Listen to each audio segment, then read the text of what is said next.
Welcome, welcome.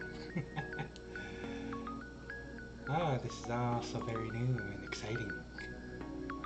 Also very new and exciting. Oh, look at that. 69%. Nice. 73. Oh, it's coming down fast. Oh, getting all hyped, getting all hyped.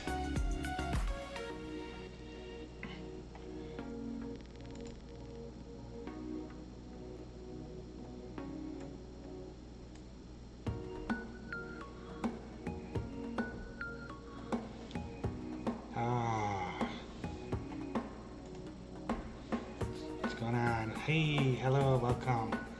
Welcome to the stream. I'm just downloading the client right now. The game is just about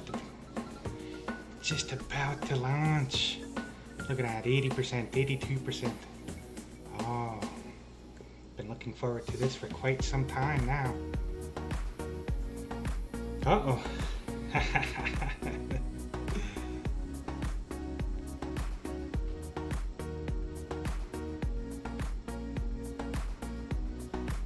Low energy stream. Beautiful, beautiful. Look at this. Look at this. 2 minutes to go.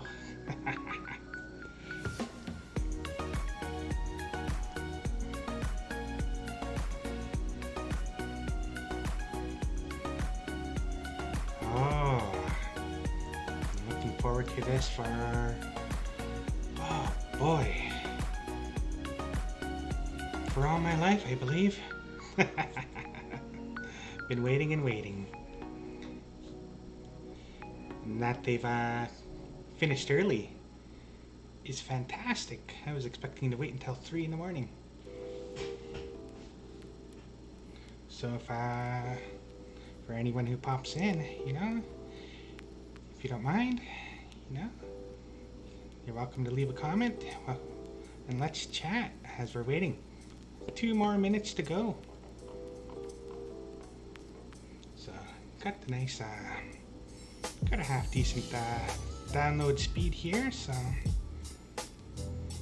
we'll just vibe to the music.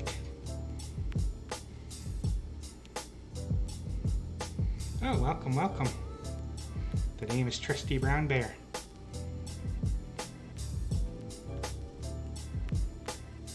I suppose I could reintroduce myself, introduce myself every stream. So I'm Trusty, and you can trust me. And I'd consider myself a bit of a storyteller, so a bit of a performer. You know, I enjoy writing, although I have never been published. But I suppose that's what all writers say until they get published. And you know, I just want to play some Final Fantasy with people, so. Oh, look at that, 98%, 99%. Oh, and it looks like we are just there.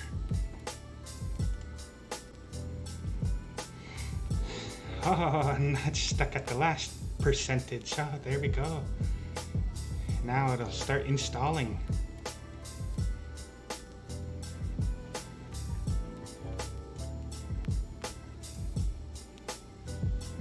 Oh, it's still in maintenance.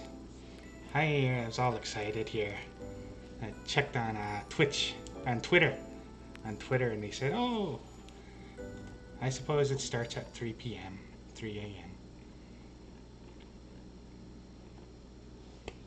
But they did complete the other maintenance early.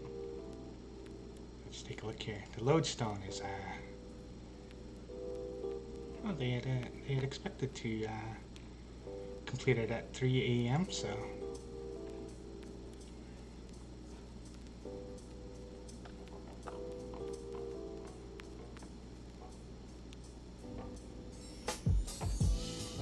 let's take a look here. So yeah, anyway, I guess I do have some chores that I could do. Still have my laundry on my bed. suppose when it comes time to go to bed, I should put my laundry away. Unfortunately, I suppose that's the way of the world. Well, the way of a lot of people. I'm not unique in that aspect. But sometimes I do put my laundry away right out of the dryer. So I understand that can be pretty unique. In this world, we all just want to be a little unique.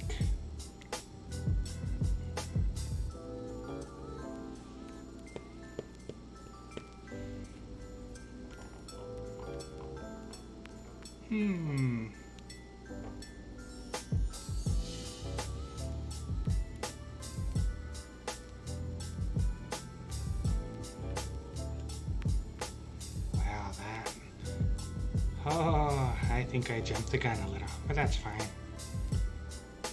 I'll be awake all this time anyhow. It'll just be like queuing up for a duty as a DPS.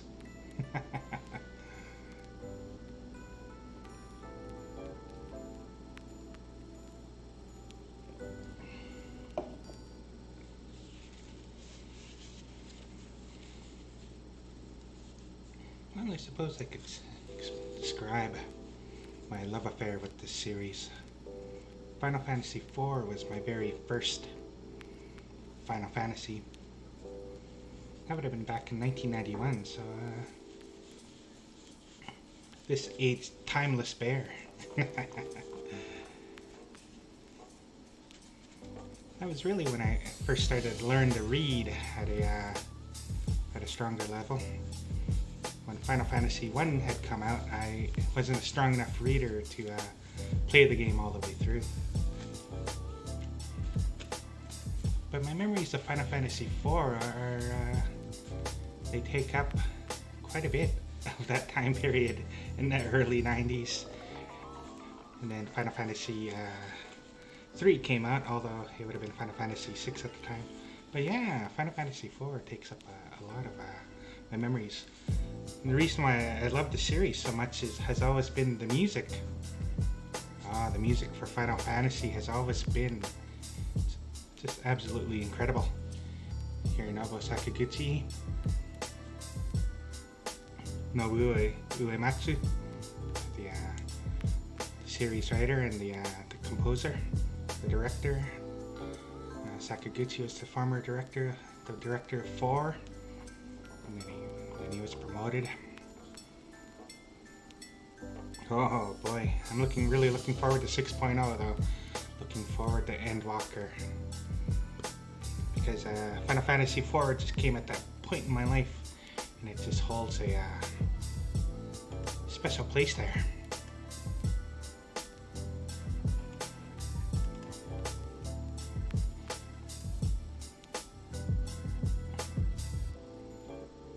I suppose what I can keep doing is just loading the launcher and seeing what's going on. Another thing I can do is keep refreshing Twitter. Well, I guess you don't have to do that anymore. Just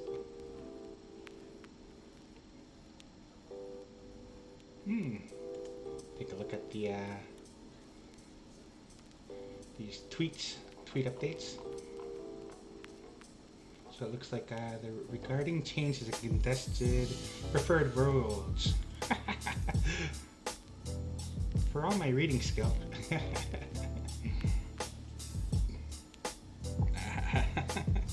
can really misspeak. Okay, here we go.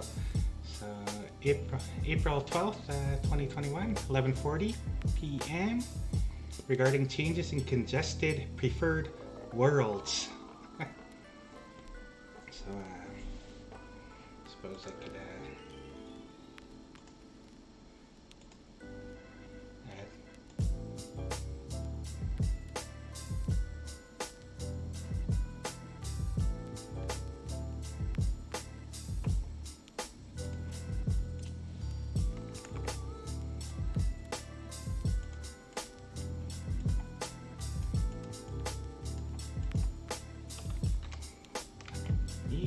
clumsy fingers.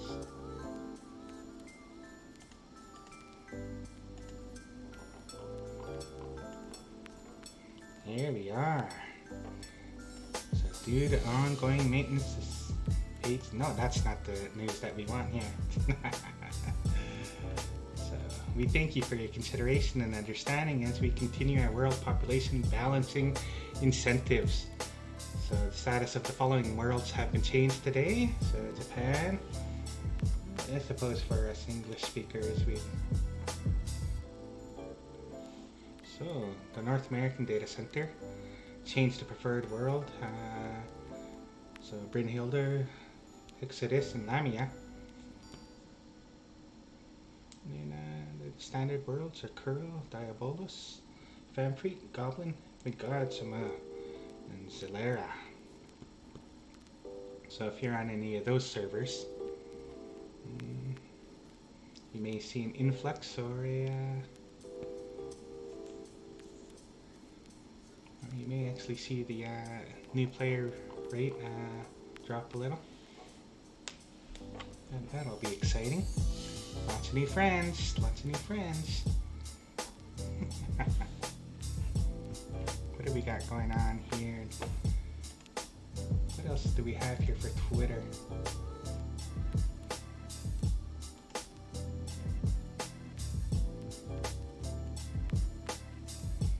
Patch update is finished. The servers aren't online just yet.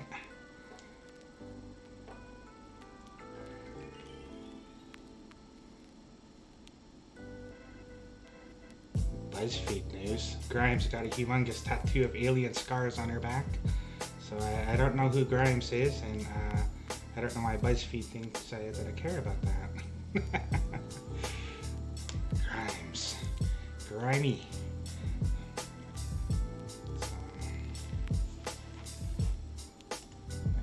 Simpsons episode.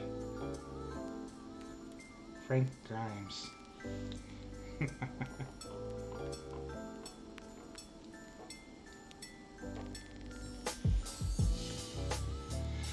I thought to finish up 5.4 tonight, but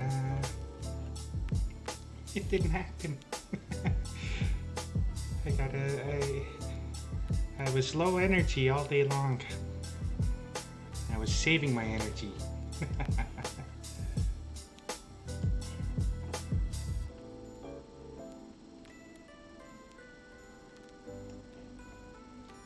Turn that off.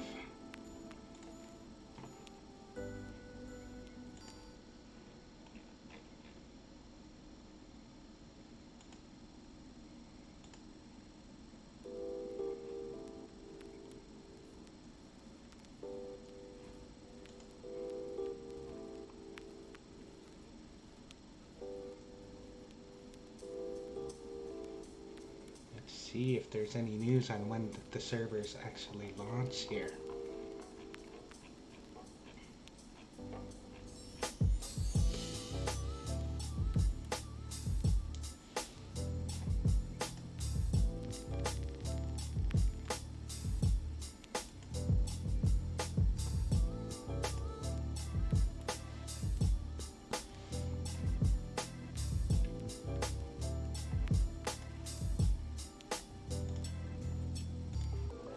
Oh yes, Final Fantasy IV.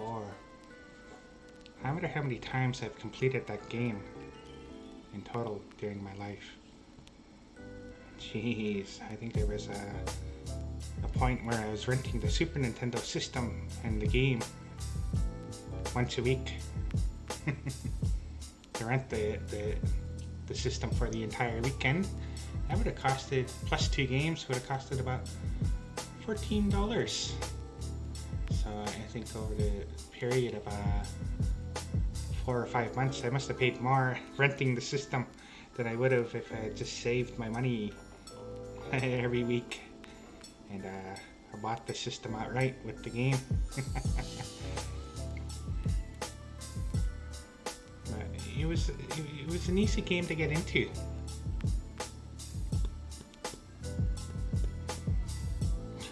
Final Fantasies afterwards were never really so easy to get into. there was an old EGM reviewer back in the day. I used to read video game magazines like they were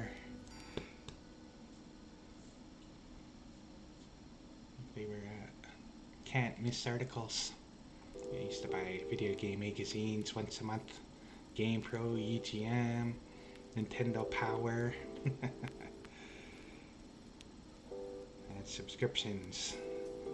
And boxfuls of magazines that I just couldn't part with. Eventually I did, but there was one comment in the magazine that said every Final Fantasy has a point when you reach it that you just can't put down your controller. For Heavensward, it would have been for Final Fantasy XIV, it would have been during Heavensward when in the cutscene after the vault. I had initially signed up for the beta of Final Fantasy XIV 2.0, A Realm Reborn, but I never actually started playing it until about a year afterward. Then I only played for a little while. I had healer anxiety because that was my very first class. I started as a conjurer, and then I had a bad experience in a dungeon, and then that burned me out of the game.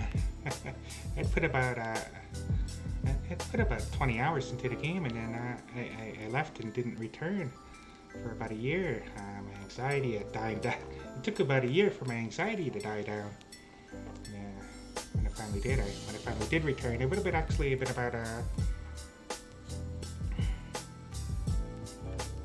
3 years ago. No, even 4 years ago when I returned to the game, and then I felt confident enough to, social interaction. I felt confident enough to rejoin the game, and then I really began to learn how to play the game. Began to learn how to heal and tank and damage. I don't know what my skill level is, but hopefully it's high enough to take part in some savage raids once I have the equipment. But yeah, the difficulty in overcoming one's social anxiety is can sometimes seem insurmountable, but boy oh boy was that ever a mess. What was the reason? I believe it was Tamterra Deepcroft. The dungeon where you just keep going down and around in a circle until you finally reach the final boss.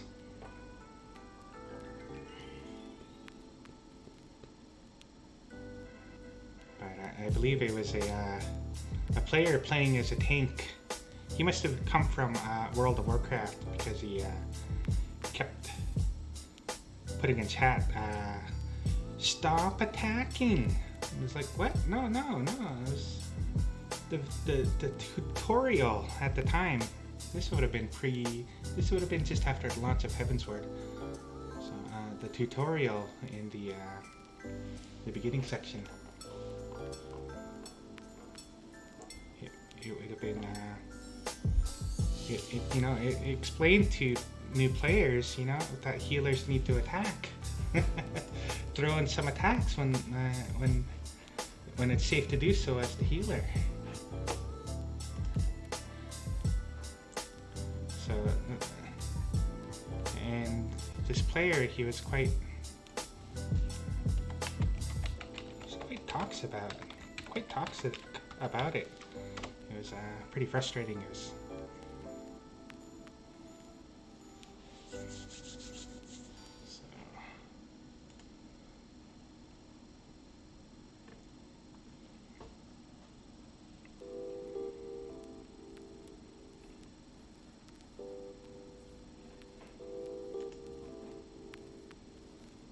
companion app.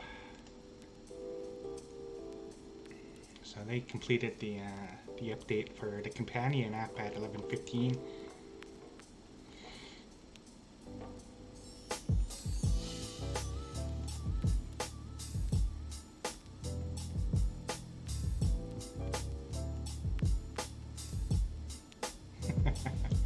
Final Fantasy IV. I wonder how the game will be tied into Final Fantasy XIV. No, I have my own theories. I've shared them on my streams before, but that the Asians, that the Amarosian civilization, may actually have come from the Lunarians that had left the blue planet behind, Golbez and Fusoya, Fusoya, as they had left the blue planet behind to find their own star, their own star. They had left it behind, and they had settled a new star. This is my speculation, and that the sound of the planet might have been Zeromus. Sorry if there's anybody watching this and then they come along this and get spoiled, have Final Fantasy IV spoiled. Well, I suppose I should edit my description here. Spoilers beware. You know, just in case.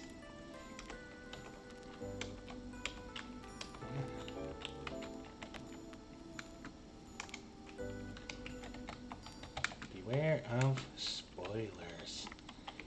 I don't want anyone to think that I'm an unfair bear.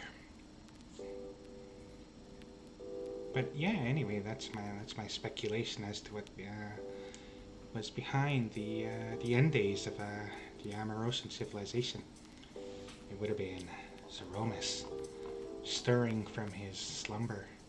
Because remember, something that Zeromus had stated, had said as he was disintegrating into nothingness, was that he would always return so long as there was hate in people's hearts.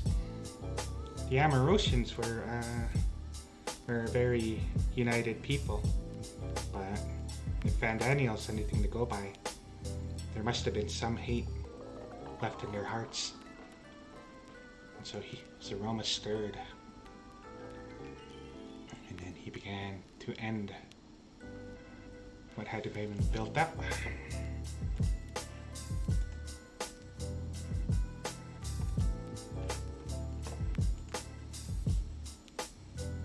Those towers are very interesting.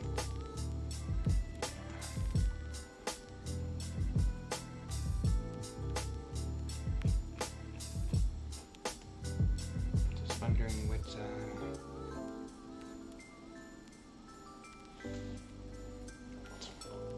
so they are towers that cause something very much like a tempering. If anyone who is near them, it would seem, this is speculation based on the cutscene in at the end of 5.4.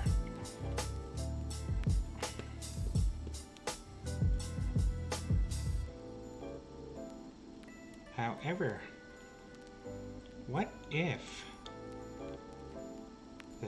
the Scions managed to reverse engineer those towers, instead of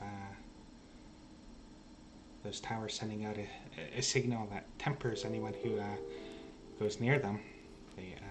These towers instead use the power of the Porxies to undo tempering on a wide scale. To broadcast a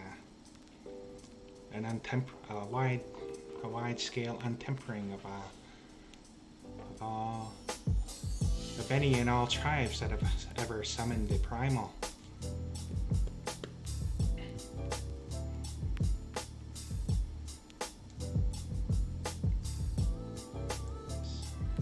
It's an interesting thought.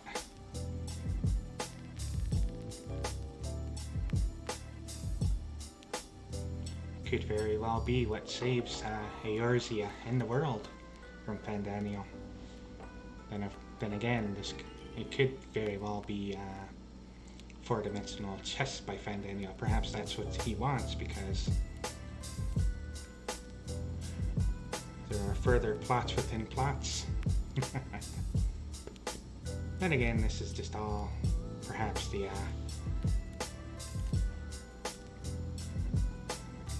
fruit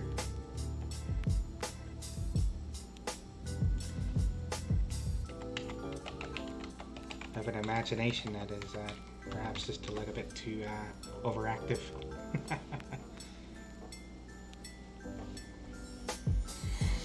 May very well be waiting for an extra 2 hours here. I really wish I could just say, oh, psych, stream will return at 2:30. I was playing some Final Fantasy, some Star Wars: The Old Republic prior to this, but I don't want to pollute the stream. It's another game, so I'll just sit here and chat and speculate as to what is going to happen.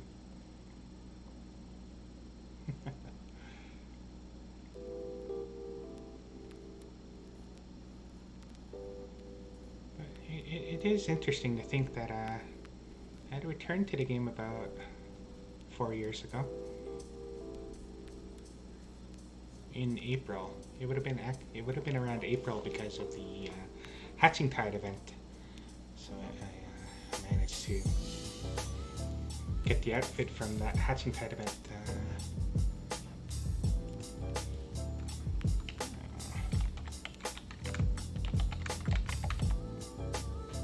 This would have been back in 2017, I believe.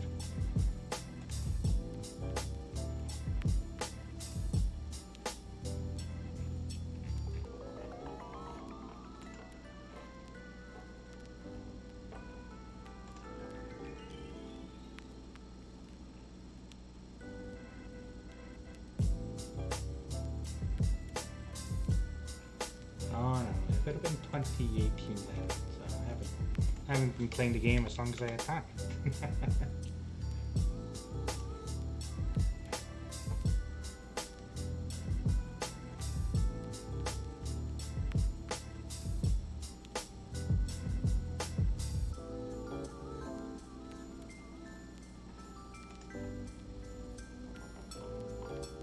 Oh, 2019. That's when I returned. I've only been playing for 3 years, so 2019. Because my very first glamour set would have been the Spriggan Boots Bottoms jacket. My very first free company from that time is dissolved. The free company that invited me when I was running around Gridonia.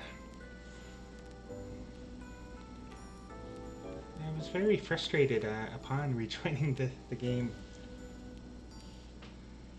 When I had purchased the game back in, it would have been back in 2016 or so, that I'd 2015. Whenever the beta had opened, before the beta had opened, I'd purchased license key.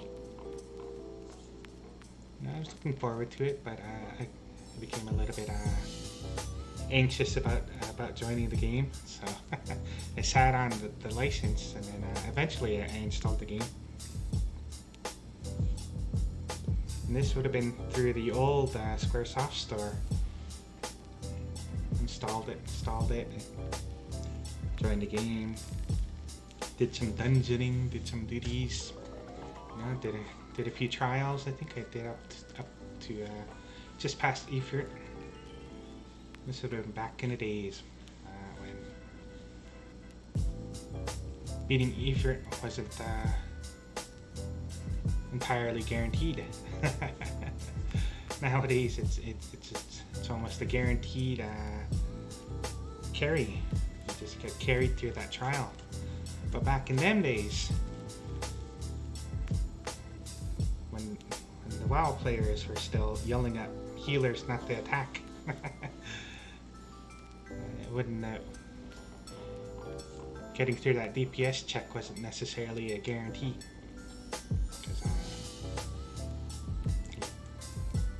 I'd say, yeah, about 33% of the time maybe it would be a WoW player yelling at healers not to attack the Fang. I think that's what the Fang, what it was called in the Ifrit fight.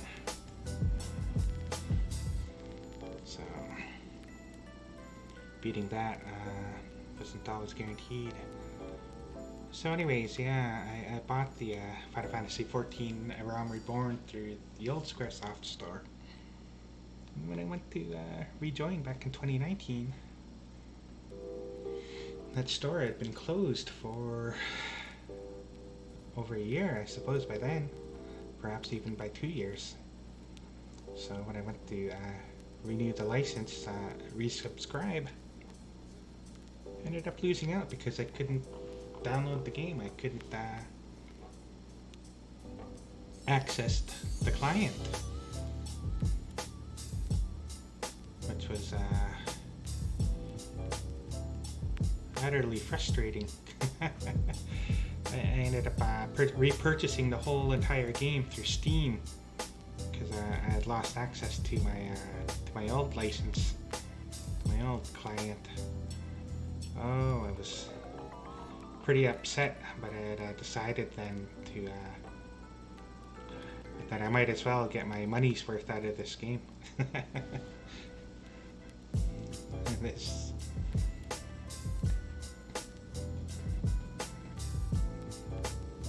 That doesn't really make sense, but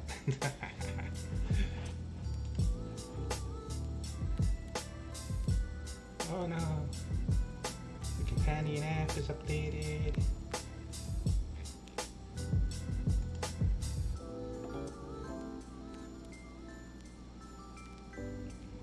Things are getting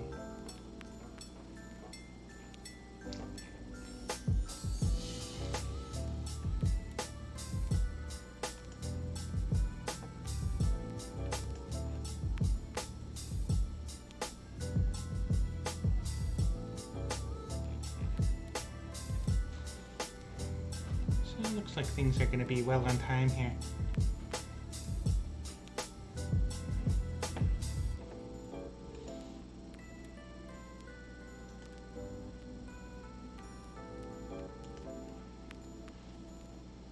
The price of Final Fantasy IV is right now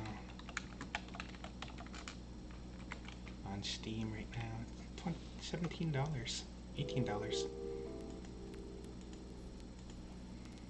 Enter my birth date. My birth date, I suppose, would be Hatching Tide 2019. Oh, my birth date. Oh. Well, since I'm Trusty Brown Bear, since I am an animal person, I have been alive since time immemorial.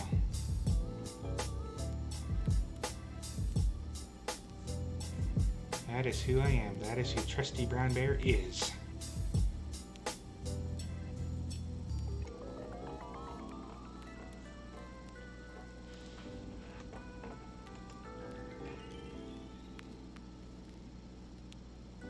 My F5 key inexplicably stopped working on my keyboard. It does that sometimes.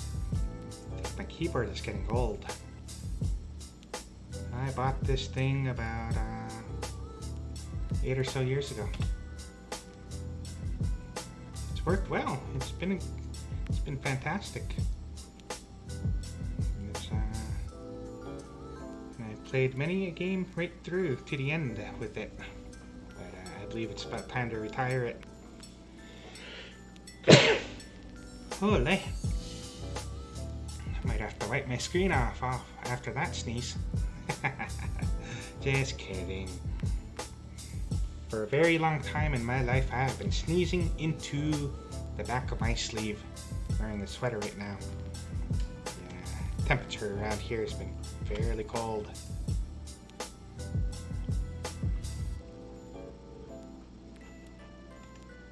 $20.19. Hatching Tide. Jilly Aliopo. It's not that her character model is very cute.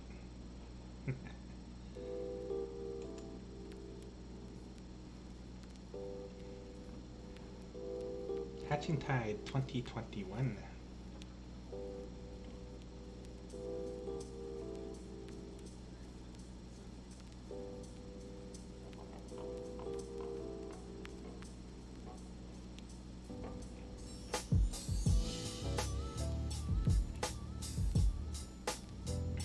Hatching Tide 2021.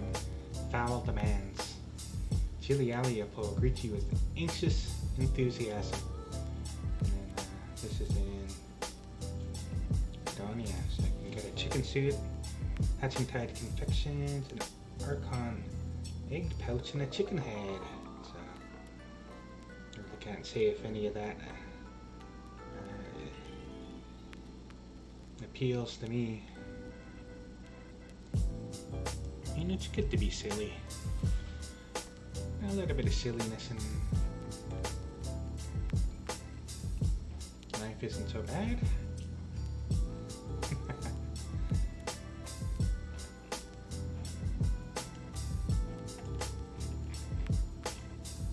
I wonder if they've updated any of the items that will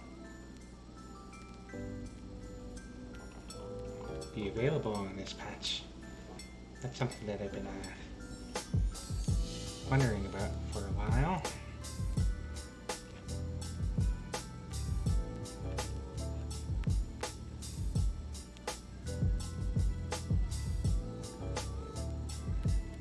Look through here.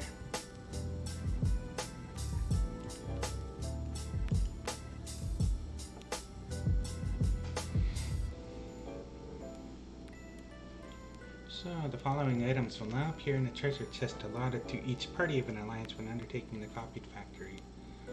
Type number 2, Type B material storage crate. So that's the glamour. Pod 054, pod 316, Nines card. Okay, these are all just would have been available before. I'm still after the Weight of the World Prelude version. Orchestrian rolls.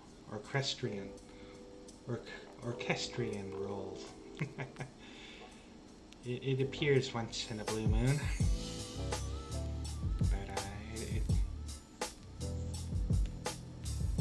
would seem that it's going to appear more often now, so which is good. I won't be running the darn copied factory daily on the daily, just trying to get that one roll. Okay. So when it comes to the puppets bunker, it looks like the 2 automatons will appear quite a bit more often. So the 2B automaton and the 2P automaton, those will be part of the party of the Alliance chest.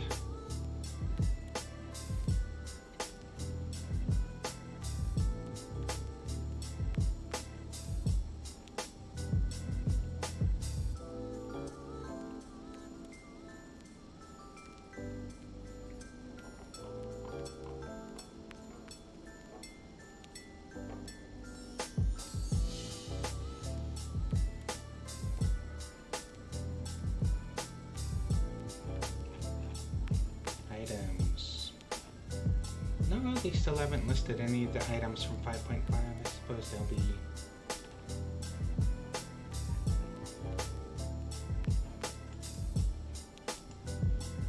listing that. Oh, sometime soon. What will the luxury traders have? I might have to go check that out. So there will be one in Mordona, one vendor in Mordona, Medellina, and one in Yulmore, Tabeth. wonder what they will, we can exchange for these luxury items.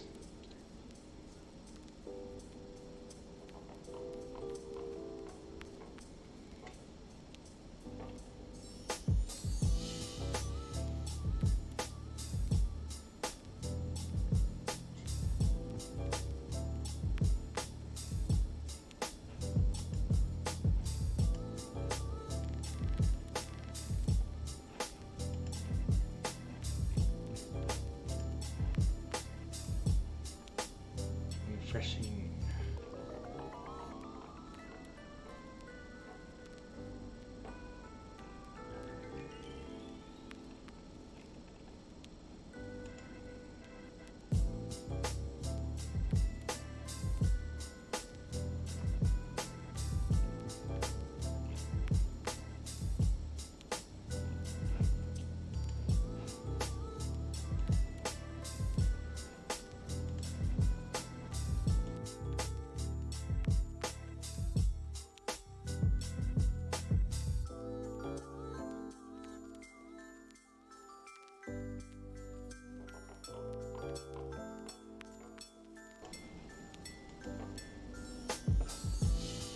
So, where are we at right now?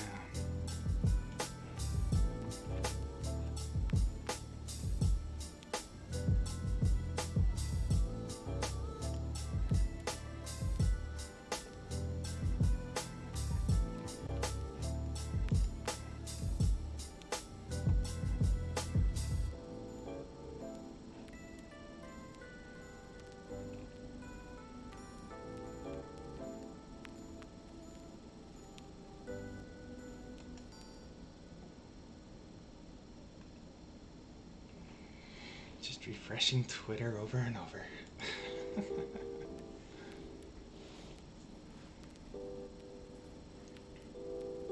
Successful story in Final Fantasy IV.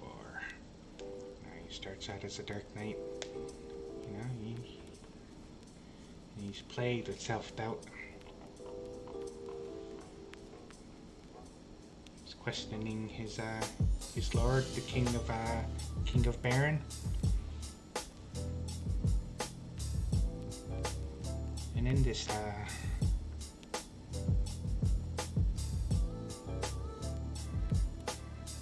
it was just a little kernel of self-doubt. You know, Cecil felt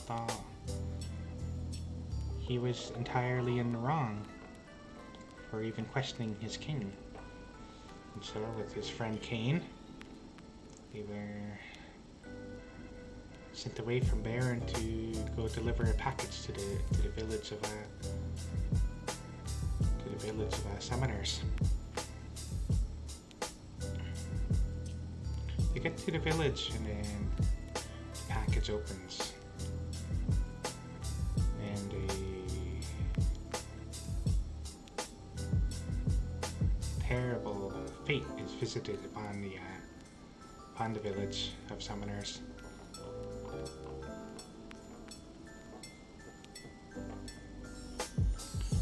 Thinking about this, how would this tie into Final Fantasy XIV? So we're not going to have the exact same game. Where's the Warrior of Light at this point in the storyline? The Warrior of Light has just had some success, ending the ongoing calamity on the first, bringing to a balance the Aether. And the Light Aether was overwhelming the planet, and the Garleans had developed a poison that would have disrupted the balance on the source. It would have disrupted it for well over centuries. It would have been an ongoing disaster.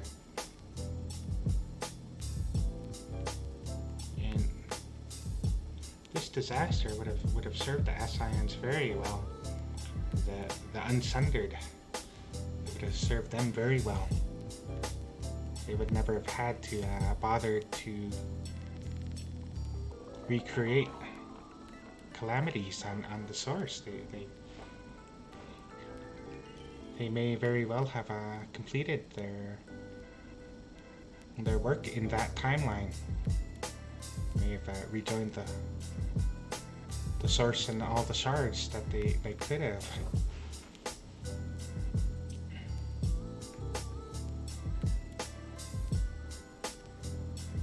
Because they would have.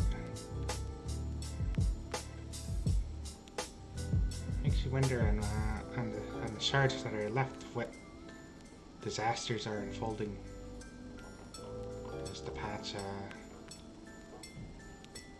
as the stories carry on.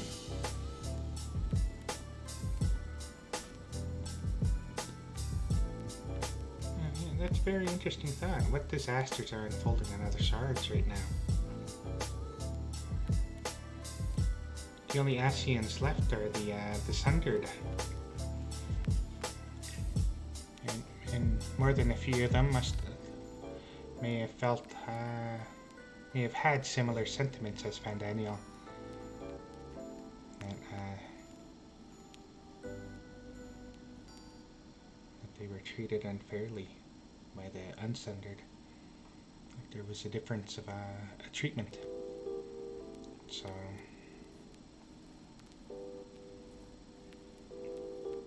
how has the Warrior of Light influence things in bringing about this change?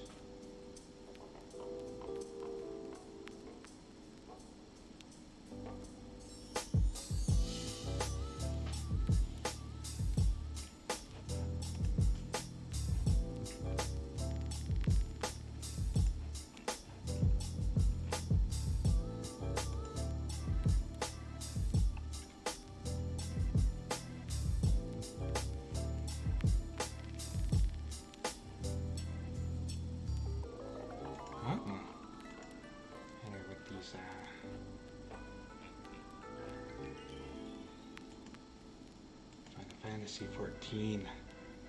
Let's see what's happening on the Reddit forum.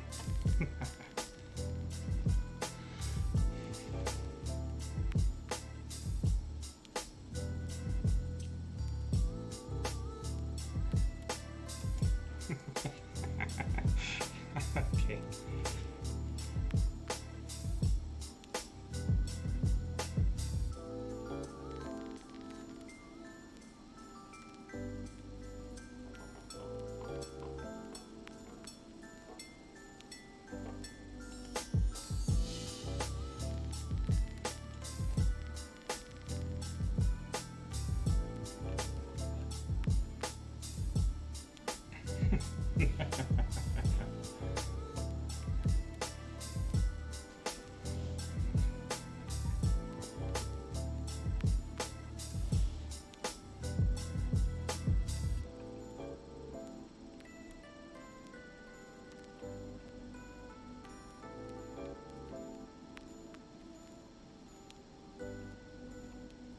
Maybe going down this rabbit hole is not the smartest idea.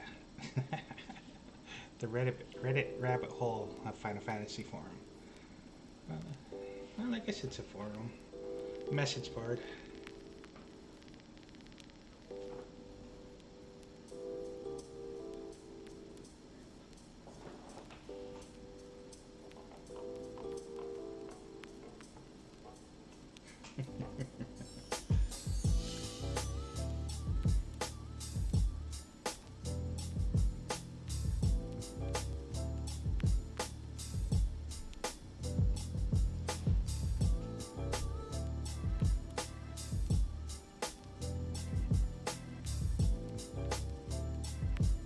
So the patch size was 5,834.17 megabytes.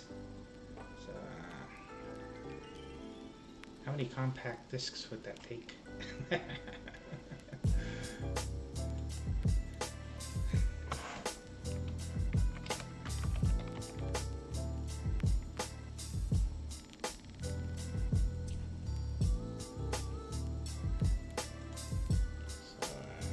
capacity of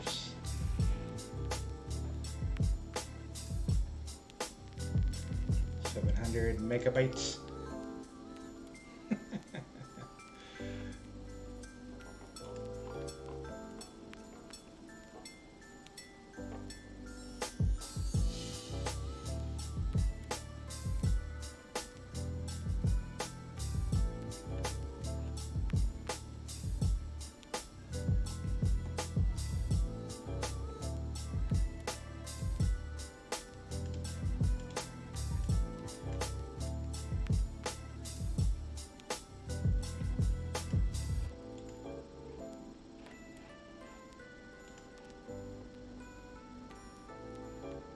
So everything is going to be early. I did jump the gun just a little.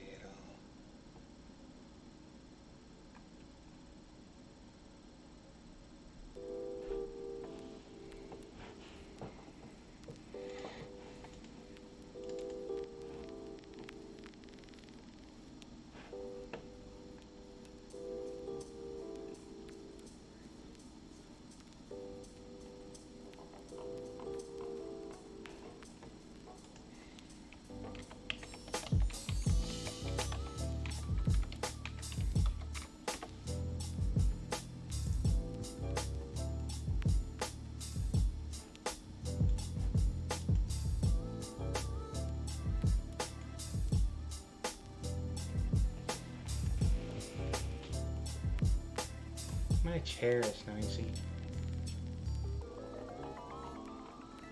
Oddly enough, this chair has lasted me for a while. Although now that I say that, knock on wood.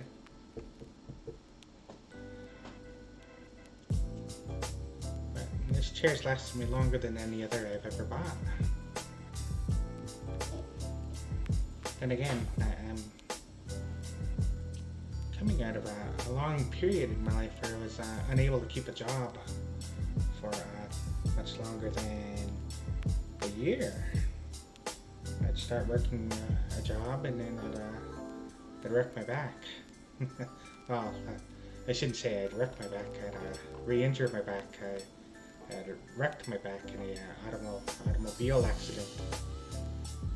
Just when I was starting university. That was a particularly difficult time. So I'd go to work. You know, it took a while actually for my back problems to develop into a full-blown, life-altering event. It felt like I bounced back completely healed within 2 years.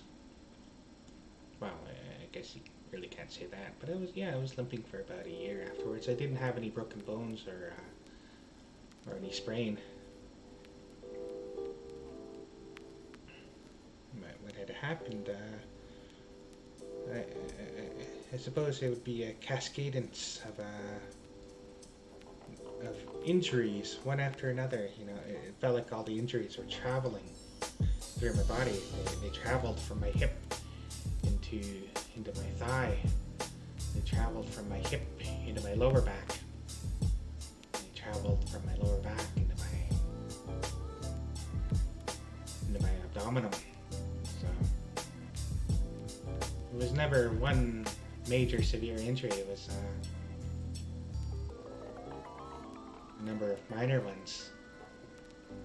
I'd re-injure one of the muscles, say in the back, and then it would aggravate other injuries. So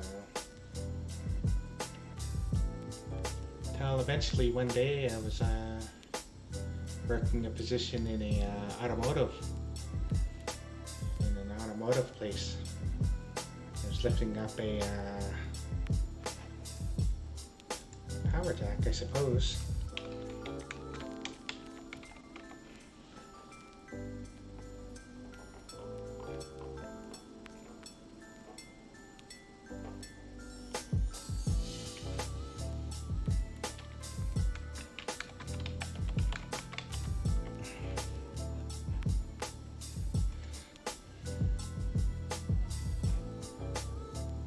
it would have been, yeah, it would have been a jack for lifting up a car, and it must have been about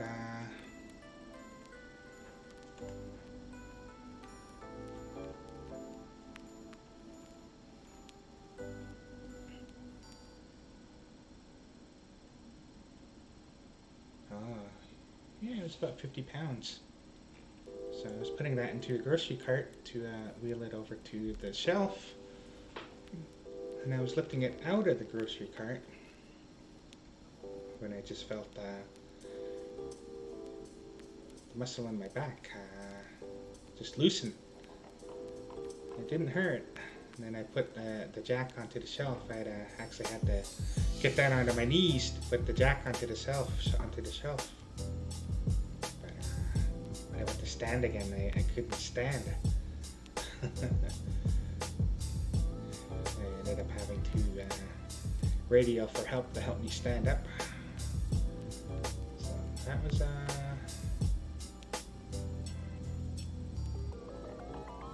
I think that was the point when I really started thinking about getting out of all this store clerical work. You're working as a clerk in stores where you have to do a lot of stocking of shelves, helping customers. I started thinking about it then, returning to university, because I hadn't been to university in quite a long time after that accident. Just work. But the best laid plans, although I didn't really plan. I'm too low effort.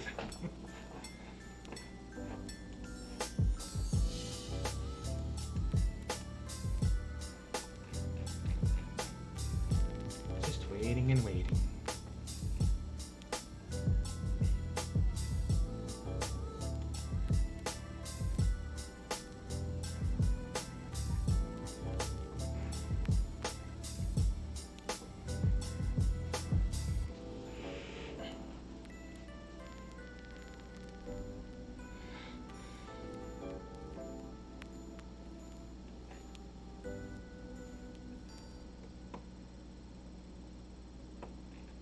About a year later is when I had such a bad back injury. I'd injured my back so terribly that that blood was coming out of my urine. My muscles are bleeding in my abdomen. Fortunately, that didn't last for very long. The doctor had wondered if I had a venereal disease of some sort, some sort of infection in my bladder. Fortunately, it was just a sprains in my back and my abdomen. The injury was pretty severe, but then again, it wasn't one severe injury. It was a number of moderate injuries, all up and down my back and my abdomen. So, but I didn't really find this out until about 2 months later. I tried to work for a couple of weeks. I thought I was just ill. But that's how bad the pain was, is that it had become numb to the pain, but I couldn't exert any strength in anything I did. So I returned home, and really for about 2 months I was just laid up in bed, just doing what I could. And then that's when I really started getting into gaming more seriously than I had ever done before. I used to love playing games on the weekends, but I had never really ever played games on the weekdays. So yeah, that would have been about the same time that I started trying to get into this game. I think back then I was actually I was pretty well into Star Wars: The Old Republic. So I think I had finished the Knight storyline and the Jedi Counselor storyline, as well as the Trooper storyline. However, they started making changes to the game. You know, they started taking ideas from Korean online role-playing games. You know, free to play.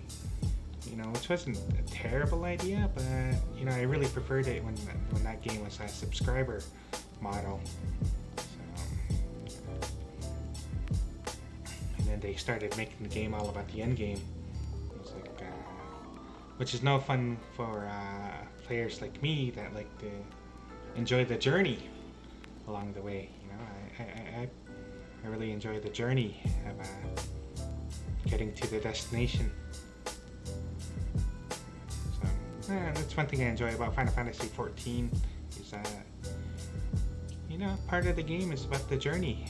You know, getting from A Realm Reborn to Shadowbringers.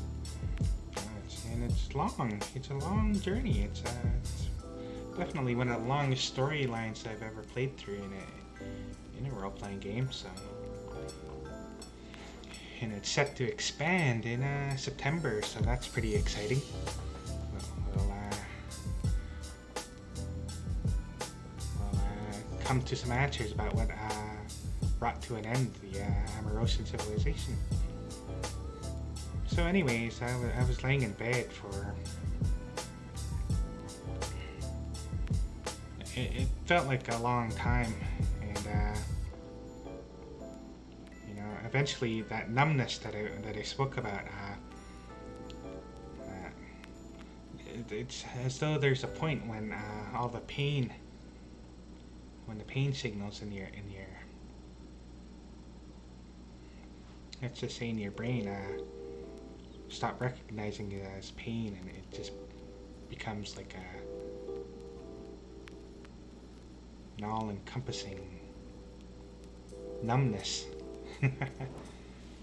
So that happened, and anyway, you know, I'm lying in bed for a while, lying in bed for really until the springtime. I had gotten injured and just prior to winter, so geez, that was about 4 or 5 months. It was life-changing. As I laid in bed, I decided then and there that I wanted to change my life. I didn't want to have to work these difficult jobs anymore. So I started thinking about returning to school. Seriously, I really wanted to return to school. And put together thoughts about somehow getting into a training program or another.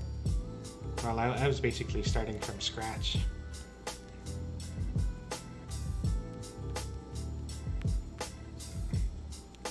Well, another thing that I had done around that time was as I was laying in bed,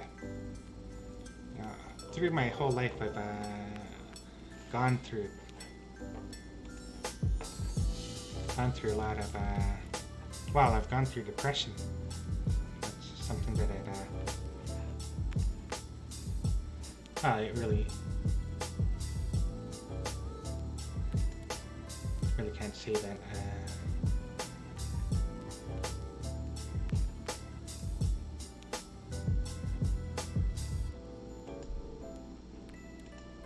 oops. That's not the Final Fantasy XIV Twitter, that's the Final Fantasy XI Twitter. I wouldn't mind trying that someday.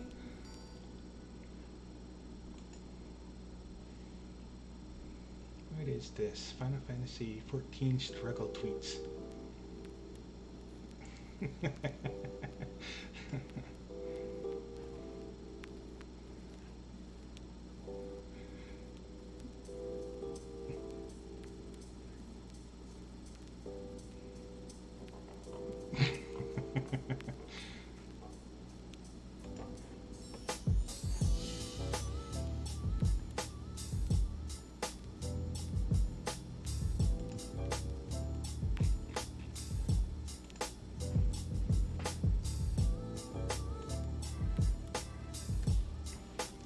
And anyway, you know, so I lied in bed. You know, I used to think to myself quite a bit, I'm so stupid. Why did I do that? I hate myself. I used to think stuff like that. And then one day, I had the thought. And it was pretty inexplicable. A thought came unbidden to me. No, I really gotta stop hurting myself with my own thoughts. So I had the thought, I hate myself. And then right then and there, I told myself, no, can't think like this anymore. No, I gotta stop thinking like this. I gotta stop hurting myself with my own thoughts. And so I decided to stop hurting myself with these thoughts. In a way, it's one of the few things that you can change about yourself, or that you can change about themselves, is you might not necessarily be able to build like good thoughts right away, but you can end the self-harming thoughts. I mean, people might say, oh, well, yeah, you just got to replace your thoughts. I'm like, no, that's too much work.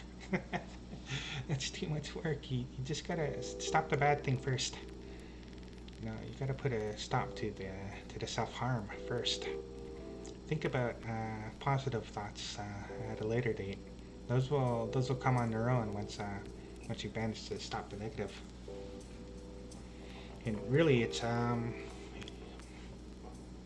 not about discipline or anything. I mean, people might say, well, it's a lot of hard work. And it's like, well, no, it's a lot of little bits of work every day, you know. Well, you can't even think every day. All you can really do is just keep a mind to not hurt yourself.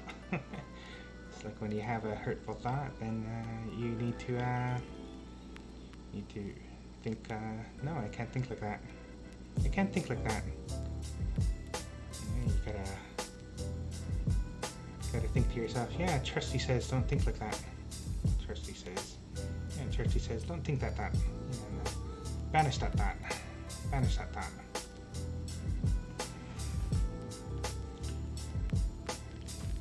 And eventually, you gotta work through these things one day at a time, one step at a time. And that's what I had to do for my social anxiety too, in joining duties in this game. I think I did a lot of work.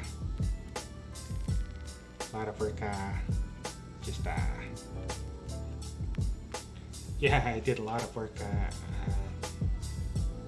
in preparing for these duties and in game. In this game, so there'd be I'd get to the next dungeon in the storyline, and then I'd study for 30 minutes guides on what to do about bosses and mechanics, things that might happen in the dungeon and the trials. It's fairly I never wanted to be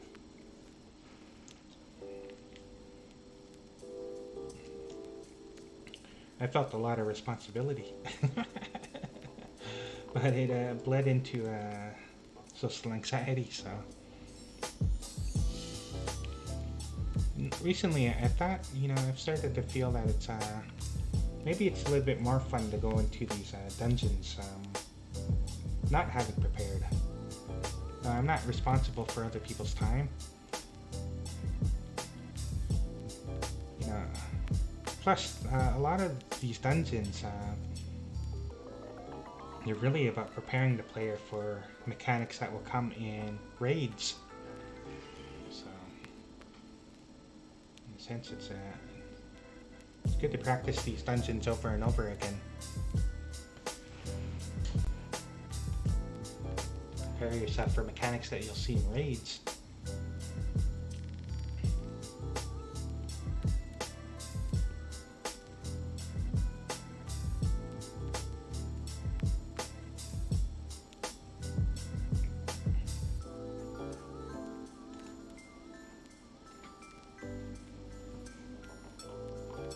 I got a little bit off track there.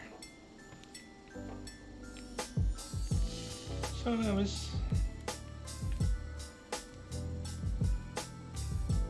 I was having a lot of difficulties, and then I managed to get into a training program. To start working in offices. As an office administrator, with some basic bookkeeping skills, and I managed to parlay that into a scholarship. So, even at my age, being an ageless animal person bear, being ageless, even at my age, I was able to get into a training program to a university scholarship to do what I had always dreamed about when I was just a young bear cub, which is to get my English degree. I don't know why in particular I wanted an English degree, as I'm finishing my university career, as I'm finishing my undergraduate degree. I'm really finding the work for an English literature degree to be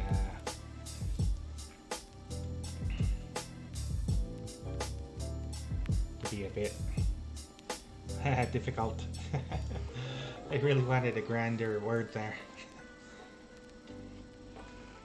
But yeah, trying to find a job with this degree is it's a little frustrating. But I have the degree I've always wanted. I've always wanted to be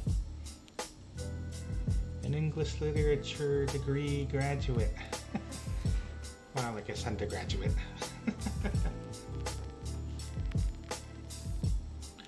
Now what the heck am I gonna do with it? That's what I get asked all the time about this literature degree. What the heck are you gonna do with it?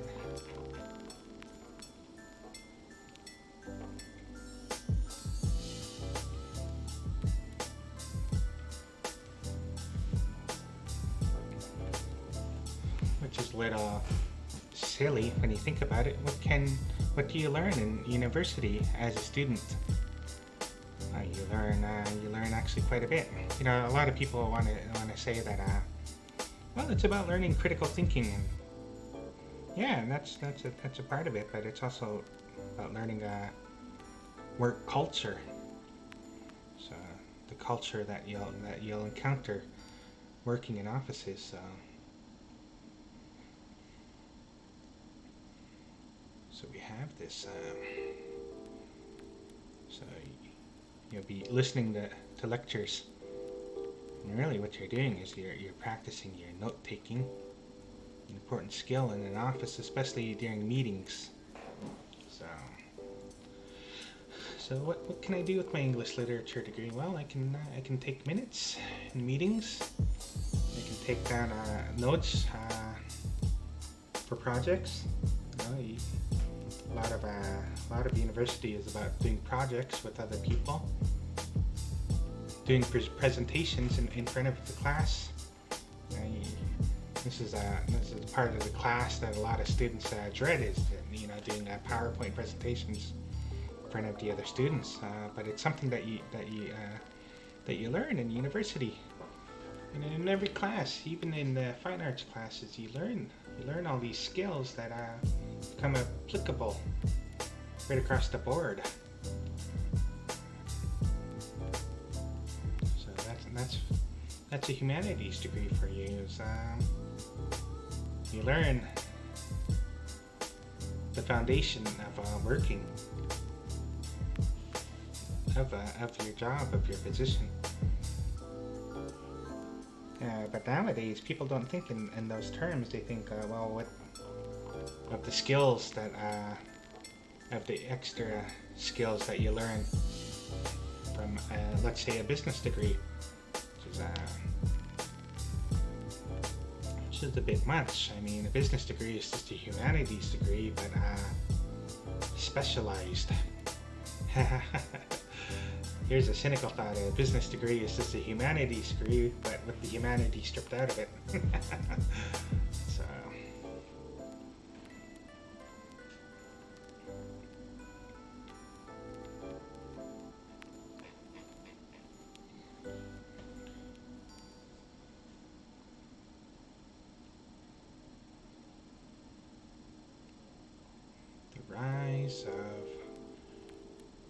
illusion of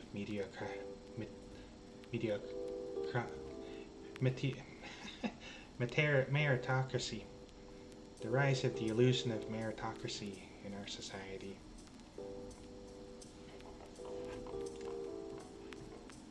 As though somehow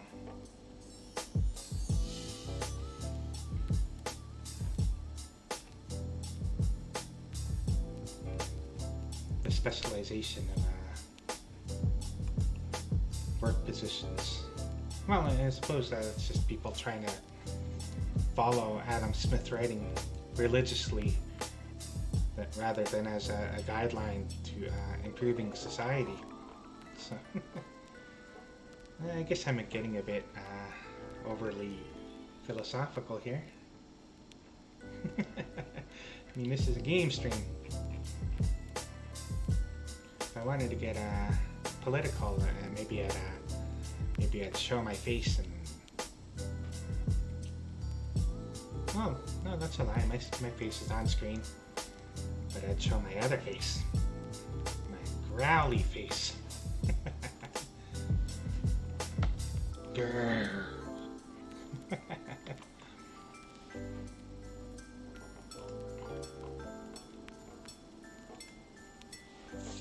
Getting all prepped here.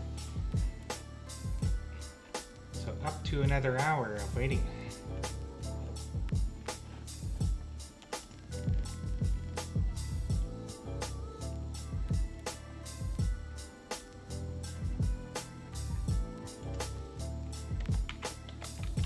Servers will be online in an hour.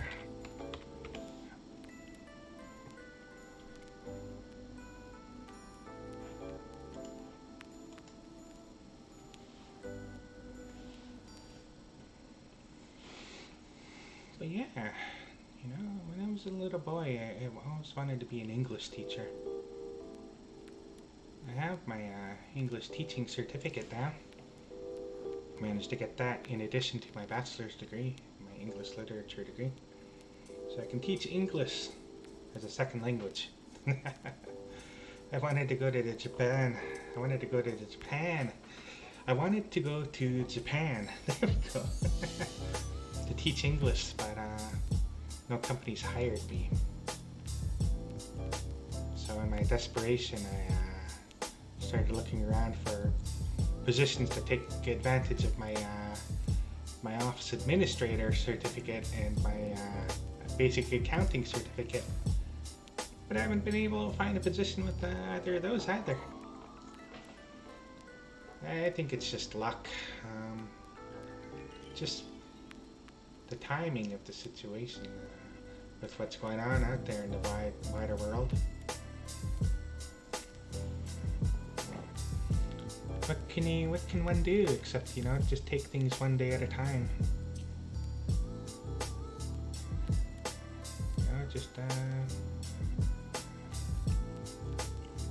you know, being a bear, you know, I've got a lot of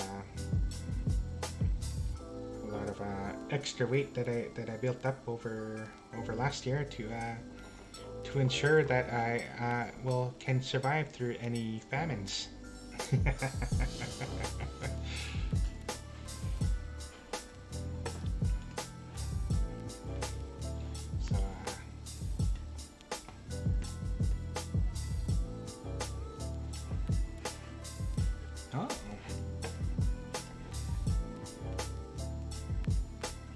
So yeah, I won't be passing away from any famines, at the very least, not for a few months anyway. As long as I stay hydrated, I should be able to survive. Now,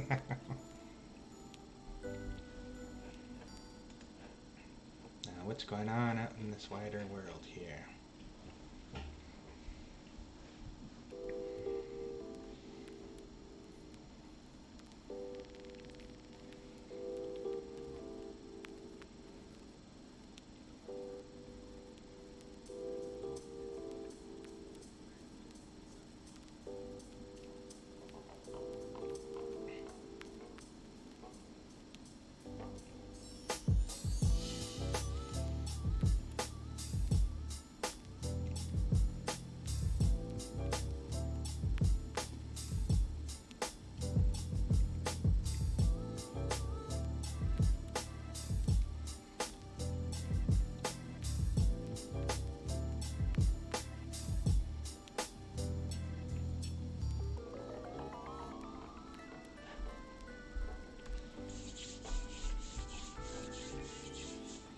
stream is pretty low effort right now.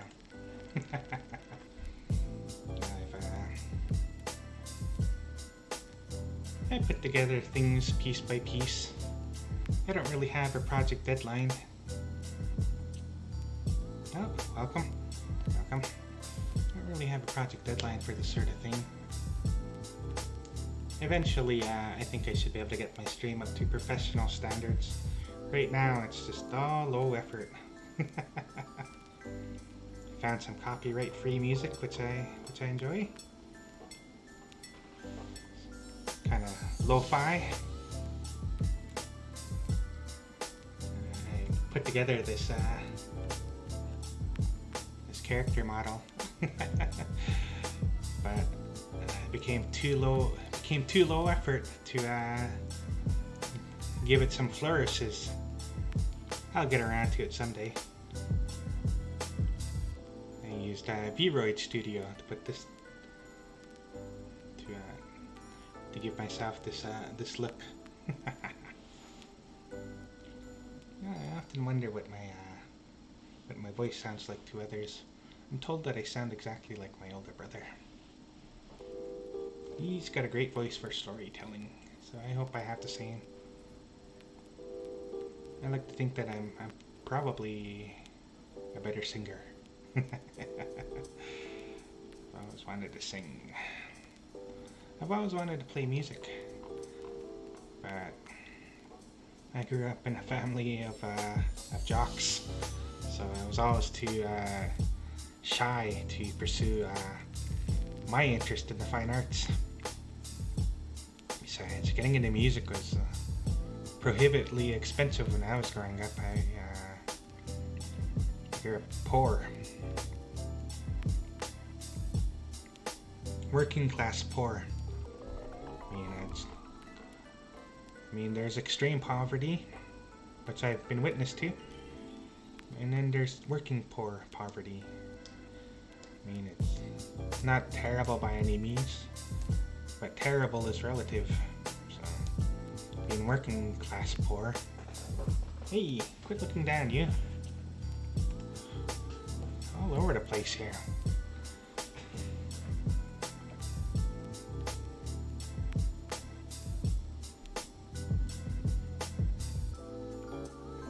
All over the place. But yeah, there's a certain kind of poverty that exists. Working class poor, where you struggle to pay the bills monthly. You struggle to pay rent, and you've got to be working all the time. So that's a sort of precarity that people need to endure. That's the sort of precarity I grew up in, growing up. I grew up in. Often wondering if this is a lifestyle I could escape. And that was the whole point of getting a university degree. I wanted to stop working all these clerical jobs, all these low-paying clerical jobs. Perhaps if I had stuck at them, I might have been a store manager somewhere by now. Might have been I think that would have been my ceiling, though, making it to a store manager position, which wouldn't have been terrible. But you get to those sorts of positions, and then you start living a life beholden to meeting goals that you might not always be able to make, that might be subject to outside forces. So, grocery stores, which I started working out in,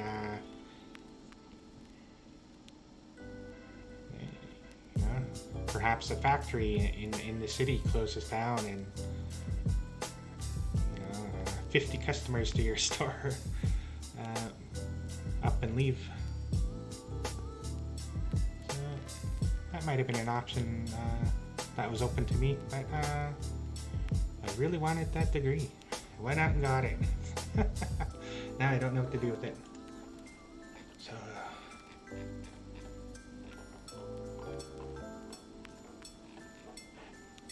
2 o'clock. When is the stream? When is the servers open? When is it gonna happen? Let's check again right now.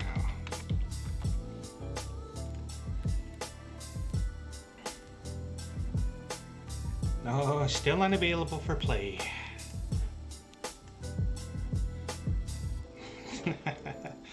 As a performer, as a part-time performer, it's like, oh, what am I gonna do? How am I gonna fill this hour with just chatter? But you know, it's fine. It's fine. You know, I have lots to talk about. I like to speak about myself.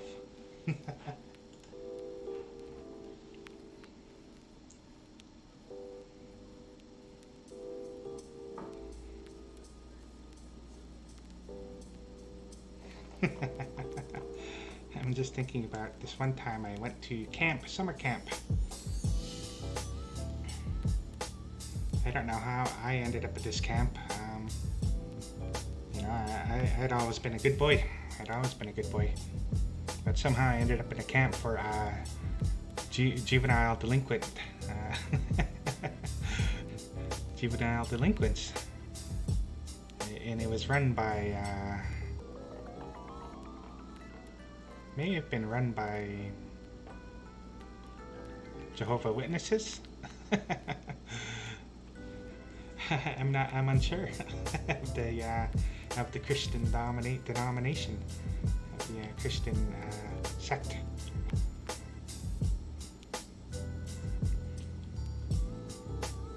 But yeah, I somehow ended up in this camp. I'd never broken any laws in my life. I've always been good.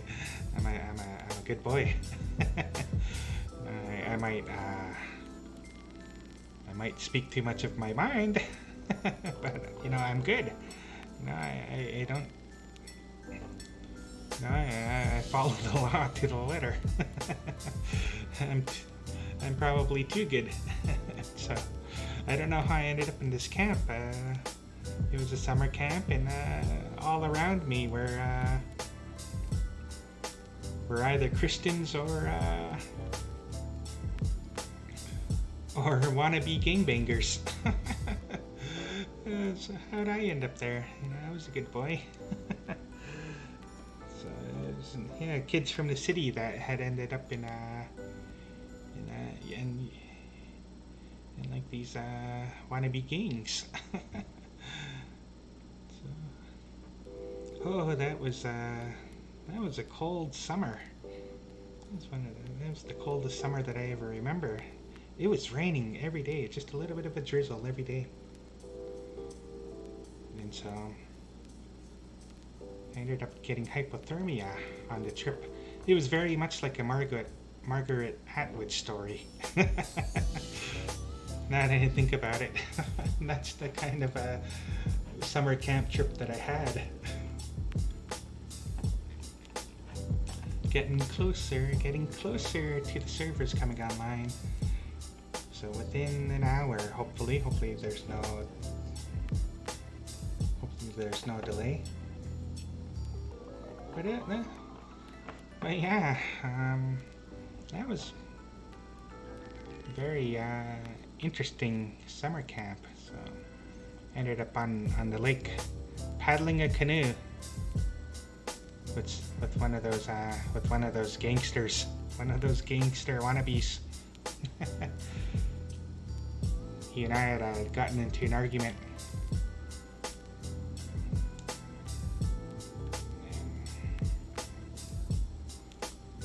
So somehow the camp counselors thought to put us together in the same canoe. And canoe, paddled across the lake, and then it was a survival night. You know, each of us had to spend the night on our own.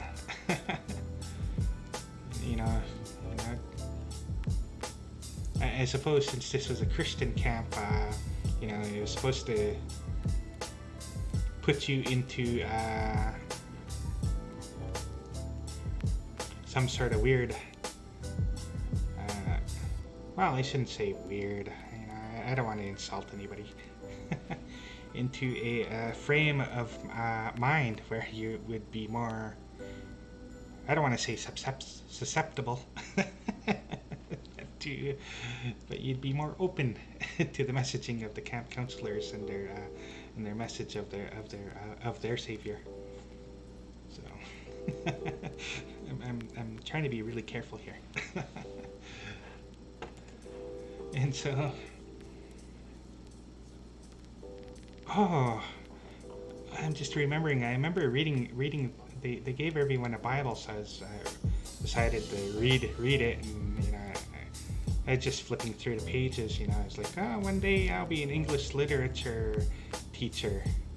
I should read this because I knew instinctually that the Bible is very prevalent in a lot of literature.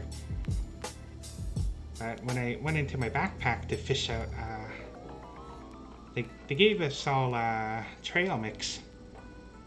And I was like, that's what I was going to eat over the course of the night. I opened up my backpack and I wanted to fish it out, but one of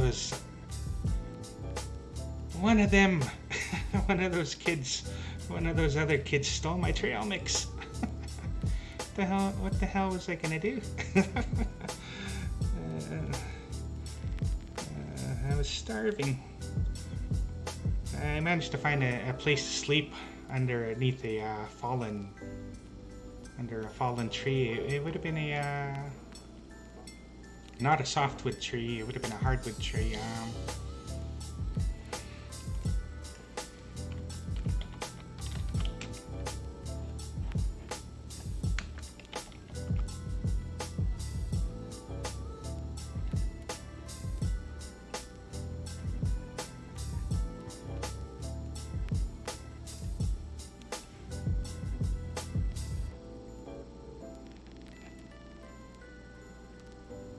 For whatever reason, it feels very important to me to to remember the name of this tree.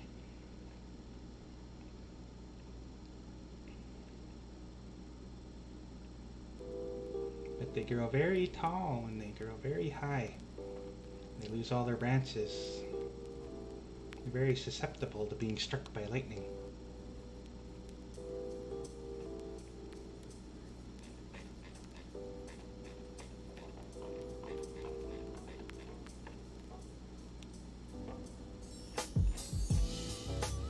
And they're very prevalent in floodplains, which is actually a sort of place that I grew up in.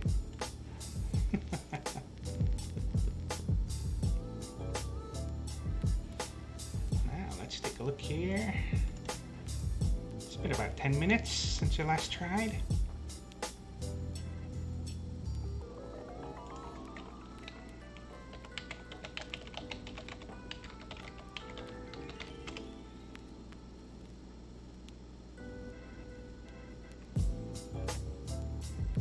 I really wish they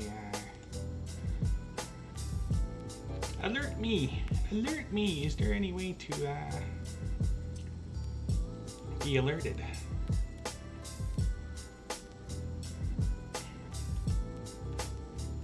As to when the servers are up.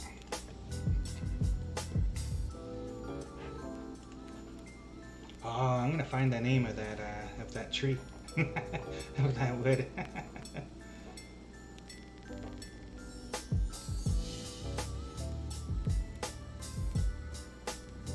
Otherwise it's gonna bother me.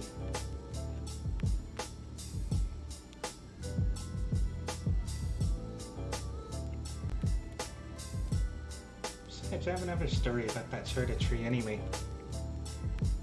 But yeah, anyway, I ended up falling asleep under this tree.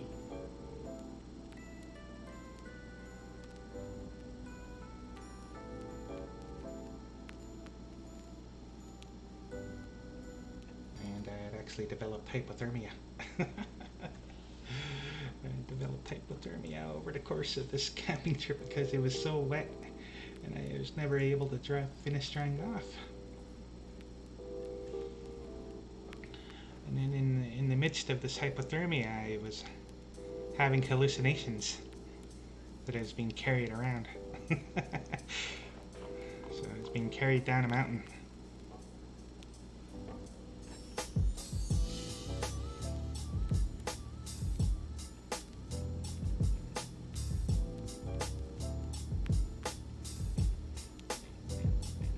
And so what ended up having to happen was a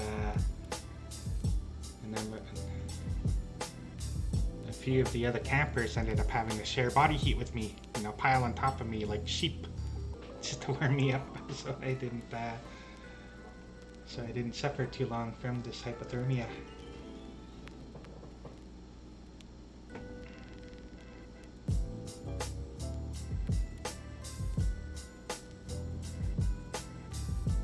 But as I can't find the name of this tree. Maybe it isn't a hardwood tree.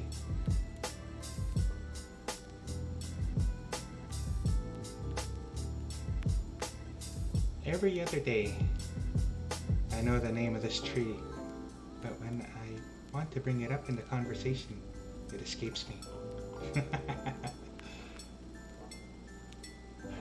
I wish I were like Sherlock Holmes.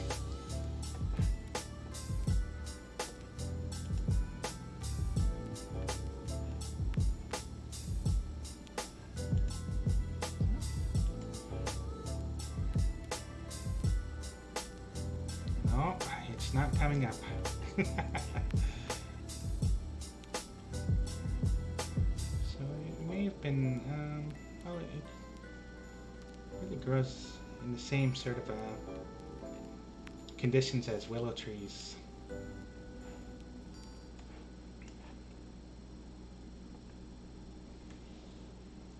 And this sort of tree is so my stepfather, he came into some property when I was older. He managed to inherit some property. Prior to that, you know, he had suffered an injury, a pretty severe injury, which had made him unable to work for part of his life as well. So that's something that I share with him through coincidence. Anyways, we were building a fence on this property. You know, and this property is down in the floodplain, so it's really only good for, you know, perhaps we could grow rice there, but that would be really expensive. That would take the sort of money that we don't have to convert the land to a rice field. So we just leased the field out to cattle farmers. Let their cows down there. And then we wanted to burn a fallen tree, and it had been carried into the middle of the field by the floodwaters. And this tree was pretty massive. It was about, I'd say about 20 to 30 feet across. We had a propane tank and a tiger torch. We were trying to set this thing on fire. I think we spent about 3 hours just trying to get that wood to catch fire. And this would have been in the middle of winter, so it would have been fairly safe to start a fire where we were. We weren't having too much success. It was like trying to burn concrete. But yeah, we were building a fence in the middle of winter. It's about down near the lake. It's about as exciting as it sounds. But it was an interesting experience, though. We had managed to secure the funding to build this fence. We didn't have to use any of our own money because there was an initiative at one point or another to do this sort of work along waterfronts, you know, rivers and lakes, you know, keep cattle out of there. But it was a major pain in the butt, you know. This was still around the time that my back was giving me a lot of issues. So the post pounder that we had wasn't actually strong enough to break through the ground in building these fences. in building this fence. So had to get out of the tractor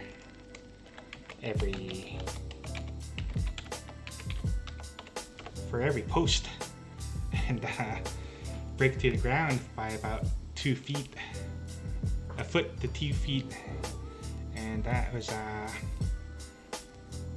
very slow going. We wanted to get the fence built before before the farmers returned the cattle down into the field, because we had other projects lined up as well to plant willow trees along the riverbank, and that project didn't turn out very well at all either. We planted all these little willow saplings, all these little willow cuttings. Actually, you can grow a willow tree from cutting. And so we had planted all these, and they had taken root. And then the mice came along and ate the roots. So that was a lot of money down the drain. That was probably $3,000. The mice had eaten $3,000 on us. And that was about. We had done much of the work of cutting in the winter, so the snow hadn't fallen too deeply, so that was fortunate. It had only fallen a couple inches, so we were able to get into the forest to get all these cuttings.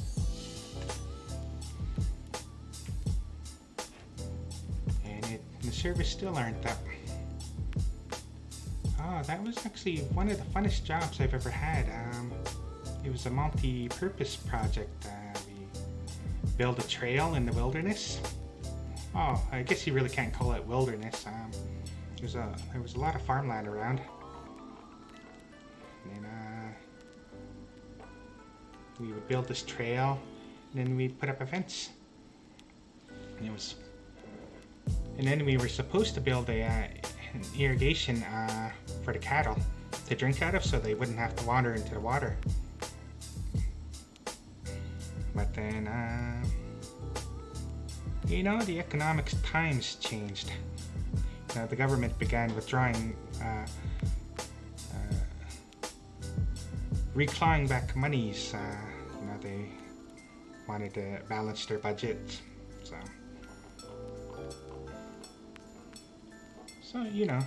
all these decisions get made at the top level. There's not a whole lot that we can do where we were at to convince them otherwise. But it was a very eye-opening job. So that's the sort of work that I decided I didn't want to have to be the physical labor. I wanted to become the guy that made the the administratorial decisions. So that's something I kept in the back of my mind, and it's the reason why I returned to university. So, university. So I'm finishing up university this month, actually.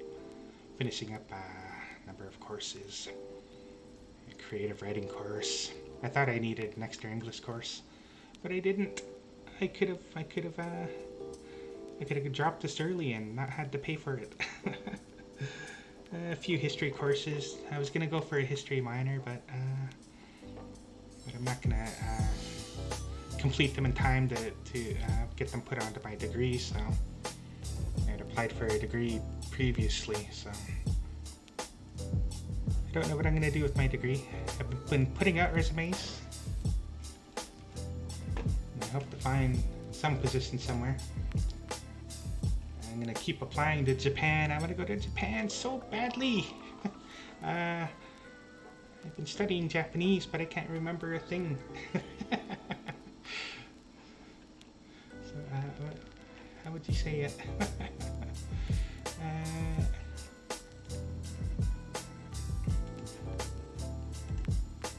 Oh, and welcome.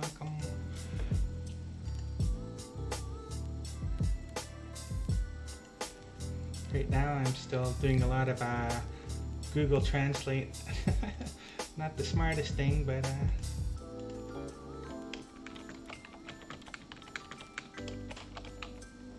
there we go. Niha ni ikitai. Oh yeah, I remember now. Ikitai, tai. Ikitai desu. Niha ni ikitai desu. I hope to go. One thing that I'm thinking about doing is setting up ESL streams. Hence why I'm I'm vibing too much.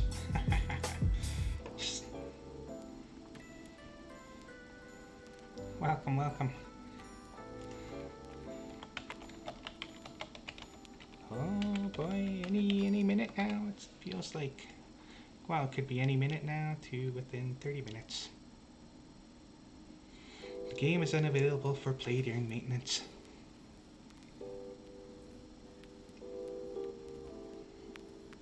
Yeah, I've lived a very strange life so far. It feels strange to say that we own property now. Family owns a home. We basically came out of very near extreme poverty, though. Our house was down in the floodplain for a long time. Our home, it was a 2-bedroom home, but my parents were very generous. Are very generous. They'll open up their doors to anyone who asks. Basically, as long as the person doing the asking, makes an effort to help around the home, they'll open up the doors. In this 2-bedroom home that was down in the floodplain, there was my parents, my father, my mother. There was my little sister. They were all sleeping in one room. My little sister was still just a baby then. And then in the bedroom, there was myself, my brother, and my sister, and about 400 mice, it felt like. And in the living room, there was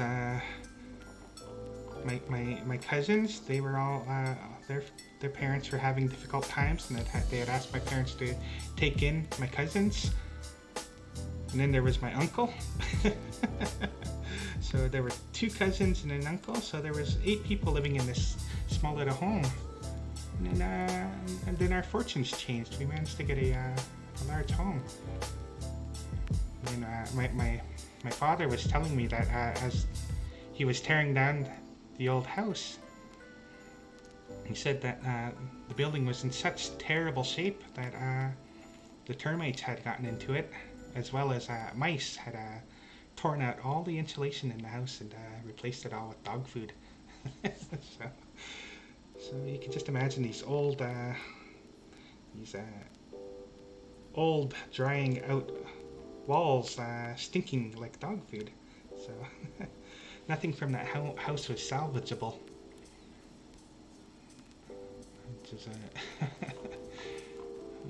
It's probably in the end was probably for the best, They could, whoever had built that house had ripped off the owner of the home, because the owner of the home paid full price for that house back then, but the builder had not put in a concrete foundation. He had just put in a facsimile of a foundation, hence why the house had filled up with mice and termites. So gotta be careful in this lifetime, I guess. Gotta be careful of who you trust, which isn't to say that you should be distrustful of everyone, but I think there's a more moderate position to take when it comes to dealing with people. It's like, give them a chance, but at the same time,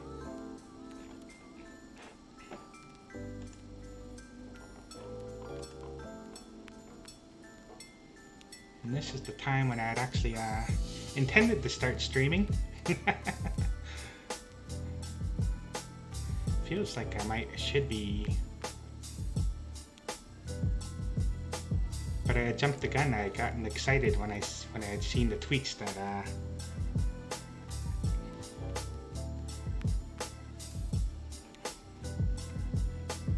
they had finished with the updating when the tweet said Final Fantasy 14 updated. I had jumped the gun. I had stopped what I was doing, and then I opened up the stream early. Oh well, it's been fine. I got to share some stories about myself. You know, I need to grab her beverage. I'll be right back. You know, enjoy the music.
I'm back. Had the thought of just how hype I am for 6.0. It's hard to think of what my favorite Final Fantasy is. All of them are in some way or another. Final Fantasy IV is my favorite because it really is my first. It really is my first love. I never got to play Final Fantasy V until it was brought over on PlayStation. Well, that's a lie. I like many, played the emulator version, the Jap translations, and all those translation groups that did yeoman's work in making these games accessible to North American and European to European players. So I had played through much of Final Fantasy V, although I never completed it.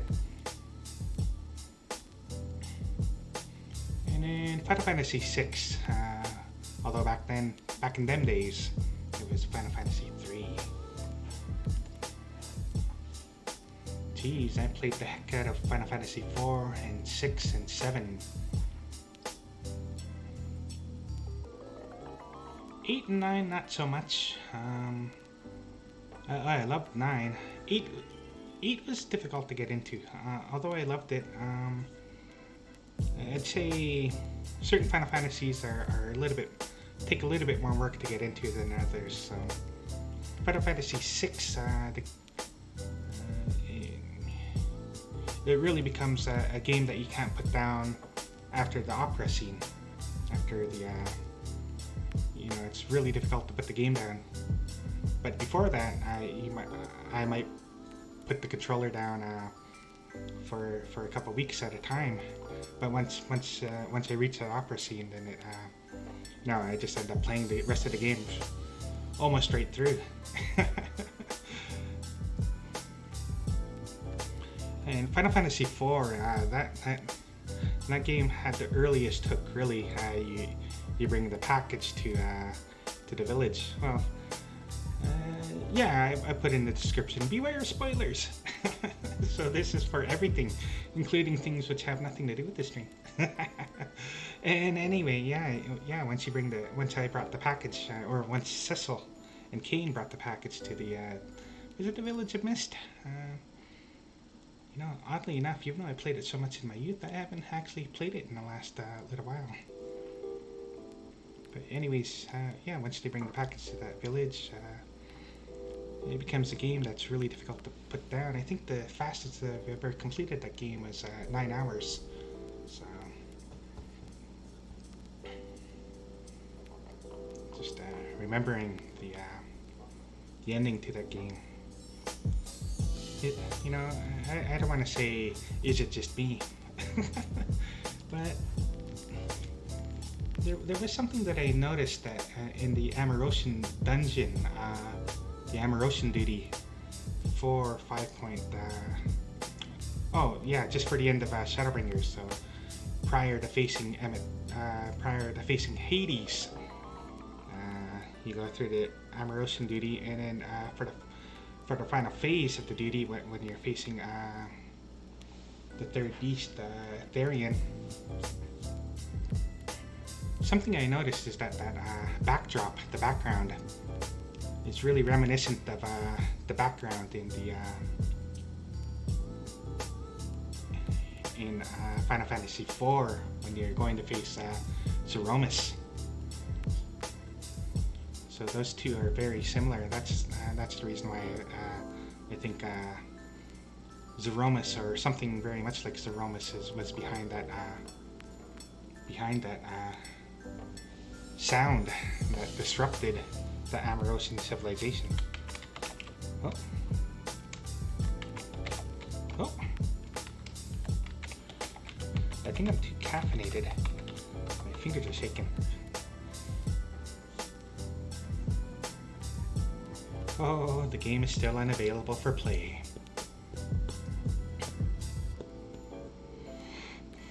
But oh,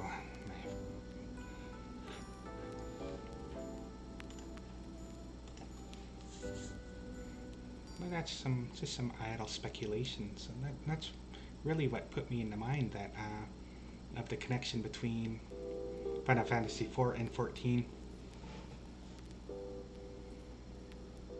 But it's not necessarily a straight connection. It may be like I suppose that in a way that the timeline split that happened in Shadowbringers from the original timeline where the Warrior of Light dies to the Black Maria. Yeah, to the poison anyway that the Garleans had developed. And the timeline split there. Maybe perhaps something very similar happened in the Final Fantasy IV universe. You know, I really do think that there's a connection between the Lunarians of the Final Fantasy IV universe and the Amarosians. This is just mere idle speculation, but it's something I love to do.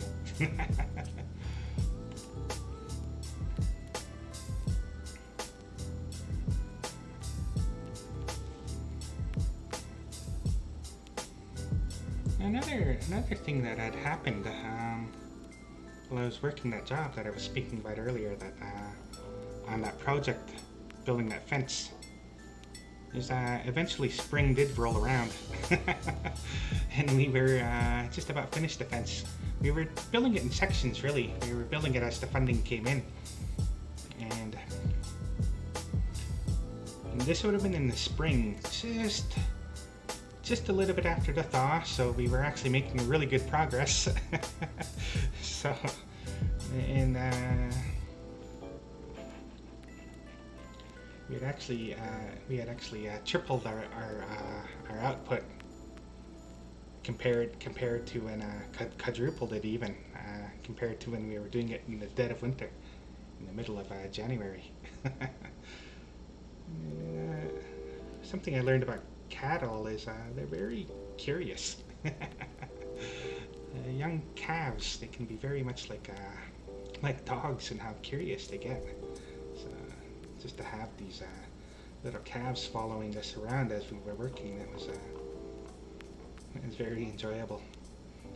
Unfortunately, a cow did just fell over one day in the middle of the field. We weren't sure what happened there. the owner of those cattle ended up having to bury the cow. So one of those. It's just an interesting story.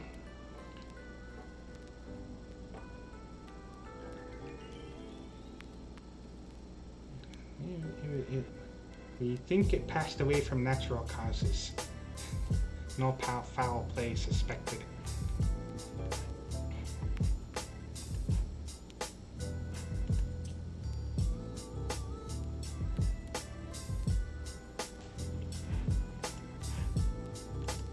Where are we at here?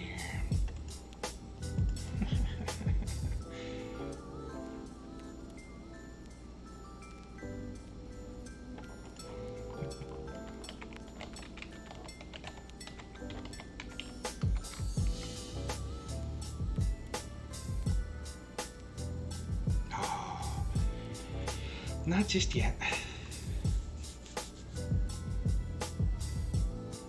So I've started to get into alliance raiding, at the very least. I'm really enjoying these Nier raids. I've just gotten in. I just got to end game about 3 weeks ago, I believe. So I have about 60 manufactured coins now. So. So that's probably about 20 coins. 20 coins a week. So 6 to 7 coins a day. No. About 3 to 4 coins a day.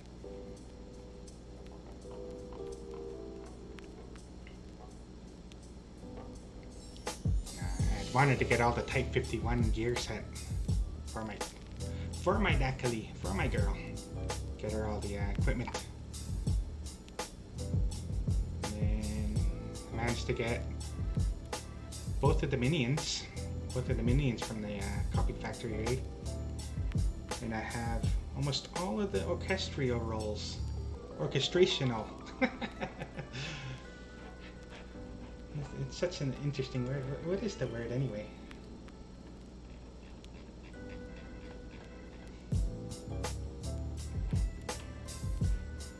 I have all but one of those scrolls. That is the Way to the World prelude. So that scroll only shows up once a blue moon. Although it's going to start showing up more often now. Quite a relief. Oh boy. It won't be driven as mad any longer.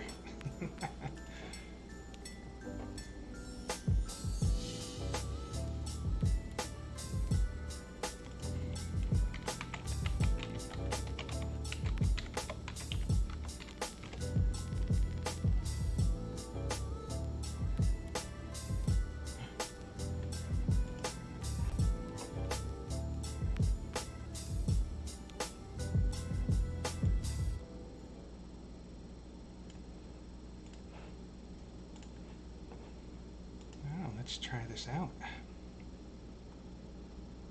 My heart's beating. My heart's just beating really hard. Ooh. Let's see. Are you ready?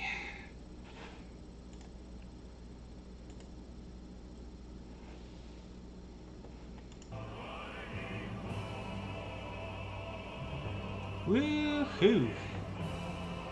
Let's start. My heart's beating way too much. I just realized something was going on here.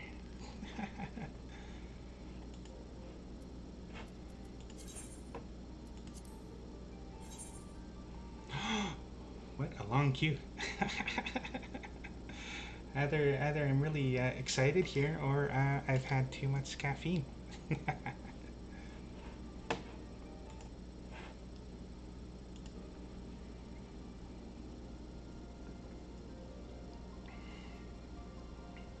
My character, Dakali Murila. I fell in love with that last name, Mirala. Which reminds me that, you know, the first time I played this game, you know, I had I had it, and this is the very same account. However, I had lost access to that portion of the account, I guess, because you can open up multiple accounts within an account. So this is my second account. This is my Steam account. But the previous one was with Squaresoft, and I haven't been able to recover that account. You know, I jumped the gun. I had purchased a subscription fee initially for that account, and now those two characters that I had created for that account are locked behind. They are left behind. I wonder what happened to them in that timeline. Oh, we're in. Ooh. Hello, welcome to Final Fantasy 5.4. I think this is my red mage, or this might be my gunblade. Let's get into samurai. This is my only class with 510 armor, so let's see. Whew. Oh, my heart's just a pounding.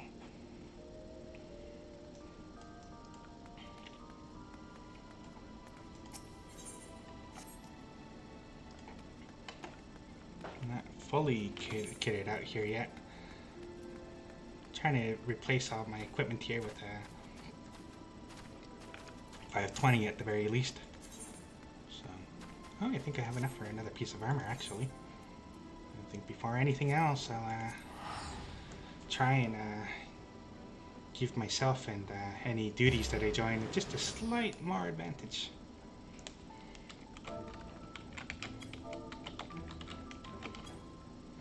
Alright.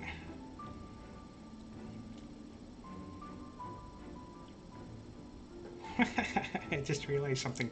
Why did I run out of the room and then halfway across the Crystarium before before deciding what to do?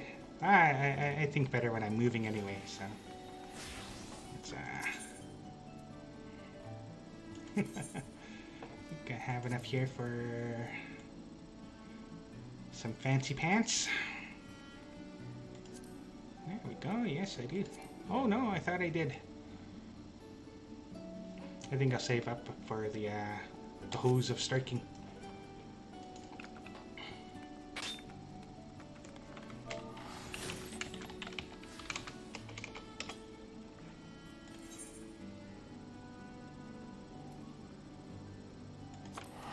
So, the thing I'm most excited about is the Nier raid.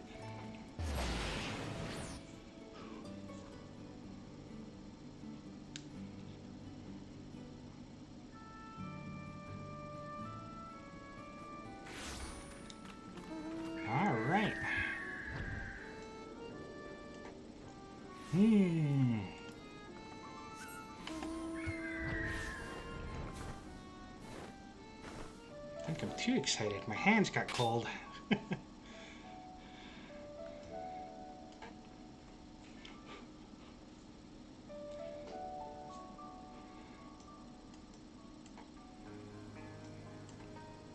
I'm an old bear. My paws got cold. Am I even going in the right way? Look at all this fog. I can't see a thing. Maybe that's fitting.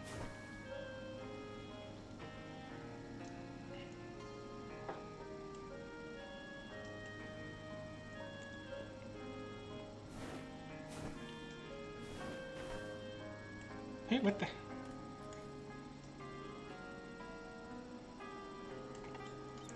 Seeing all these interesting mounts that I've never seen before.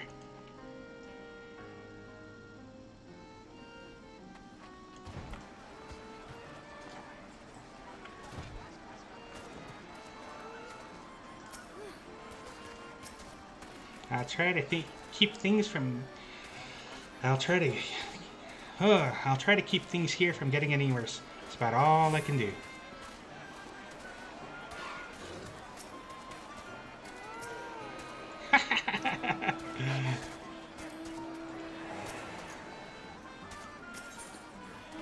The big sight thief is still concerned about the twins. Lots of slowdown here.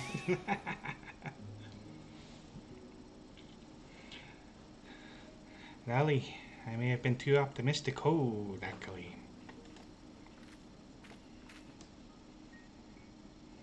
The fact that the villagers are still nursing a grudge doesn't surprise me. Not that I haven't tried to make them think better of it. But why hasn't Anna come back and given them what for yet? It ain't like her to fret over what people think. Then there's Konog. I was worried he'd go chasing after her again, which is why I'm even more worried that he's been shut up in the tunnels this whole time.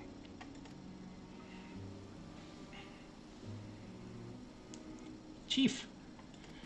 Although you gotta imagine it's more like Chief! We need to clear the rubble so that we can start digging again, but the others won't stop bickering about whose job it is. Not even when I threaten to boot them clear into the sea. I'll be right there. 2 boots are better than 1, as they say.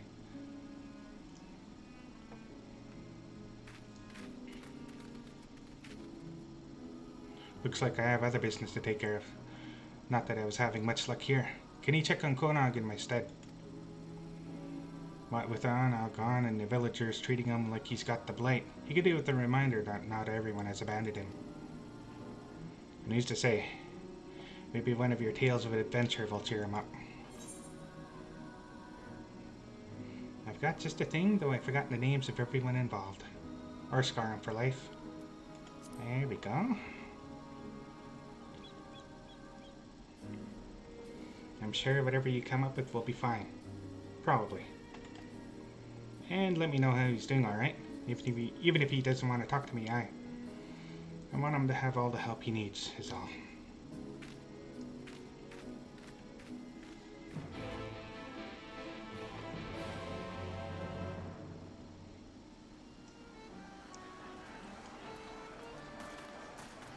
Raid.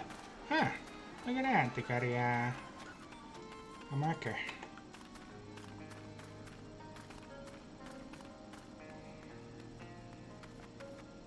A marker for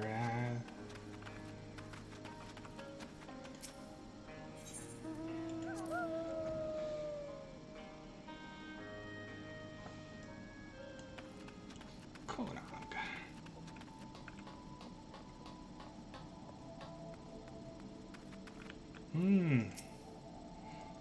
Konog is radiating an uncommon amount of heat. The many layers insulating his head probably aren't helping.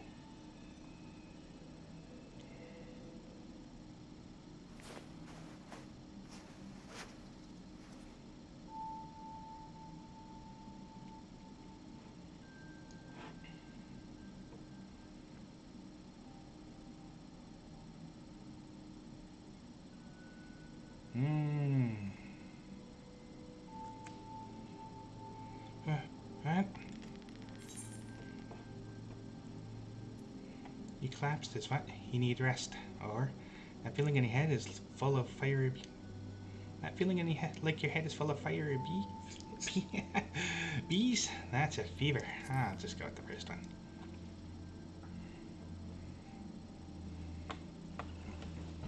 No, I'm fine. Got to find Anog. Nope, you're not going anywhere. Anog wouldn't want you running after her in this state. Nope, you're not going anywhere.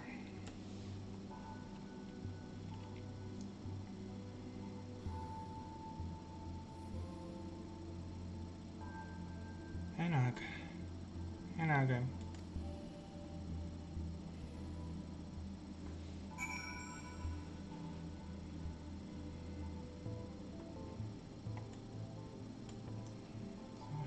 To the XIV chief.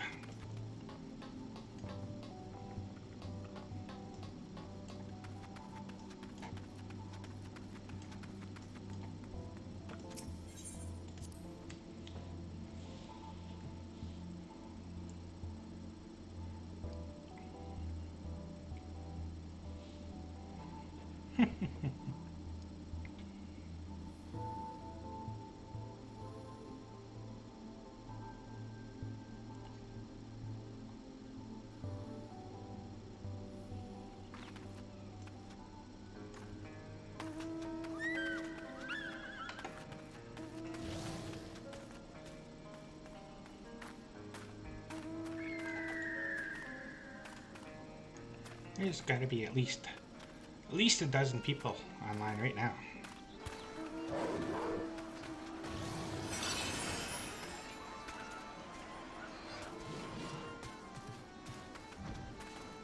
I thought for sure the XIV chief would have been closer.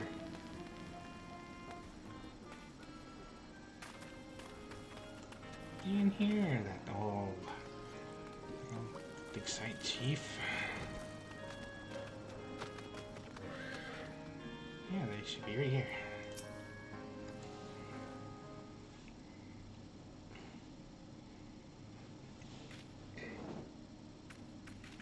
Oh no, it collapsed. We need to do something about that fever. I think some of my wife's supply of remedies survived. I'll go and see. You keep an eye on Konog. Okay, no, I'll go and see. You keep an eye on Konog. I'll go and see. You keep an eye on Konog.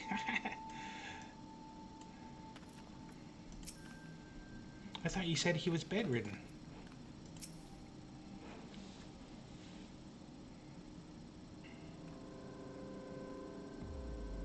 Wicked White. Where did he go?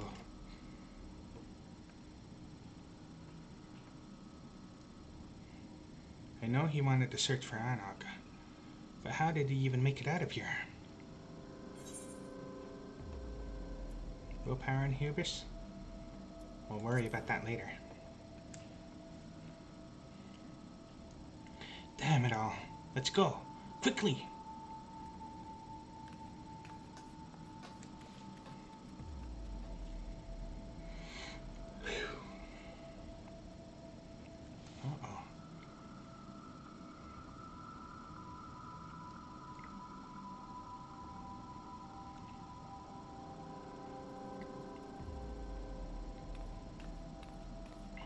Who's there?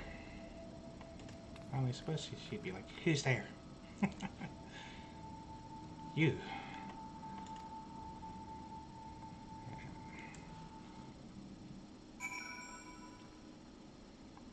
So it could be Anog or Konog, or could be just about anyone. Well, from the Nier storyline.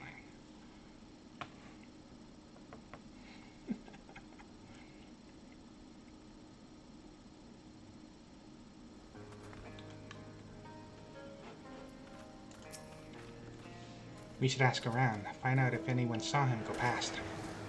Not that I expect they'll be too inclined to help. Still, any lead is better than none at all. I'll speak with my miners, you talk to whoever else.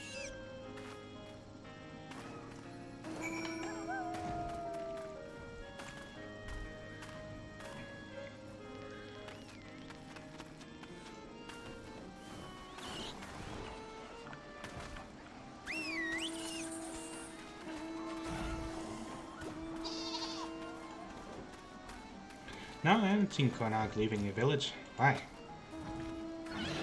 Finally realized he's no good to us and left, did he? But without him or Onog, he's going to be held responsible for what happened. Their collaborator here, for one. Listen, outsider. I'm sure you thought you were helping, but now we're doomed.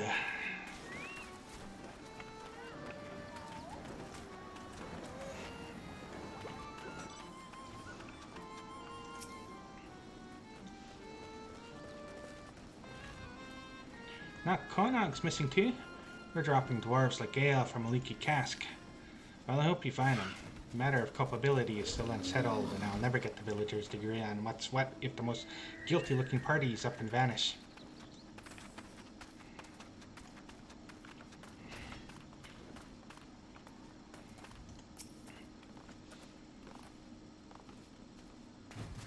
Search for Konog, you say? That can't be easy. Those twins aren't really the sort to stand still. Wish I could help, but I haven't seen anything out of the ordinary. Not more than usual, at any rate. Certainly no fever-addled dwarves. Oh, what the?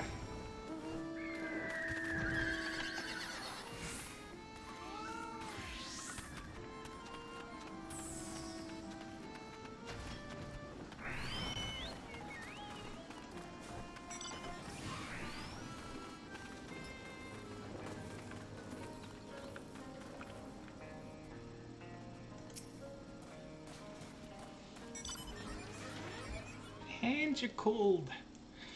They're freezing. Golly, I thought I'd never escape home. Who knew that questioning every miner in Coma could be so time-consuming? Hope you weren't waiting too long. Did you learn anything useful?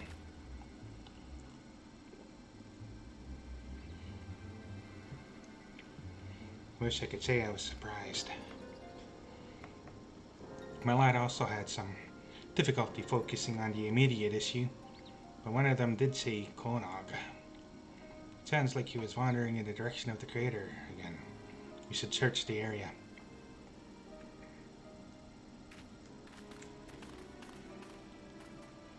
Hi, rump.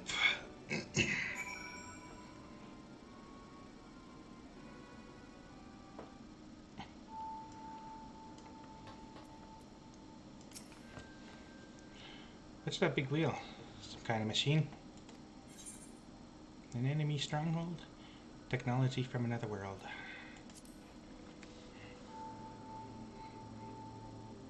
Well, that doesn't sound good. Though I'm still more concerned about where Konog might have gone. I have a bad and familiar feeling about this. Perhaps I should have mentioned where exactly I found him last time. You think he's inside? And he's probably not alone. Here we go again. Push no return, the color of depression.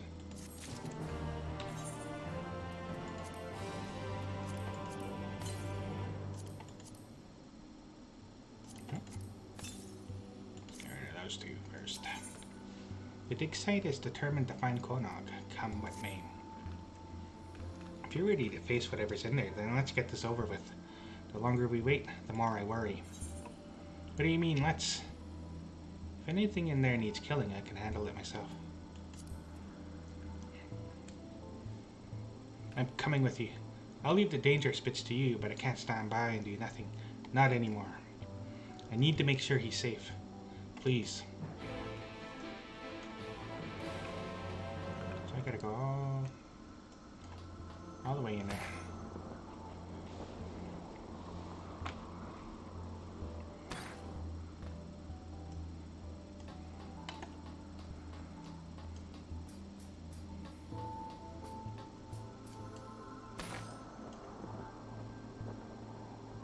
Alrighty. My hands are cold. It's not gonna be any good. I'm not gonna be any good for reading like this. Is this how it looked last time? I can't remember. I do remember. Coming down like this though. Oh yeah, nothing's really changed on the outside, on the exterior.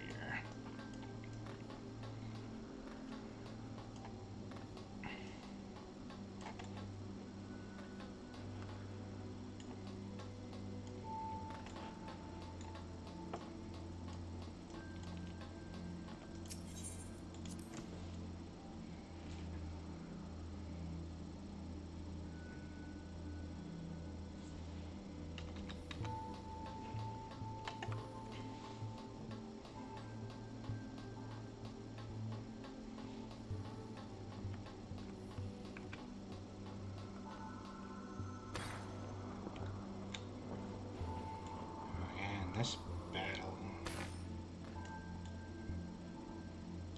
was frustrating as heck to learn. Still learning it. I've only been in the Puppet's bunker fight for a couple weeks now, so giving it a couple tries now.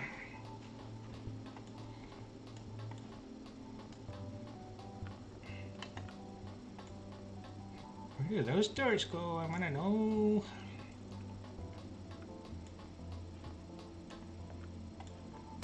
Ow.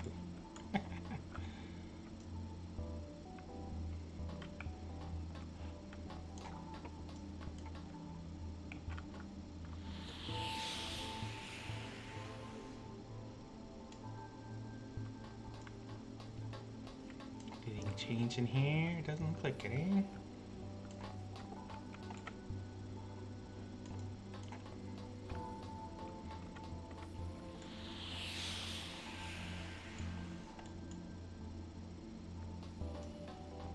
Watch me be one of those poor unfortunate fools. Anything change up here? Gotta be... Never be too... Never be too nosy.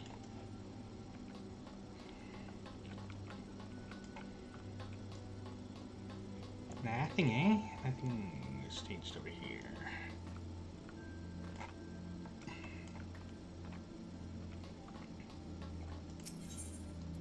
Enter the alien ship. Whew. Nervous. Doesn't look like there's anything back there. Although there might be something to either side where I couldn't see.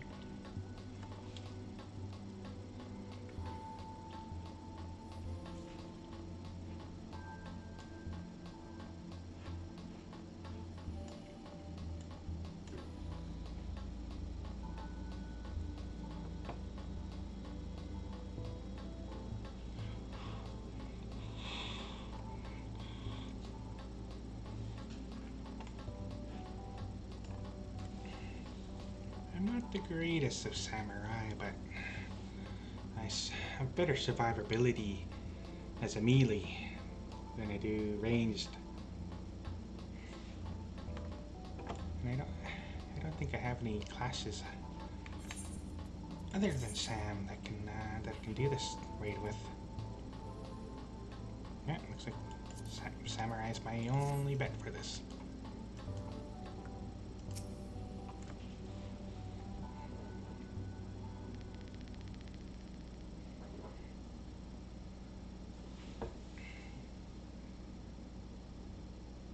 Sorry for lagging behind. I have to keep reminding myself not to get distracted. To tell the truth, I'm starting to understand the intrigue. He said that the place he found Koenig before is through here.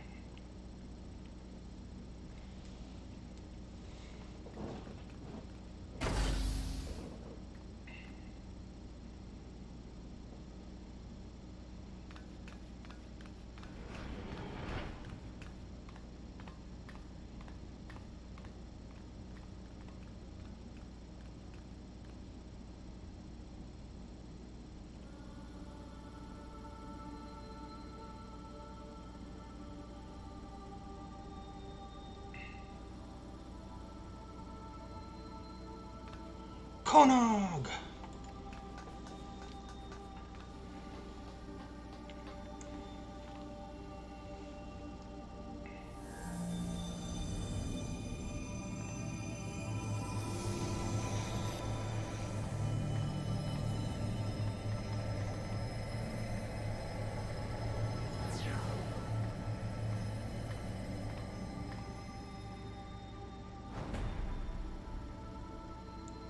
Oh my.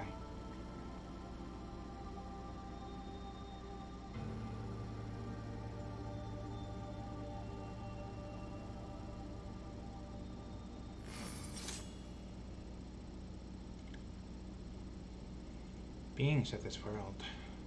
Watch closely.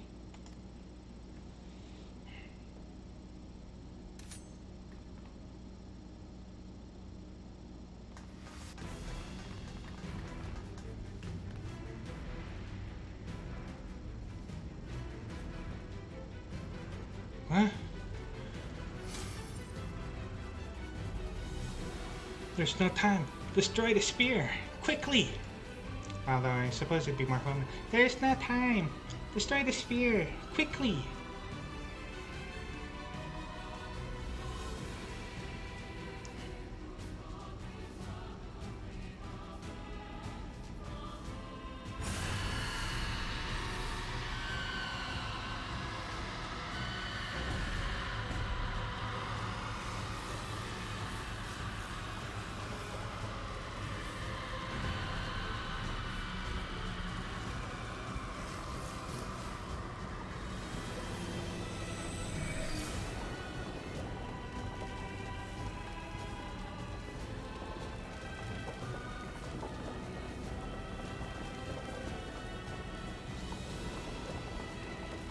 This is bad. We have to get out.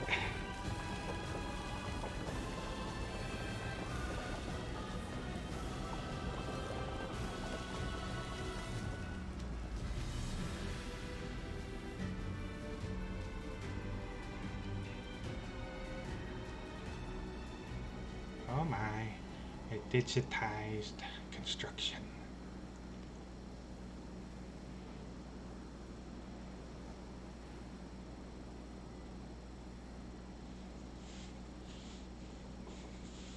All of a sudden, I'm too excited.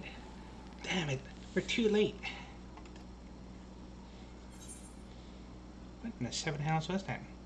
I feel I'm old. Several explanations.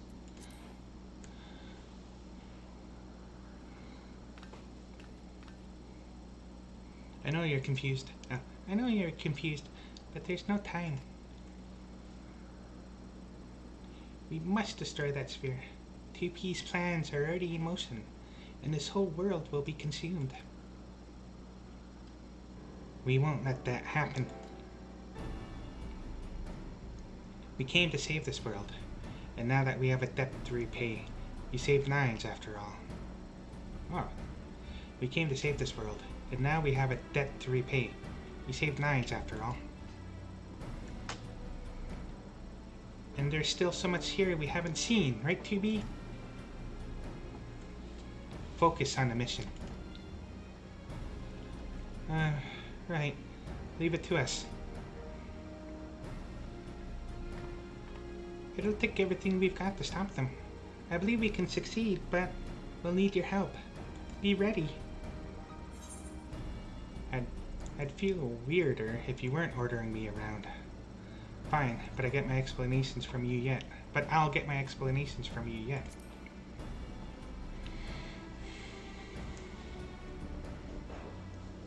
Duly noted. Duly noted.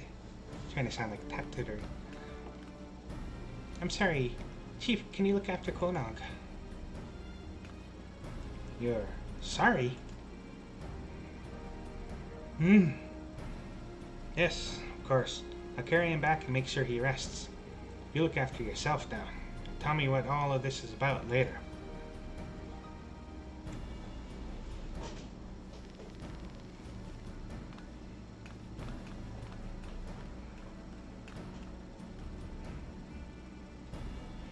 We make for the tower.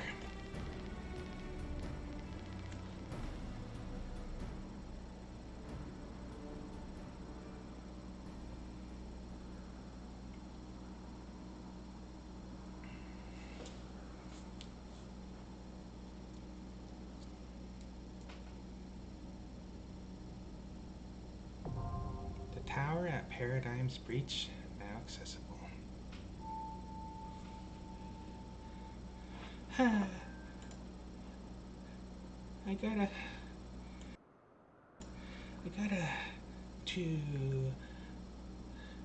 need to... Excuse me 1 second. This is too exciting. Everything's just coming out. I need to warm up my hands too, otherwise I'll never be able to complete this mission. I'll be back in 1 sec.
Yeah, I'm back. I'm back. I'm back. Alright, let's get rid of this text. Okay, man. There's feeling it back in my hands again as well, so let's... What are these two characters? What are these three characters gonna say? The sooner we can destroy that sphere, the better. The sooner we can destroy that sphere, the better. We need to end this. I wish we had time for a few quick scans at least.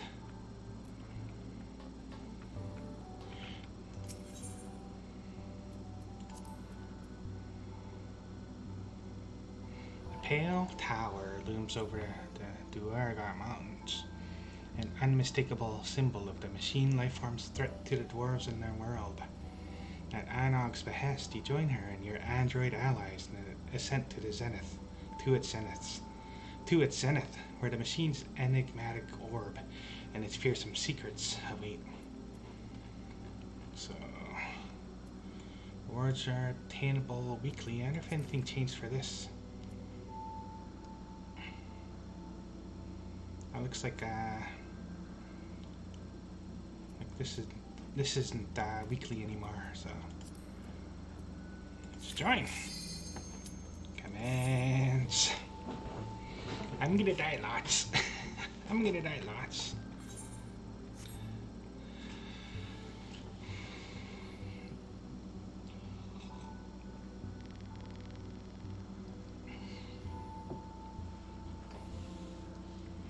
But that is fine.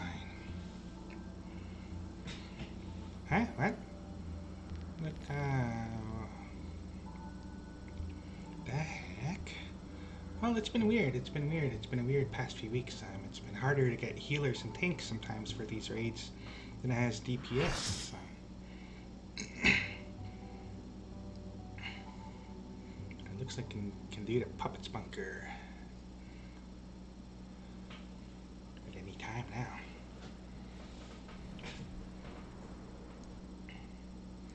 Well, let's see. This might be... be a little bit too... My hands are cold. You can do it.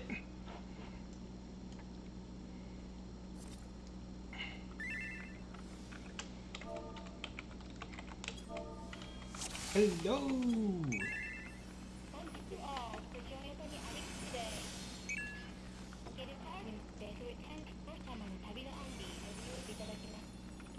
Don't worry about it. There's no actual meaning behind anything machines do.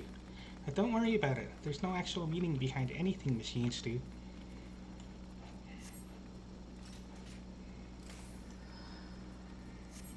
Uh-oh. You need to destroy the obstructing consciousness from inside the network.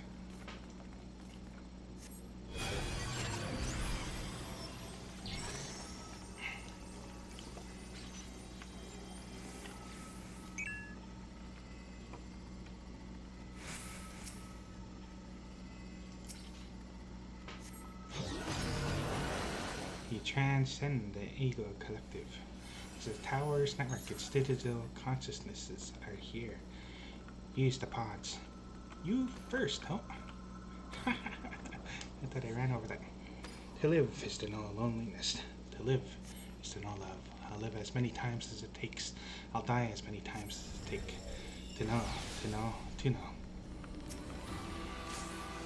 Oh, aren't my tunes...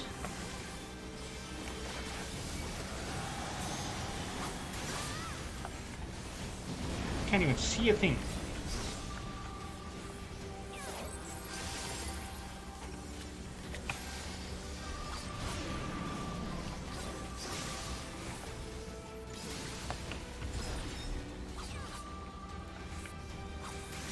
Looks like he's doing it right.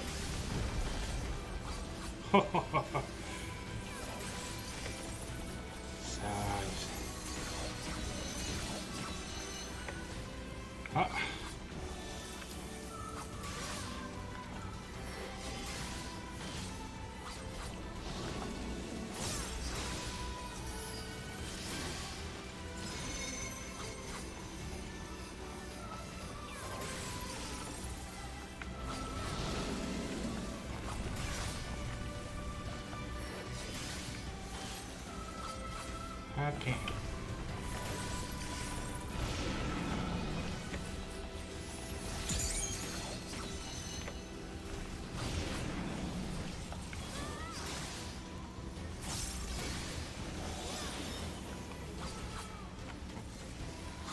Has he shown us everything?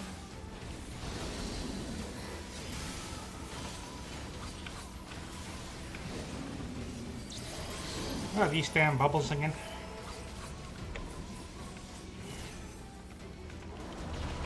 Ow. Oh, I almost got myself killed there. No, I don't want to die. I'm worried about that. I'm really worried about those things.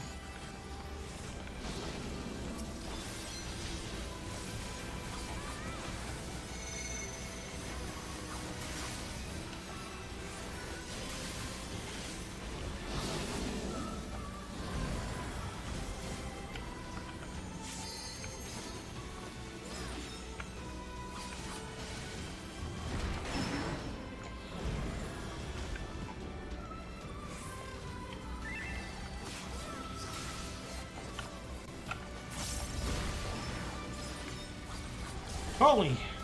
We just got the one healer left, eh?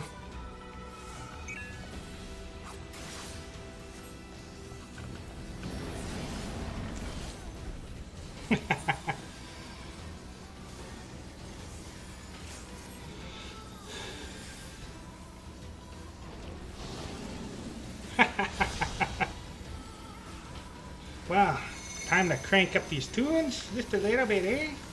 Look at that. Get it up to 70. Can we survive? Can we survive?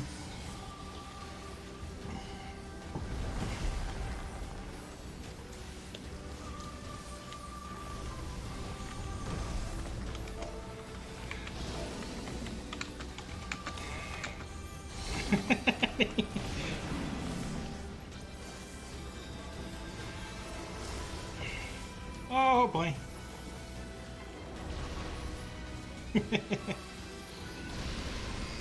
Nier wife already. Can we do it? Can we do it? Res the red mage.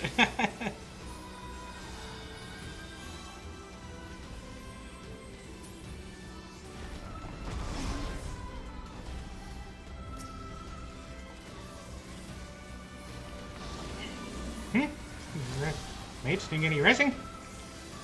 And we got one more. Where's the other res mage, please? Isn't the res?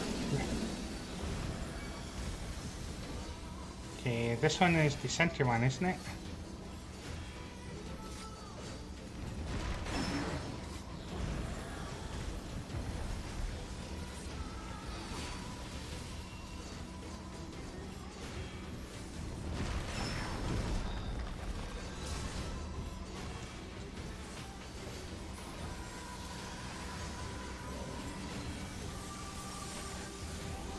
What?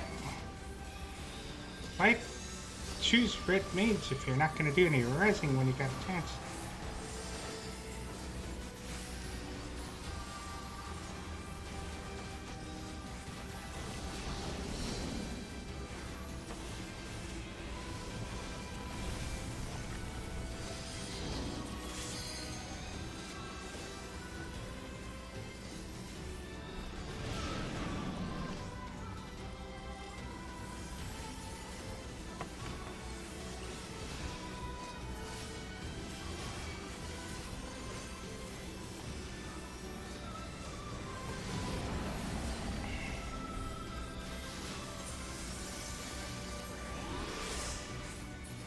Dang it, I learn best with my body.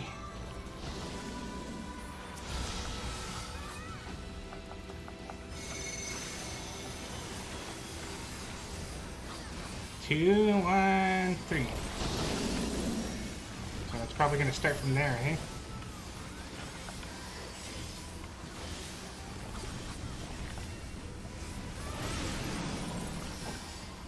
This one is two, so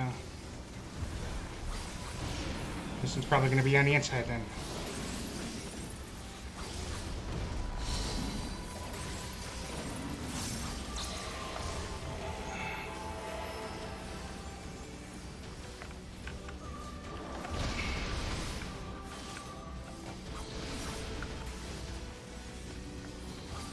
Yeesh.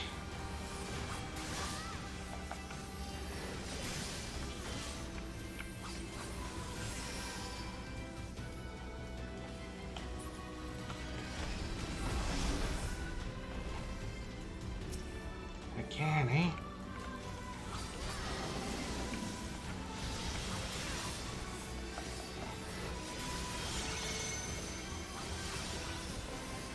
Okay, which one?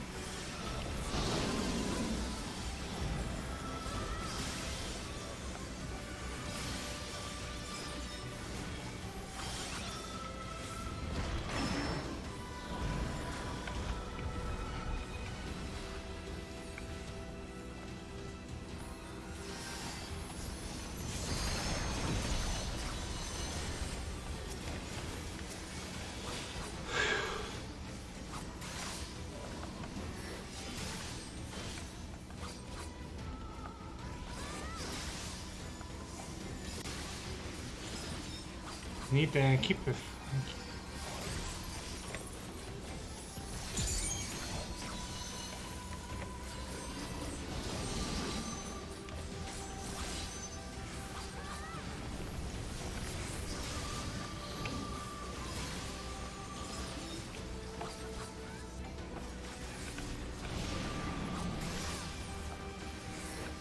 Kind of flick that and that.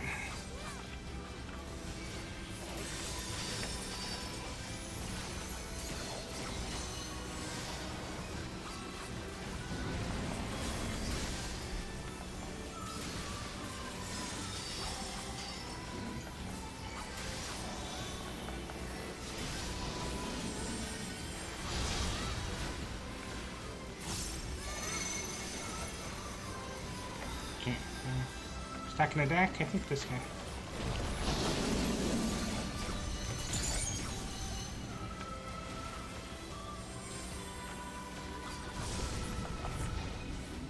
Yeah! Yeah! Yeah, man! So, 520 equipment, hey? So, I will agree on that. Agreed on that!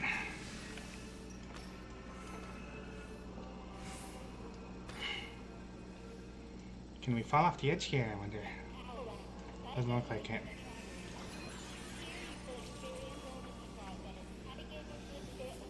Still not enjoying the creepy voice, thanks.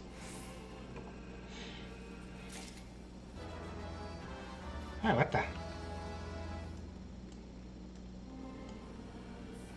My greediness is... No, they're all...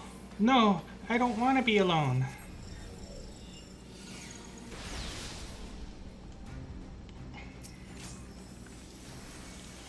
Which one is my tank?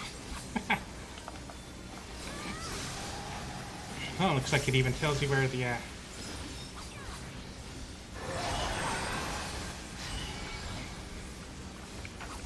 Oh, what the hell is that?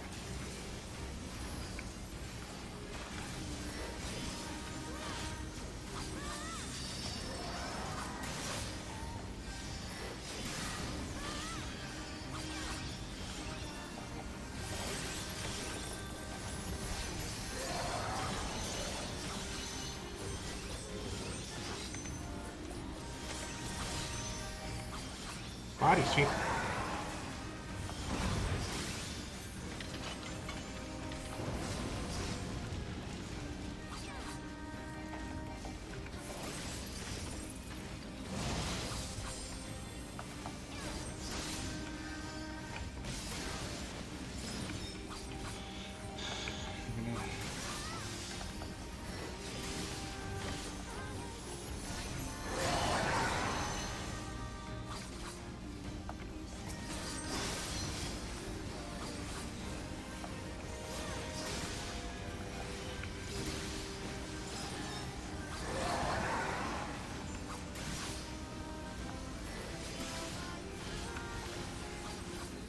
Okay, that was barely any time to react at all, eh?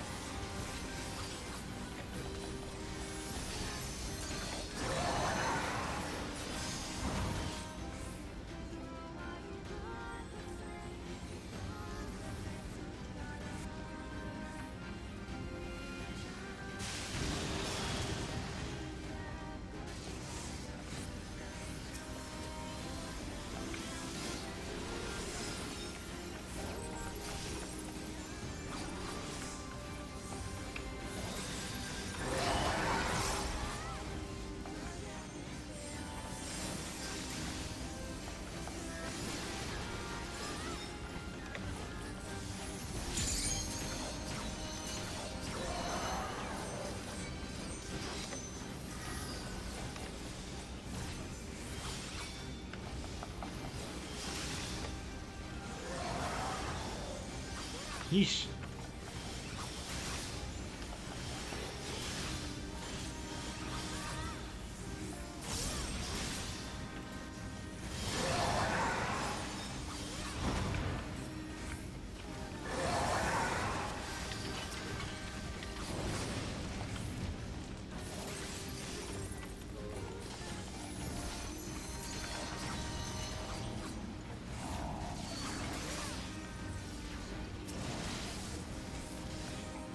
Yeesh, eh?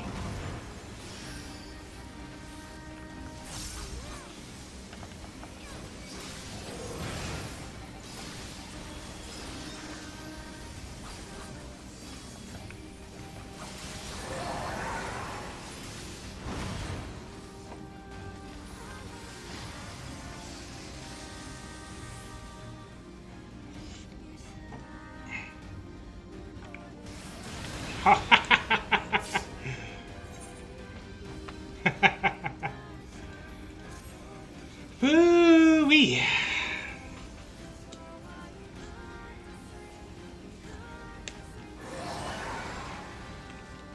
Guess I'll watch for a bit then.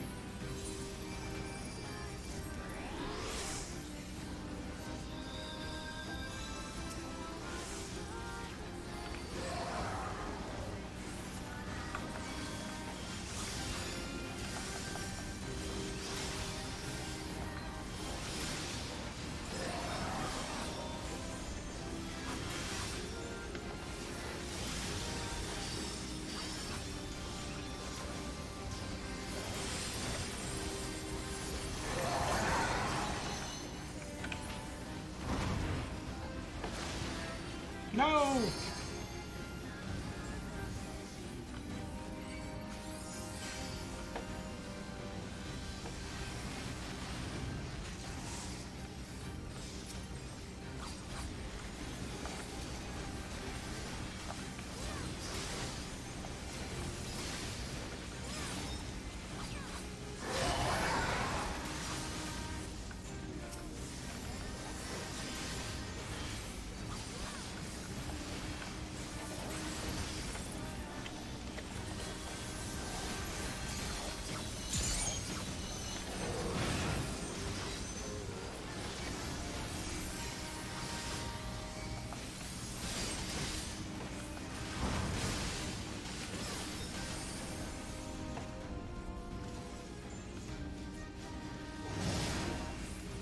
That's the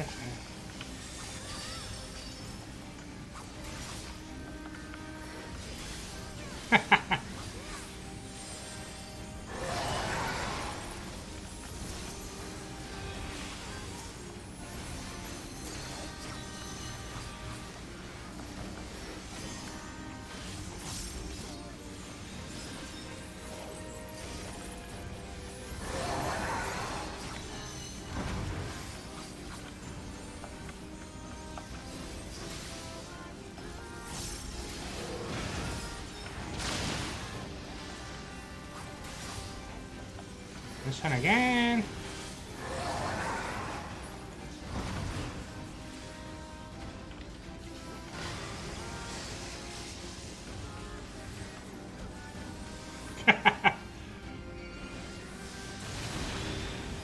Ah, what happened there? Well, I ran to the desk, of course, but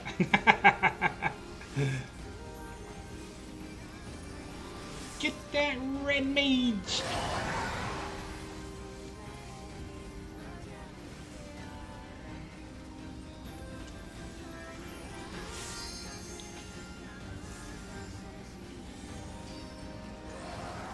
Hey, come on, Red Mage, put on your lucid dreaming.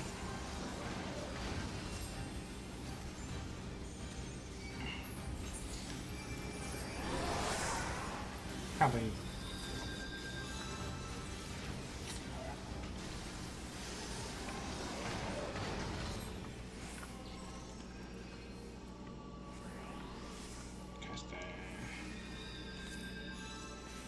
Okay, so I'll have to pass on this, eh?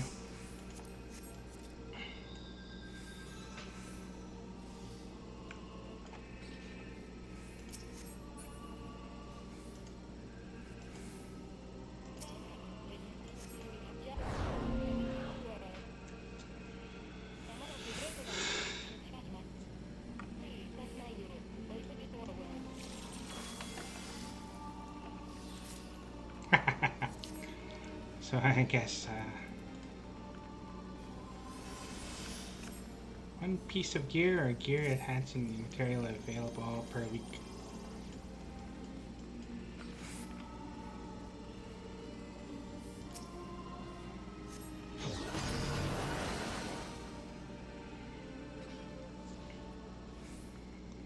What? Aren't you enjoying yourselves?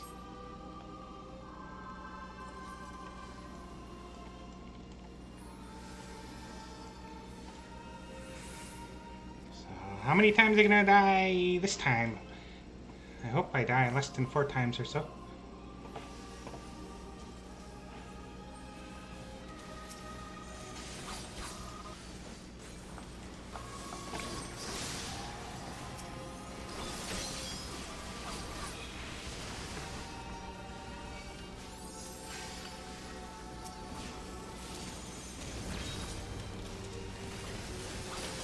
Uh-oh.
You'll never eliminate us.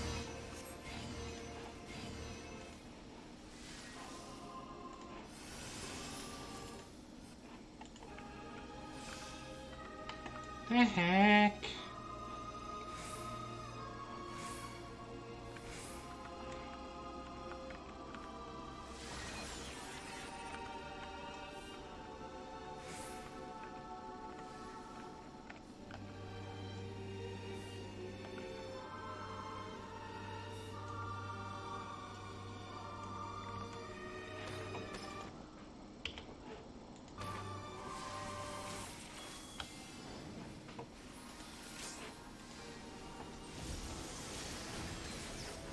Oh boy.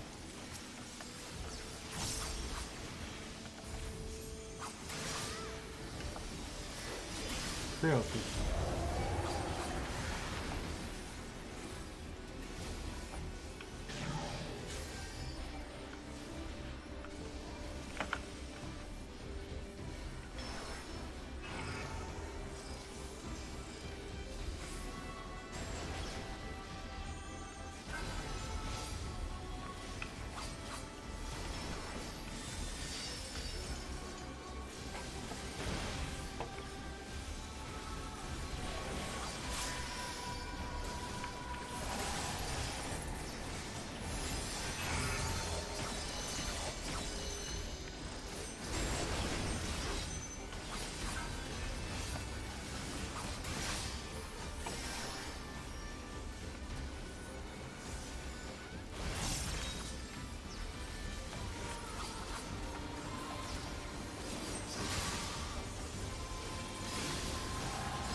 You fucker.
Ah!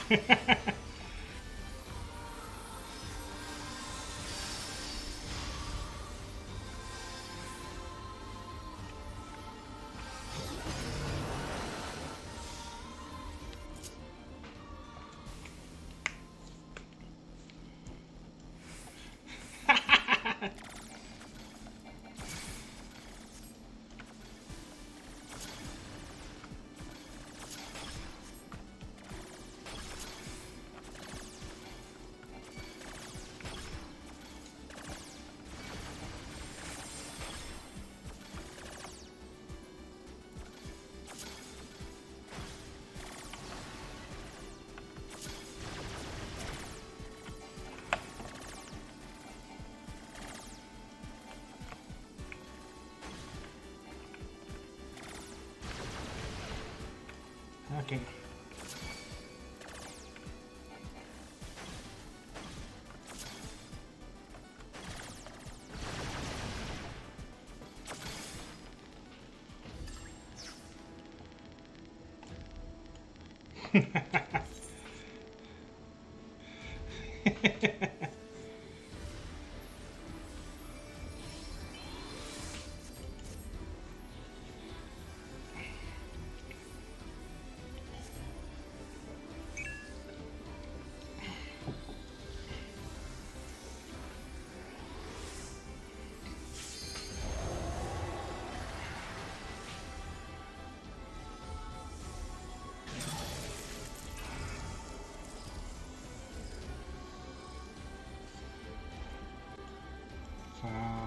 Looks like she's gonna blow them off to the left, I wonder.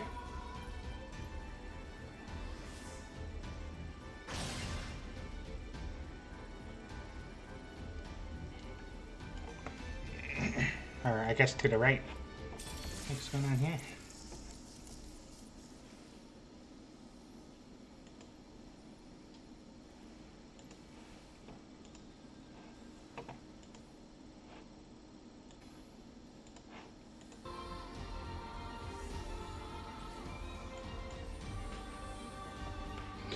What the heck is going on? I wonder how long the stream was offline for. You might just...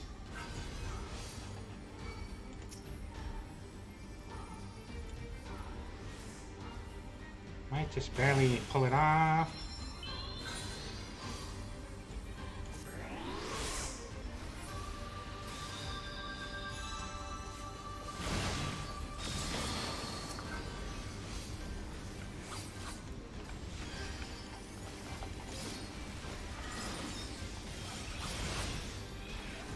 What?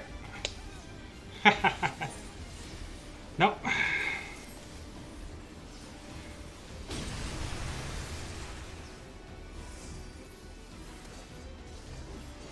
Let's see what's going on here. What did I do wrong there?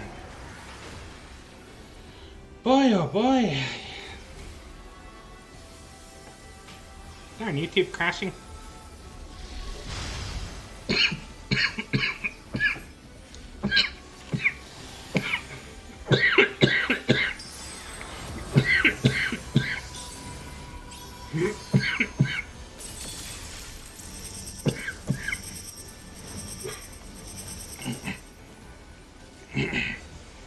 I almost died there.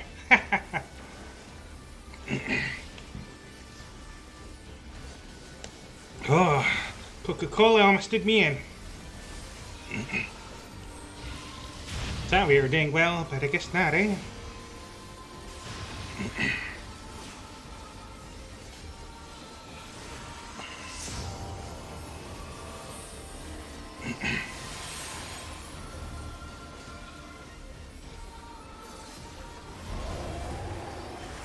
Okay, back. Okay. What do you gotta do with these chains? It's like,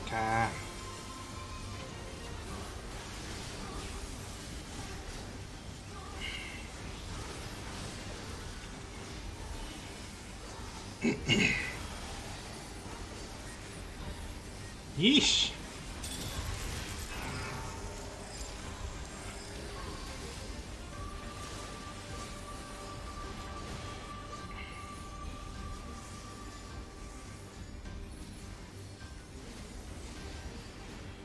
Guess watch TV as usual, eh?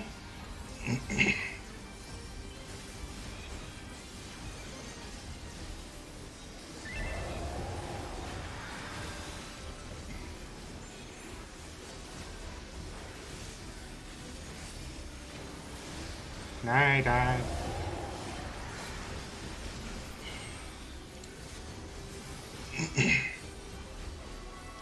face. Ah, boy.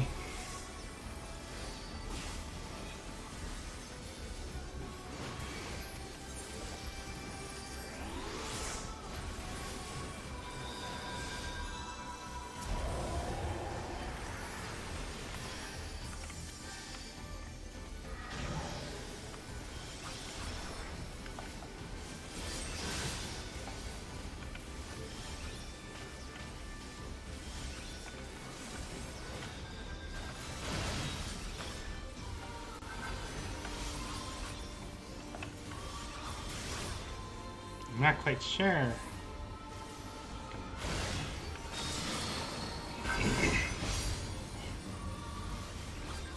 Well, I'm dead here.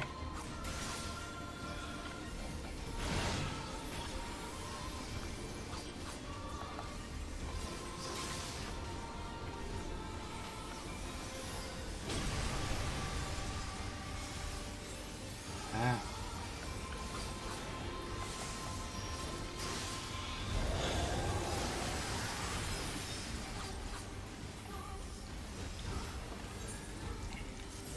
Huh.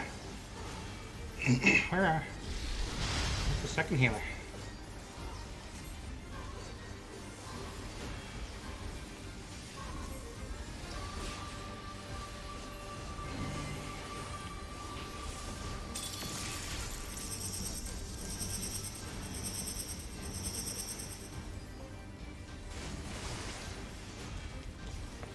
Well, no wonder why we're having trouble.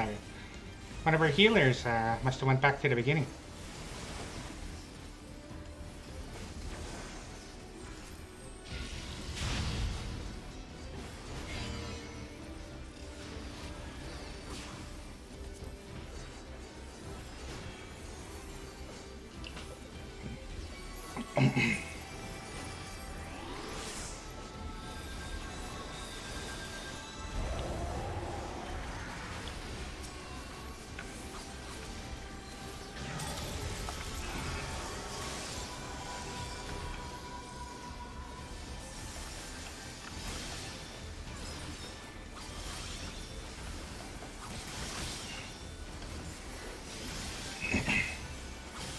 To get as far as possible, eh?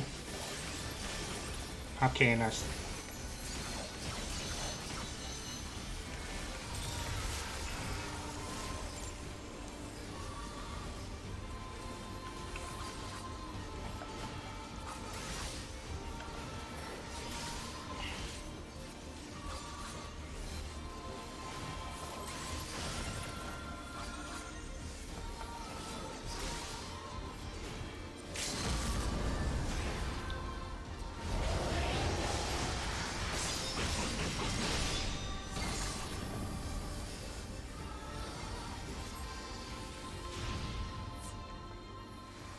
Yeah, man. That was...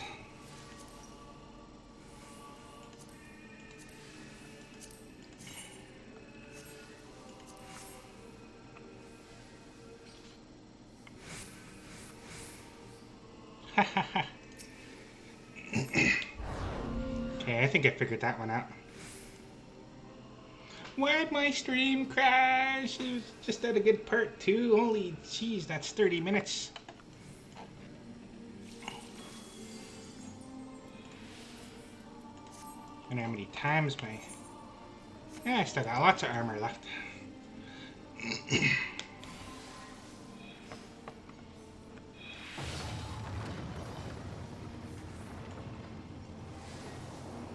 an elevator. So, we're gonna have an elevator fight. We're gonna have a Gaius Van Basler style elevator fight. Looks like it goes all the way up.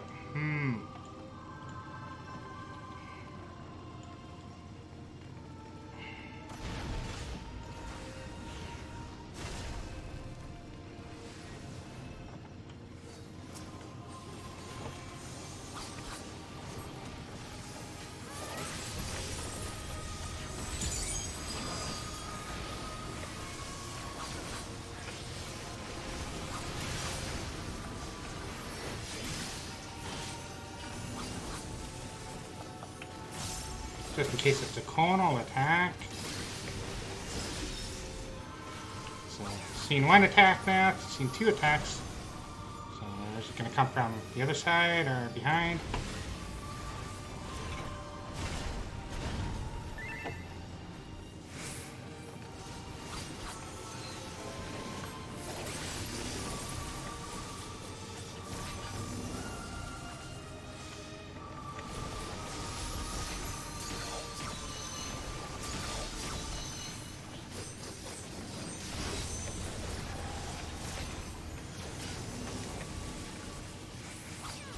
Oh no!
Quit making fun of us just for playing games.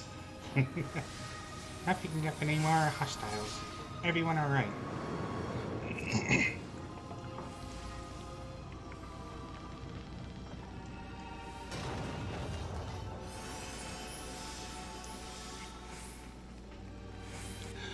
Why? Why did it have to crash?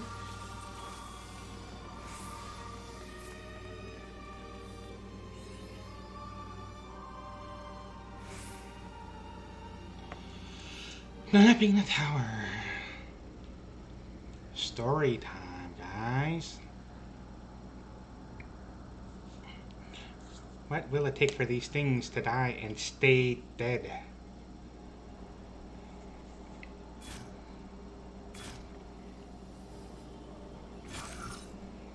Ew. No, stop them!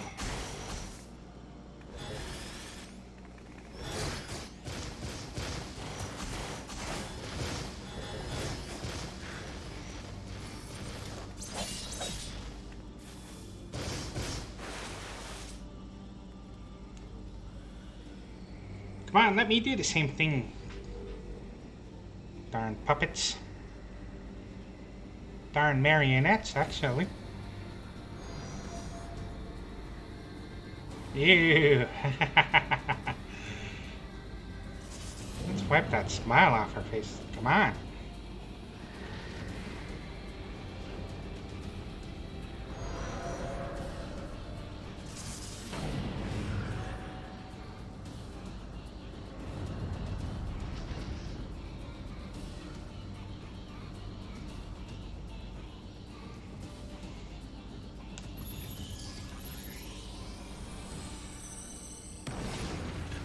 Whoa, holy moly, man.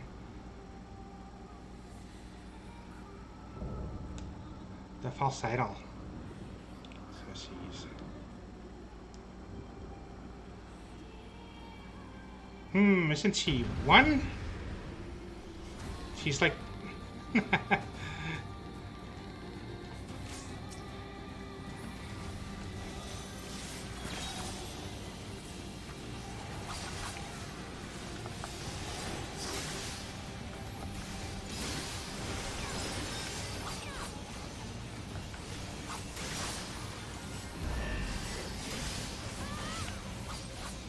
Seems like it's going to be a frontal, maybe a conal.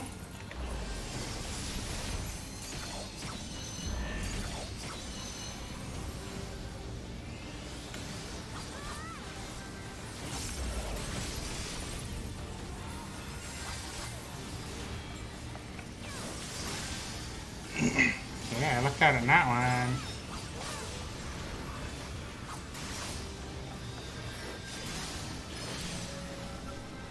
Okay. What the?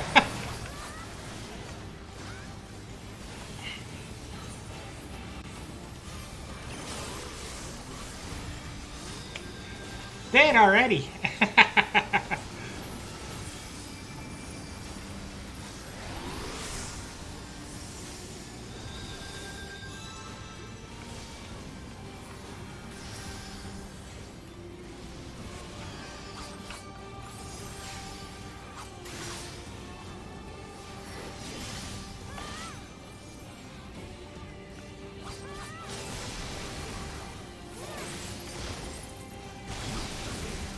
Thankfully, see this attack.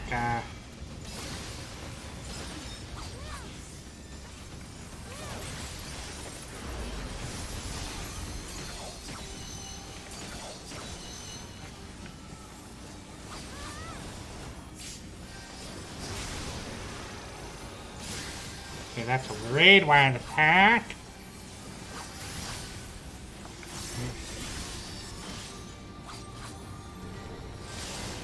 Okay.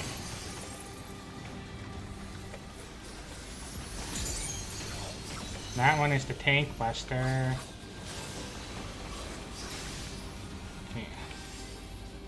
Gotta spread those way out, man.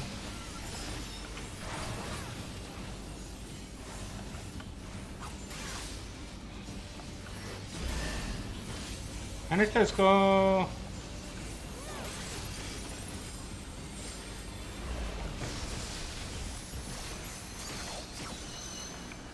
Where's the one that... Down for the count. Down for the count. Come on, get up! Active time maneuver!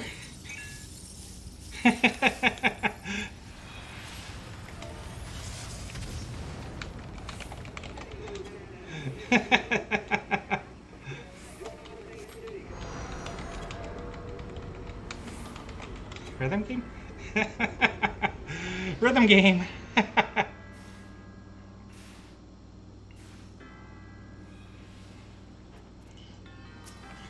Oh no! This is the final song! Mixed with, this is Kinase Salvation?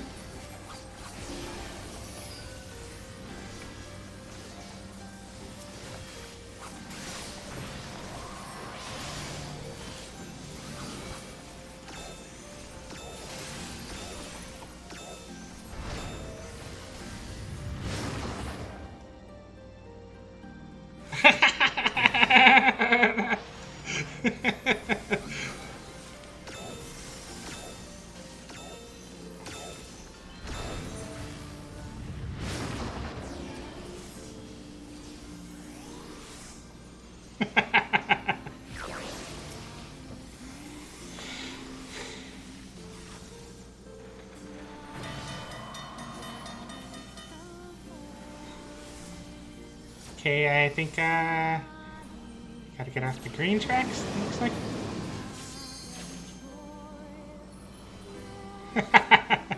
I don't get this. Mixed signals. He will. Oh no! It's English. Yamate Kuda, stop!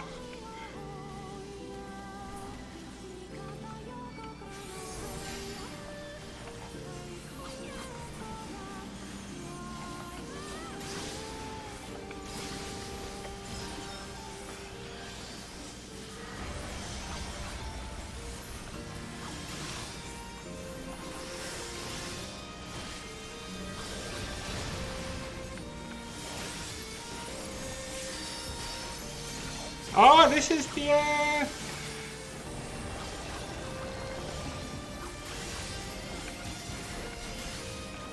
bow, bow, bow, bow, bow, bow, bow.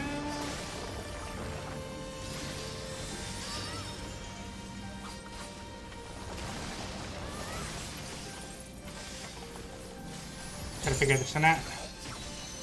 I didn't figure it out in time, darn.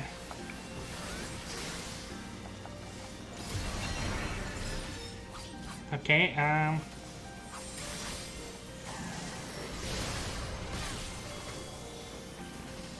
don't know. Oh.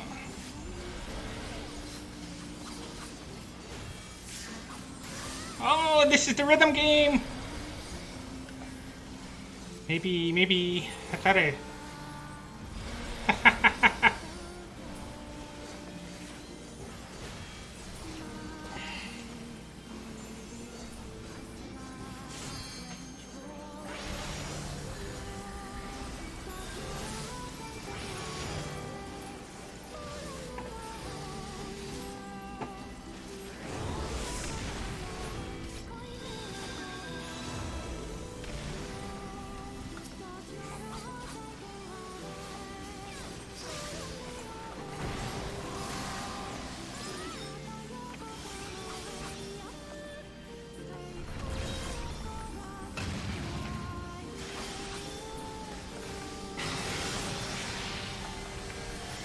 Man, this girl's as hard as any other one.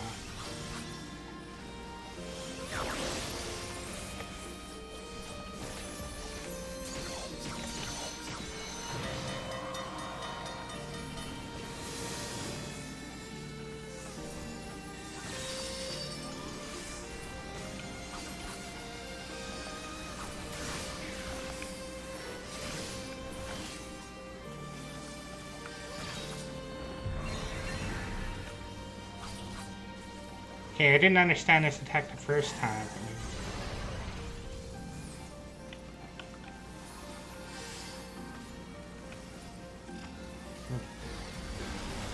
Okay. Damn you, Yokotaro!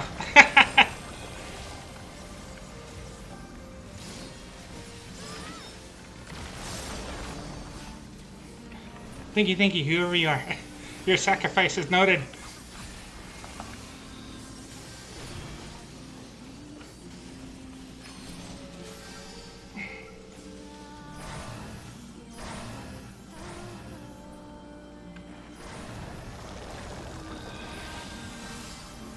Okay. Okay, which way? Oh, I'm dead. Oh no. Thank goodness.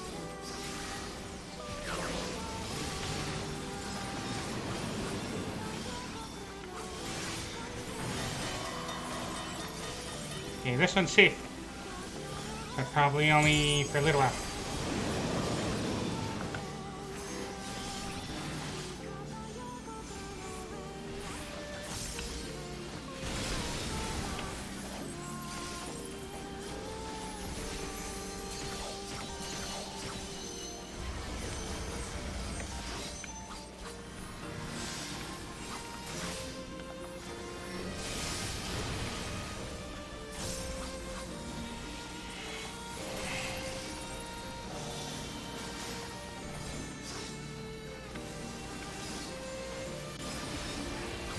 Utterly beautiful.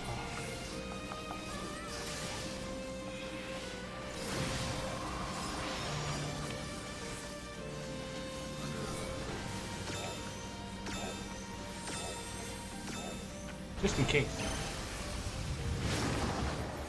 Oh, man!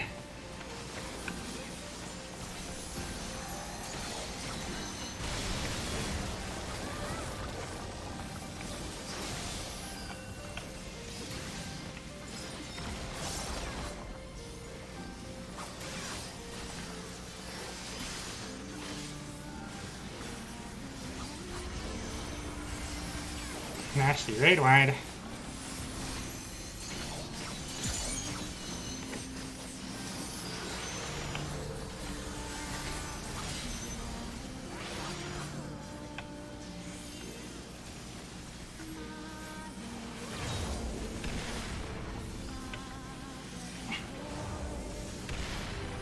Ah! I wasn't paying attention that other time. Okay, so, these things sort of take a magnetic, like...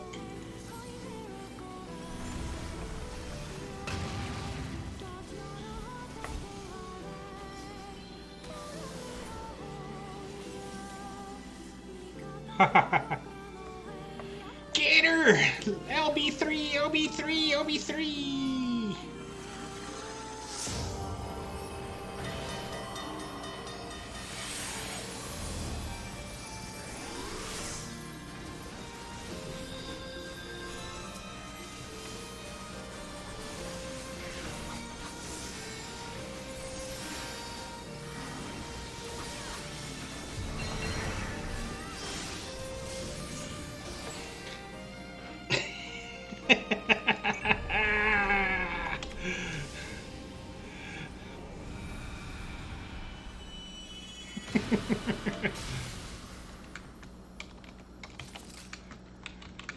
God damn it.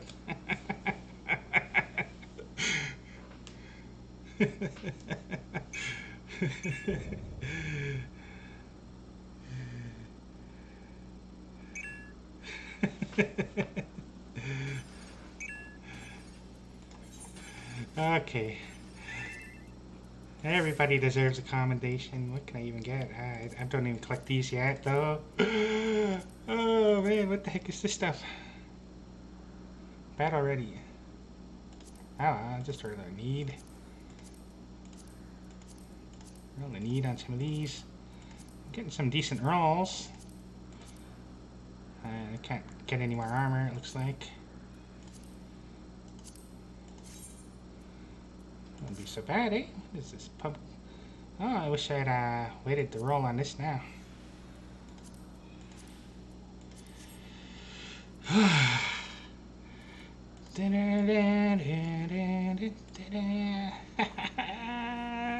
Let's turn this off. Yeah!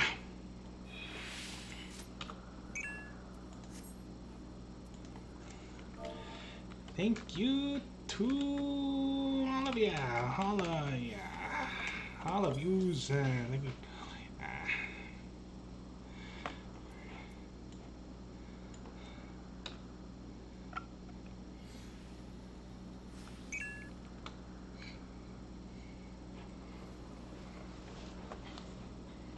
what? Who ain't rolling? Come on.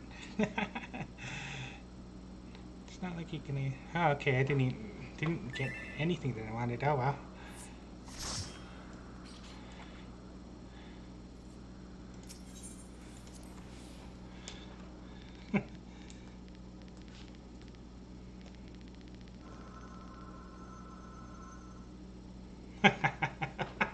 Oh boy.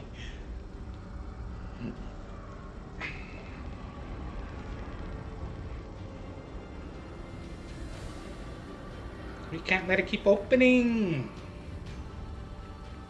Back me up here, Tubi.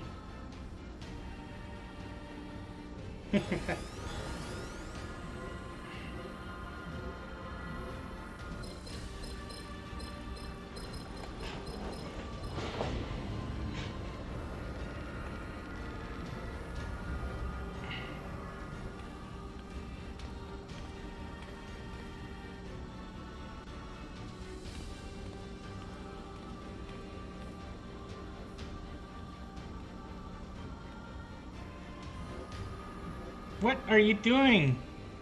I'll help you. From the other side. I'll help you. From the other side. Oh, this is the game. Take care of Koenig.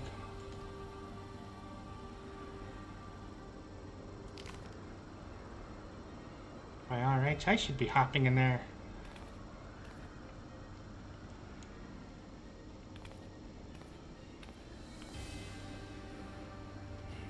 Where's Koenig?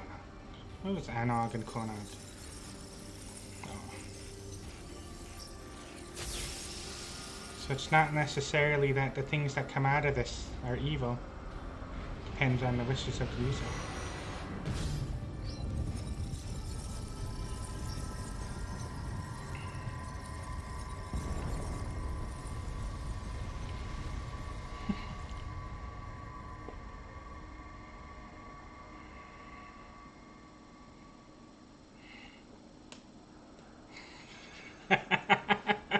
So it was a rhythm game in the end.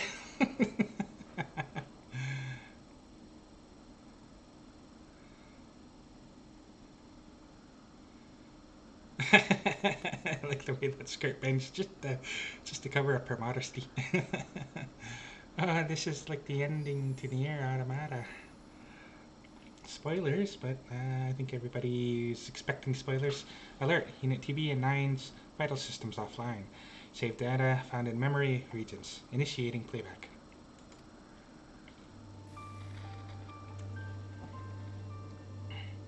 This is Yorha Unit 2B recording. We discovered that our enemies, the white-clothed androids, the tower, that colossal girl, came from that white orb, as did Nines and I.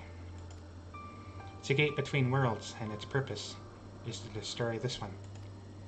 As long as Nines and I are on this side, it can never be closed. We have to go.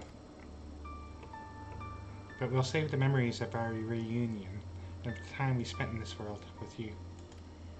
Some things are just too precious to lose.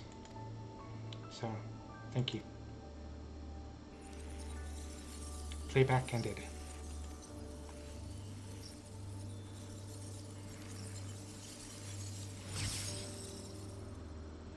Well, at least the gear that I gotten didn't disappear and leave me in the nutty.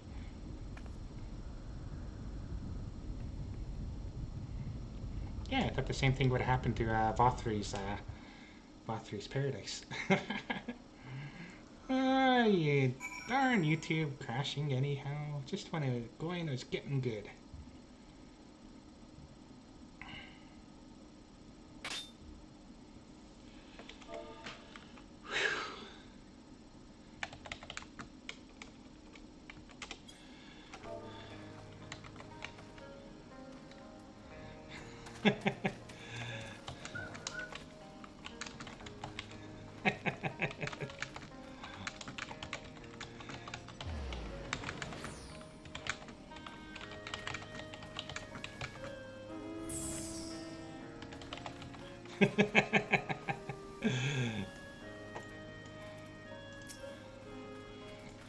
Lally, that scared the shite out of me ho. The tower just up and disappeared. It sort of folded in on itself in the blink of an eye. Glad to see you're safe though.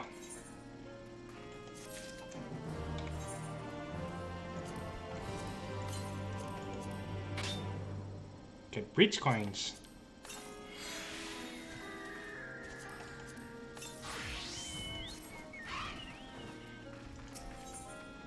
Relieved as he is that you and Konarg are safe, the Dig Scythe chief wishes to know of Anog's fate.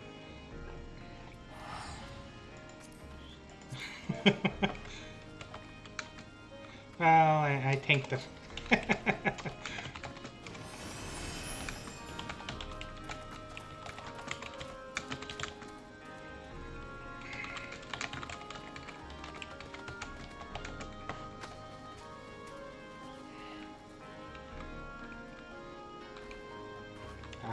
Many of the mechanics, they were,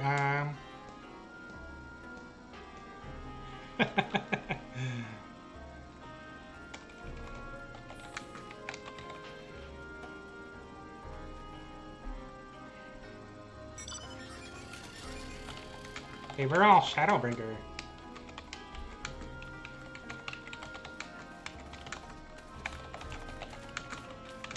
I guess.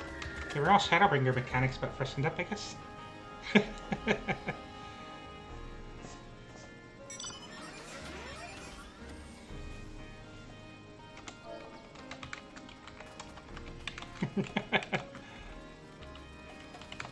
The son of a...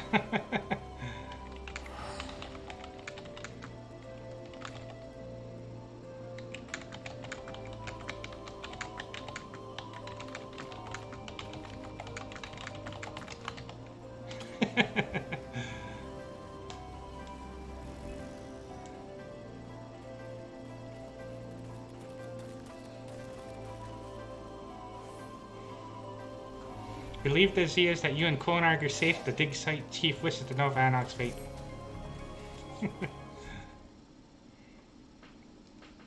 So, what happened in there?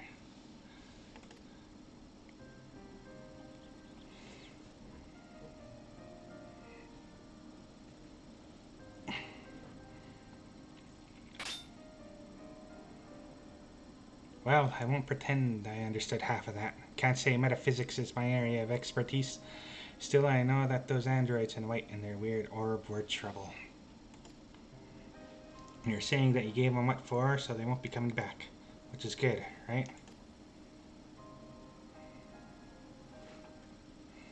Glad to hear it. Thanks for risking your neck for us. Where's Anog, though? And your android friends, for that matter. Seems like they should have come back with you. I'm sorry.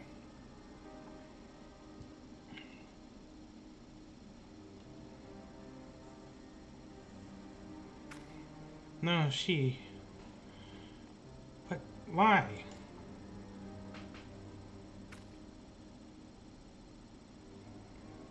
Just... don't seem fair. I was holding out hope, you know, that everyone would be fine and life would go back to normal. I should have known better, sure, but... someone will need to tell the villagers. Again. As for Konag, can you speak with them? I managed to talk him out of running back in there as soon as he woke up, but this might be better coming from you. Or maybe I'm just a coward.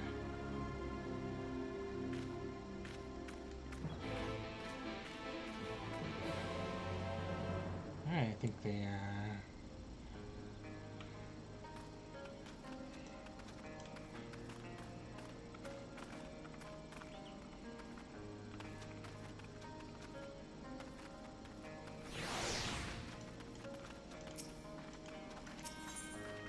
Get out of the way of the doors, you big old Vera, you.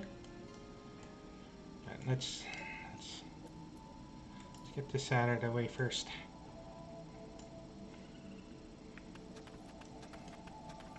But heroes don't cry.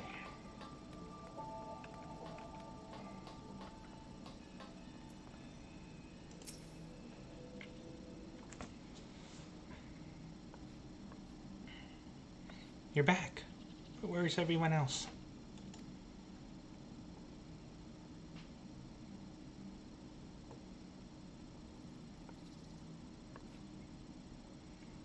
Oh. She can't be gone.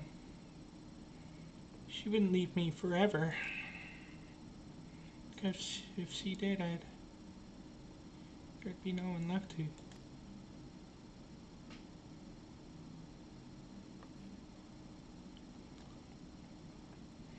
A letter.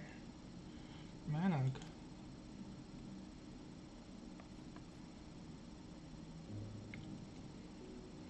Konag. I've been to another world. I've seen it.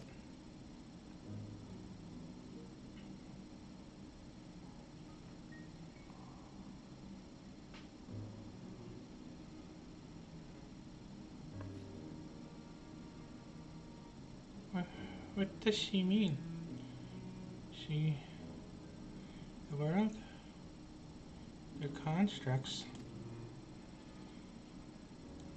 It's hardly a reason to run off on her own.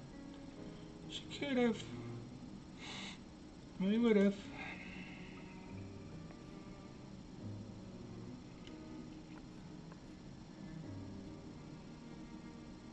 I have something I need to do, so.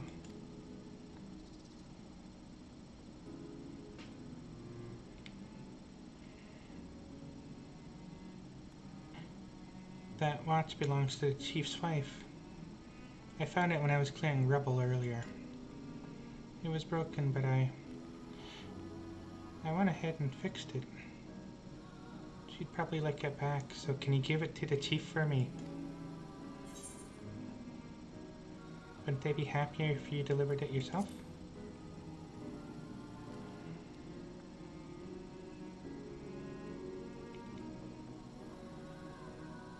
I can't. I need to. Never mind. I'm sorry. I appreciate all that you've done for us. If only I was as strong as you are.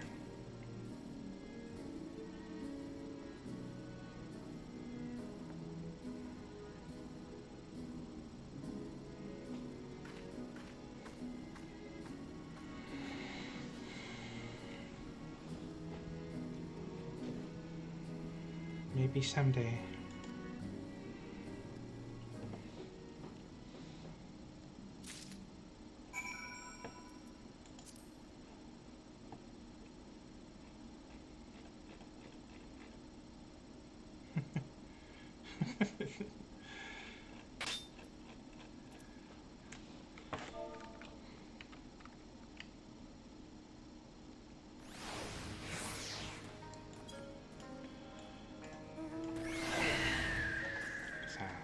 Stand out of the way.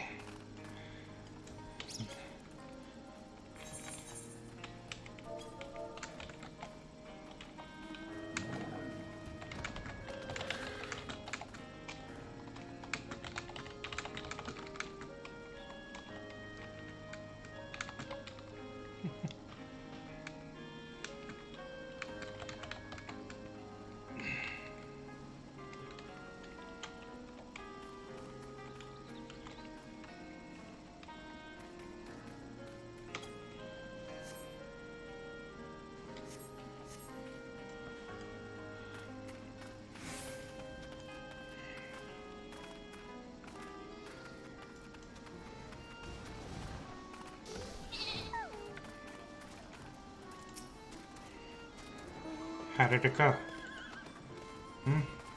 Something for the missus. Ticking timepiece. A treasured heirloom belonging to the chief's wife. Kindly repaired by Konaga.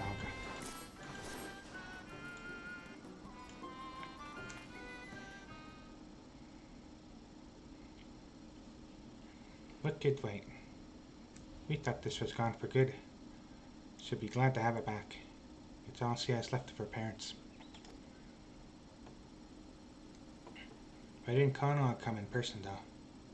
You must know we'd want to thank him.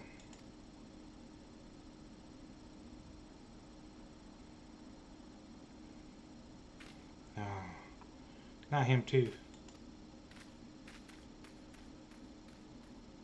Seems that you once again have cause to comfort a distraught dwarf.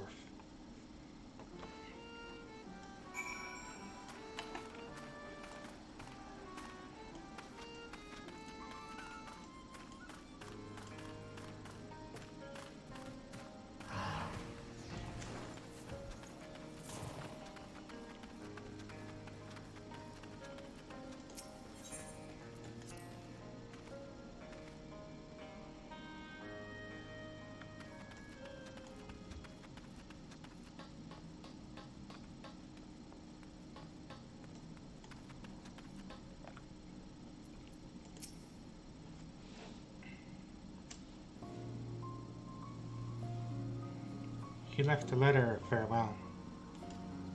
He's gone. I wish I could have done something. Anything. We lost them both, and it's our own fault. We drove them to this. This can't be right. What is right in the end?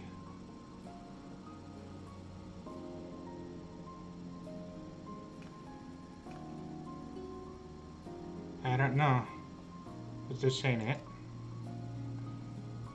The villagers need to understand that we can't keep on like this. They might be better listeners now that they don't have to live in fear anymore. If they can believe that's the case, that is. Would you mind sticking around? It'll seem more credible coming from the both of us. I'm here for as long as you need me.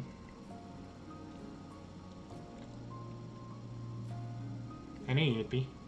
You're always willing to do what needs doing. I'm ready to do my part too. Wait here.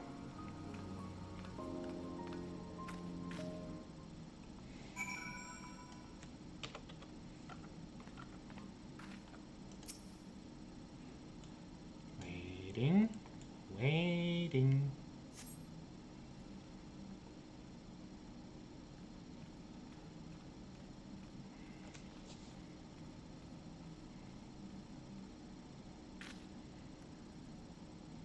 Now that you're all here, I have an important announcement. Thackeray has put an end to those machines and their plot.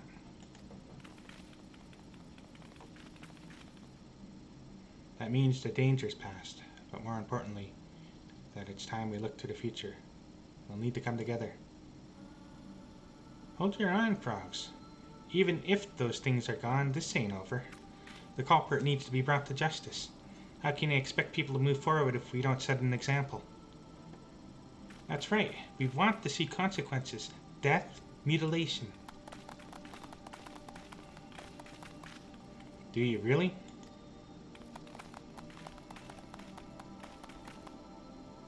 We need to talk them down or we'll never get anywhere with this. Bloodthirsty bastards.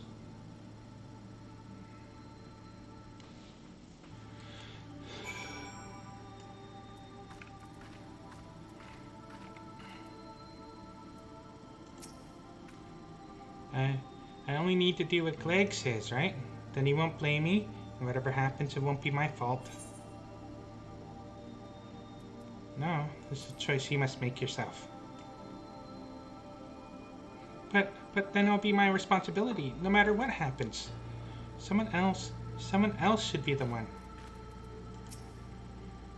The sooner we do it the culprit, the sooner we can all relax. You know I'm right. Clegg thinks so too. The blame could just as easily fall on someone you love. Huh, that ploy won't work on me. I don't have anyone to worry about. No family, no friends, no lovers. I don't have anyone. All we need is one or two people to take the blame. Then the rest of us can get back to our normal lives. You'd build your life by destroying others? Wouldn't you? The way I see it, anyone here would throw you to the eaters in a heartbeat for your own gain. You or me? Those backstabbers? Justice should be swift and decisive, I say. Nothing so satisfying as the headsman's axe coming down. And if it comes down on the wrong person? At least we'd be able to put this mess behind us. Forget the whole thing. I can't think about it anymore. I just can't. The most prudent course is to cooperate with Clegg and rid the village of the guilty party. Then everything will be as it was. Will it? Of course it will be. It has to be. Believe me, if there were a better way. Well, they've settled down a bit at least. Thanks for that. Still sober, eh? Then I'll ask, what do you reckon we should do?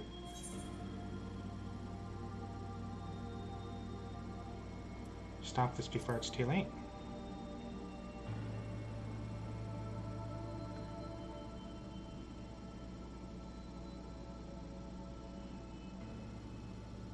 Maybe the outsider's right.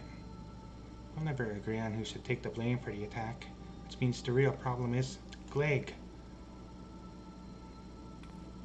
did feel a lot more confident before you started telling us to listen to other perspectives.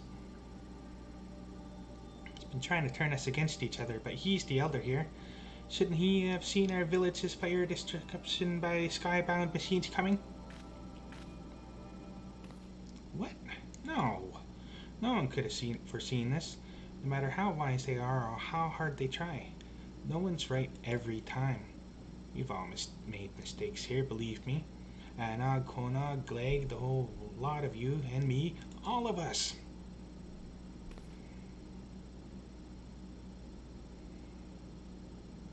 We failed each other.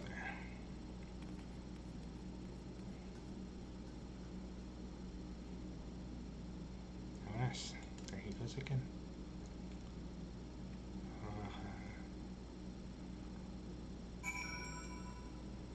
I'm really interested in hearing what they have to say.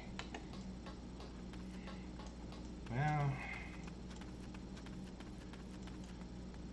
what did Terry Pratchett say about dwarves again?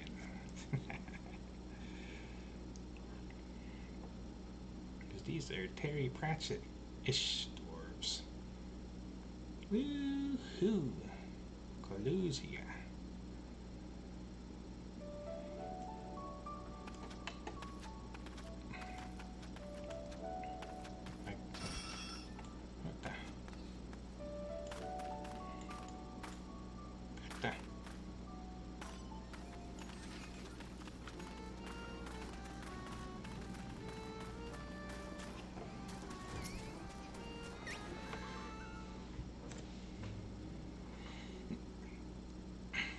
Really sorry you had to see that, huh?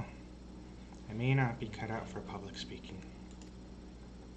I won't give up on putting Comer back together, though. Whatever way I can. I don't know what we should have done, but there's nothing for it but to try and do better. Day by day, moment by moment. Day by day, moment by moment.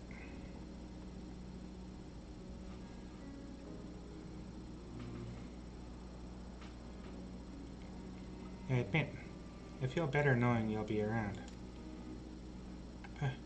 Pardon me.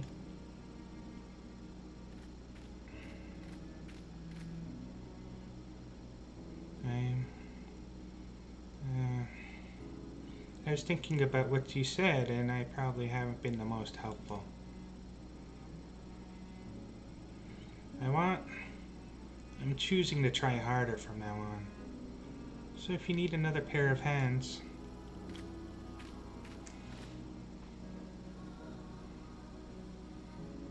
you're more than welcome to join us. Though, I'd say we're all past due for a little breather after all that's happened. Take a rest. Chief's orders. Understood. I'll be just over there then, with my thoughts, yes? Not a problem. With my thoughts. Yes, no problem. He's a little odd, but he's got the spirit. I look forward to putting the both of you to work, at your earliest convenience, of course.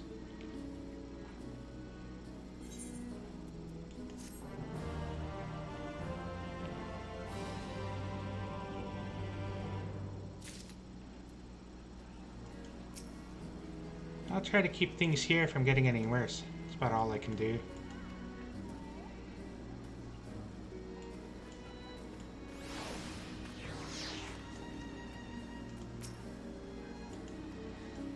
Oh, there we go. The dig site chief eyes you expectantly. Lally, thanks again for offering to help us rebuild our village, huh? So are you rested and ready to begin the work?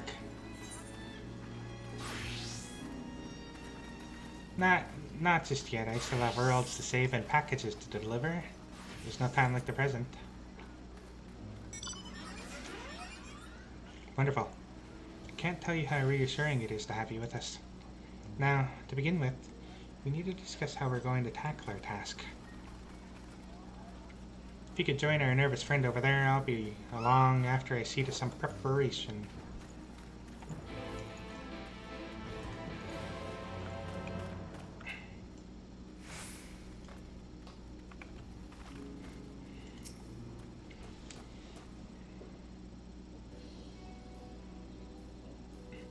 Ah, it's come. My doom has come. Doom! Oh, it's just you. Sorry, force a habit. So, is it time to rebuild, that is?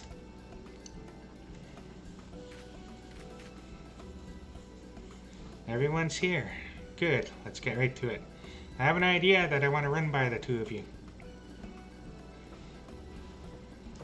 In order to rebuild, we're going to need lots of supplies and willing hands, neither of which we have a whole heap of at the moment. But I thought, what if we availed ourselves of the technology used by the machines? With the wealth of parts they left behind, we have all the materials we need to rebuild and upgrade our automata to do the work. Not only would it be practical, since we'd be using the force behind our destruction for our salvation, it's also poetic. For your part in this, Dacley, I'd ask you to venture into the tunnels and gather those items what might be useful. Yeah, just leave it there. Whatever you find, you can bring to our friend here. He'll examine the objects to see how they might be put to use.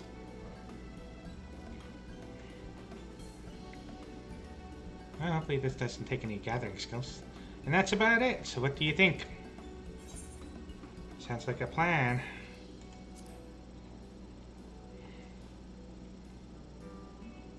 Good, good. With this, the rebuilding can finally commence.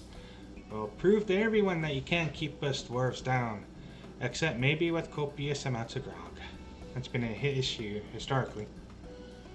Well, I'd best be getting back to my post. Without someone breathing down their necks, our miners are liable to stand around with their thumbs up their arses. If you have any questions, you can direct them all at our friend here. Between you and me, we're probably doomed to fail. But if it's gonna happen anyway, there's no point in delaying it. That's to say, if you're ready to begin, then so am I. Oh yes, I guess so. The weekly quest, which continues the story, is now available from the doom-saying dwarf in Comra. Lend your aid and help the dwarves of Comra to rebuild their home.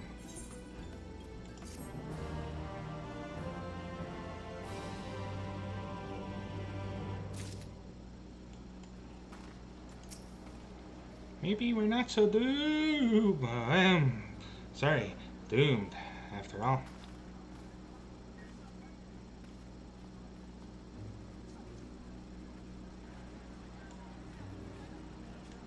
There we go. All the grinds is not. The doom-saying dwarf wishes to send you to gather machine parts, and definitely not to your doom. Ready to go to your doom? Get to work, are you? Good, good. As per the chief's instructions, your task is to gather the items the machines left behind that might prove useful for rebuilding the village. Do you know any suitable places for this? The machines have a base deep in the tunnels.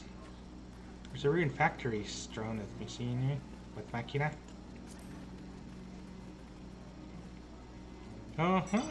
That sounds perfectly forbidding. While you're out there searching, I'll get my tools ready for dismantling. I look forward to seeing the spoils of your foray. So, go to the ruined factory this week. Check out the, There's too many people!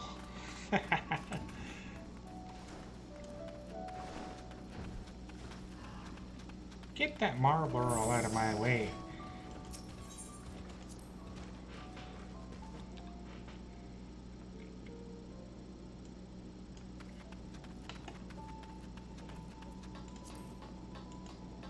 Well. Team salvage in the copied factory. If I'll see what I can grab then, I guess.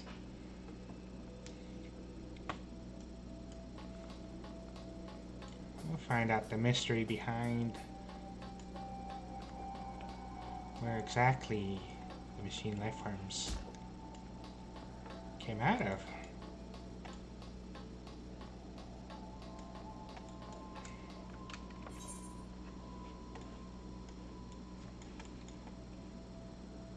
Grinds is 9 plumes, so I gotta go way to the back, eh?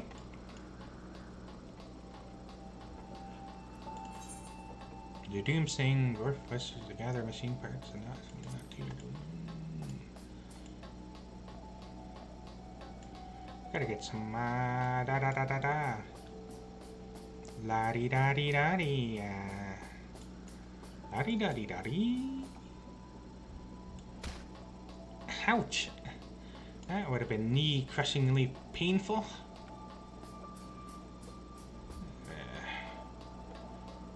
That would have sent the leg bones up into the abdominum at least. Shattered them. Shattered them into dust. What a gruesome image.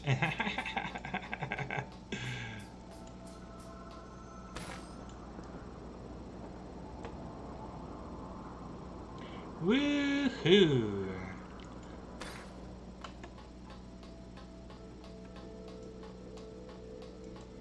Maybe I should have went as a ninja so I could do some spinny jumps. Anything over this way? Anything? So it looks like they didn't build this out of digital.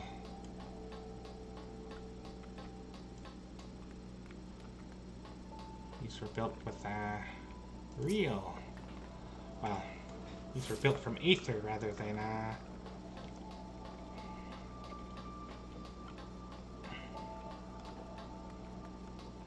artifact. Pick and choose.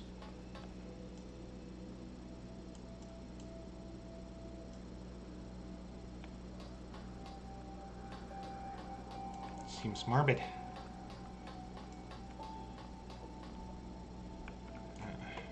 It's morbid.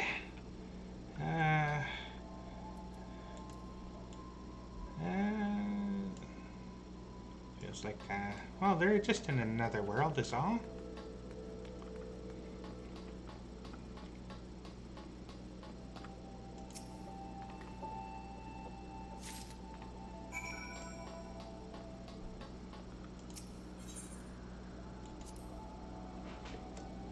But boy, was that final boss song just beautiful. It's a shame I was on the floor for much of the fight.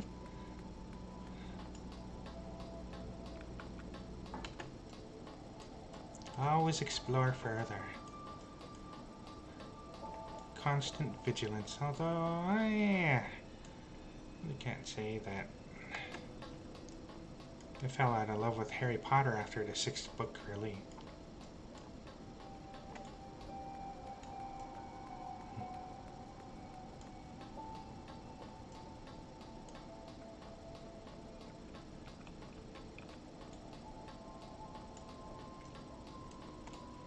This is sort of kind of like Beast Tribe quests, hey?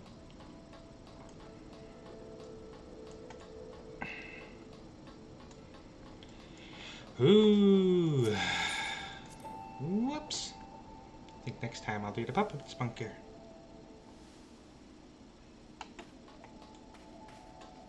It'd be silly if I have to come back in here.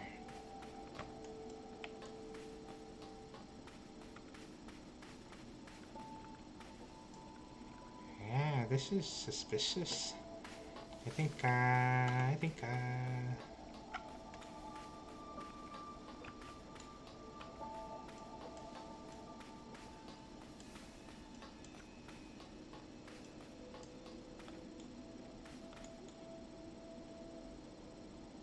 wait a minute.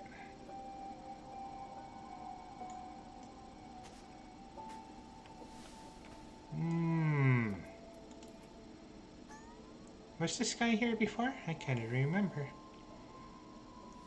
I think the last time I came through here...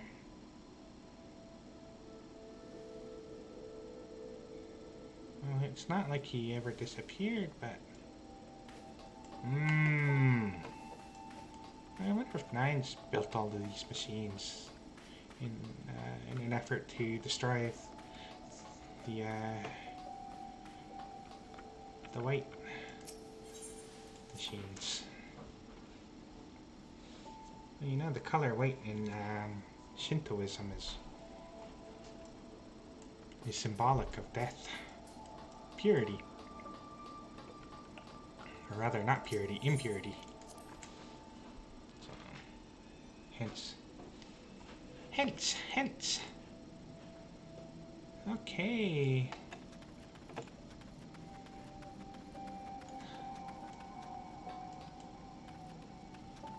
I wonder what was in Clonog's. I wonder what was in the letter.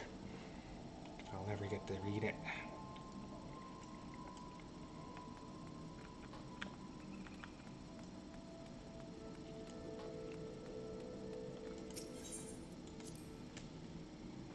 Reach an end.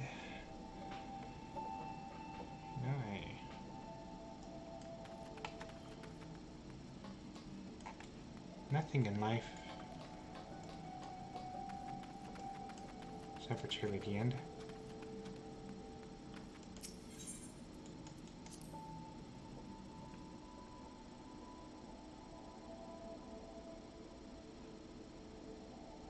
Even if we ourselves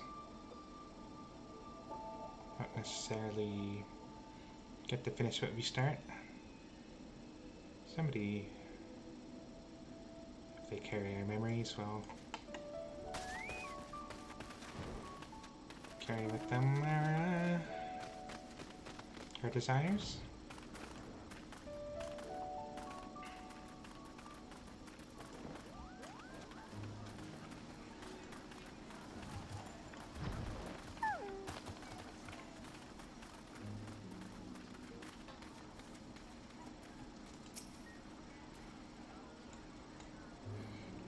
Drench my beard. I've never seen anything like this. It's not going to suddenly spring to life and strangle me, is it? No? Well, if you're sure, I'll set about studying it at once. Oh, I should mention that the chief is looking for you. Seems he has news to share. If it's something dreadful, I shouldn't doubt.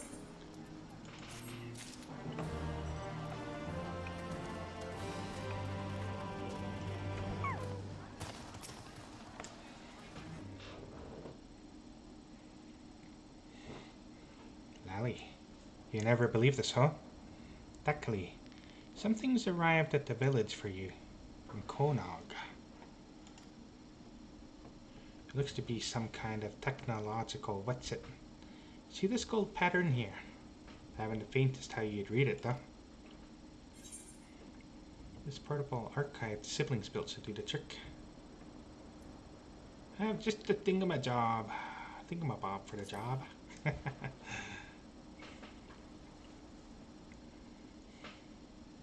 Huh. So you just waved this archive at it? Well, there you go. Feel free to check it at your leisure.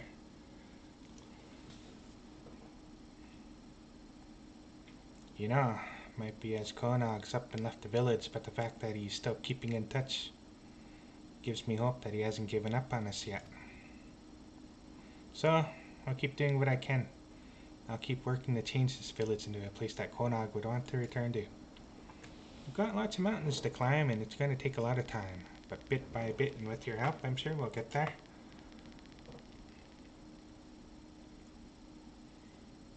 You obtain a message from Konog. The message can be viewed in your portable archive, which is available under Collection in the Duty section of the main menu.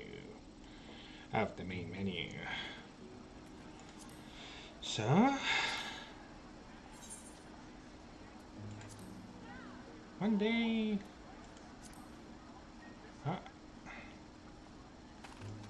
Maybe I should go somewhere where there's fewer people around.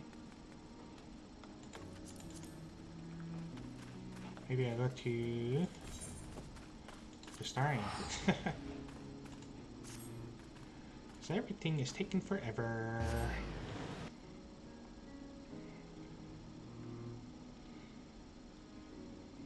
Somewhere where there might be lots less people. Here we go. This might work now. Oh, did I forget to do that the other day? Okay, collection. There we go. Data. Copy factory. Konog's messages. Dear Dakali, I hope this message finds you. I'm going on a journey to learn the secret of the white spears for myself. Maybe some of them will be of use to you. I'll keep a record just in case. Konog.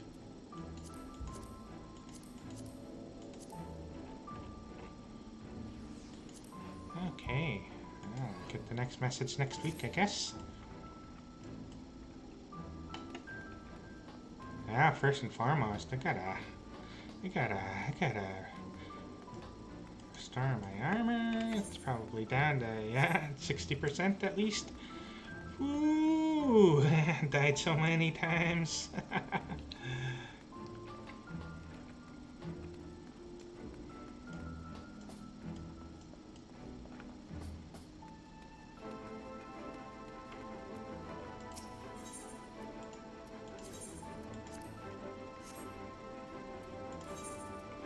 Okay, well, start on the Mardona storyline now. Or in the MSQ.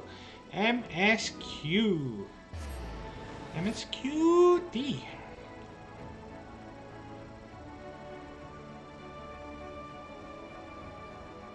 Oh, look at this. Mardona's under a heavy burden.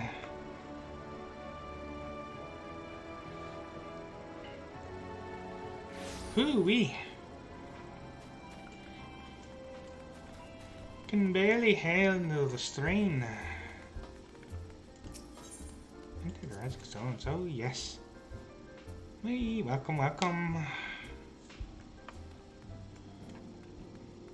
Every time I hear my own voice, I just wonder at the accent. Alphanod and Alice. In the face of this new draconic threat, we would indeed benefit from Estinian's presence. Yet I cannot help but wonder how Kryl and Tetra intend to locate him. They certainly seemed confident, however. Alice is waiting patiently for the return of certain scions, not least of all, you. Good news, Dakali. Dunkard and Arianse have finished their tour of Garlemald and are on their way back here, even as we speak. And we still haven't heard anything on the towers from the Alliance. I'm hoping they might be able to shed some light on things. They're due to arrive at any moment now, so let's see what they have to say, eh?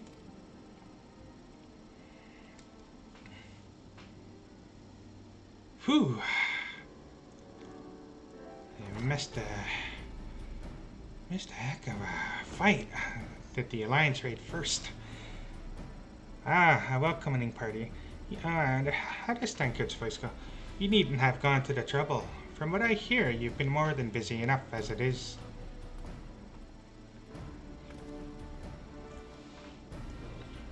Honestly, you might have waited for me to return before discovering a cure for tempering. As it is, I can't even pretend to have been involved. Well, if it's any consolation, I myself was a little more than a spectator. The lion's share of the credit must go to Alice, Graha, and Dakali. But I believe I speak for the rest of us when I say we are proud to have rendered what little assistance we could. As you will also have heard, though, it hasn't all been tales of triumph. Just as we were taking a step towards finally addressing the primal threat, a pile of fresh problems landed in our lap. Anyway, it's good to have you back, though I can't help noticing that we're one Ariage short of a scouting party. You haven't lost him, have you? Oh, I couldn't lose him if I tried. And I did try, repeatedly. But no, he decided to linger in Alamiga to apprise Raban and the others of how the land lies in Garlemald. Then mayhap you would do the same for us. Indeed, it was just as Lise said. Worse, in fact. Devastation as far as the eye could see. Nerva and Yellard, however, were notable by their absence. Might they have met their end at the hands of Xenos and Vanadil? Vandaniel? Perhaps. Or perhaps they simply lost the will to fight.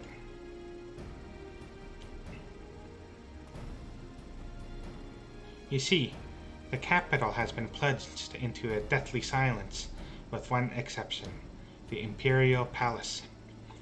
It was a busy place before the war, but it has grown busier still, with throngs of soldiers and civilians working their day and night to rebuild, or rather, transform it.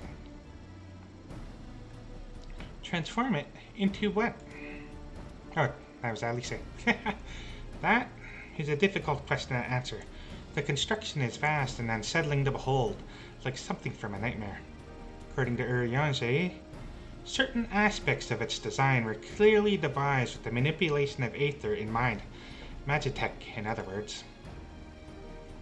Yet as unnerving as said edifice was, it was nothing next to the sight of its builders. They swarmed the place like so many insects, working with nary a word exchanged between them. No one overseeing construction, no one barking orders. It was as if they were possessed or tempered. We wanted to investigate more closely, but given our suspicions, it seemed wiser not to take the risks. If Fandaniel could bind Bahamut to his will, might he have done the same to the people of Garlemald? Whatever the truth may be, this information is certain to prove valuable. You have our thanks.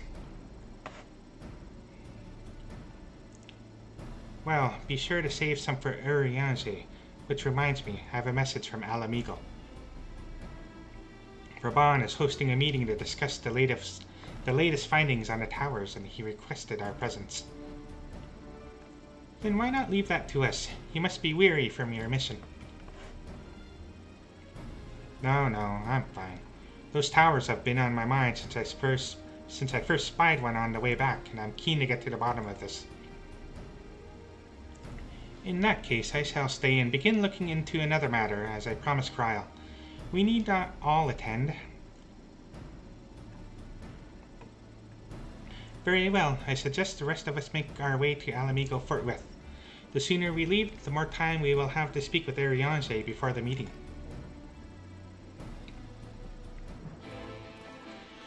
Whew!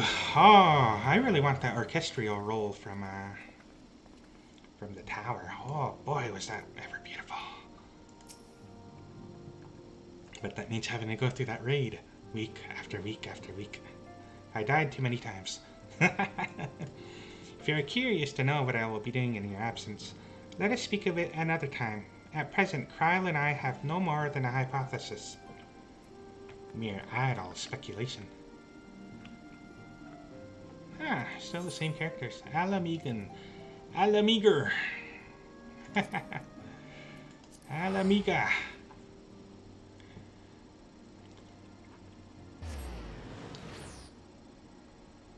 I was very sloppy during that fight.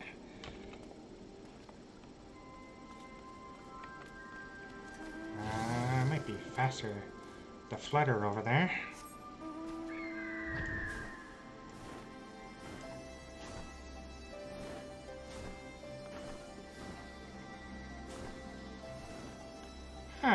So I never noticed that there.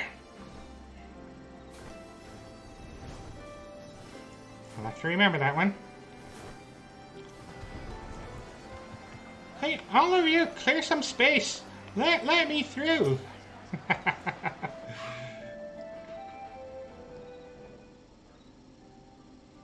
My friends. Oh, my friends. Oh, how to do Arianzi's voice? My friends.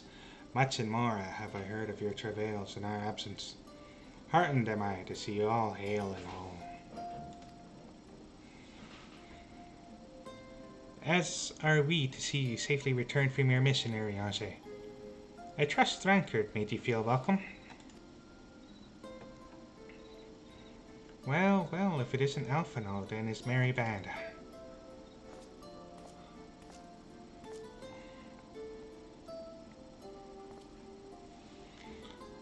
Ehrenwald, whatever are you doing here? When we spoke via Link Pearl, you told me you'd be away on a mission. And who's to say this isn't part of it?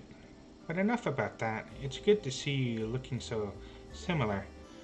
I thought you'd have grown a bit taller after a whole year in another world, but apparently not. Well, I am sorry to disappoint you. While my soul may be a year older, my body has hardly aged, as you are well aware. And may I remind you that we Elizone are known to be late bloomers, especially in terms of our height. Mark my words, the day will come when even a great aurochs such as yourself will crane your neck to meet my eye.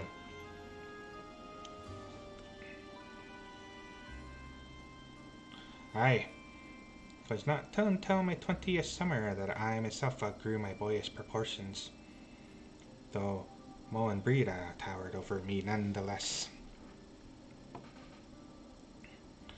Ehrenwald brings out the best in Alphonse, doesn't he? They both seem so at ease in each other's company, it's almost endearing.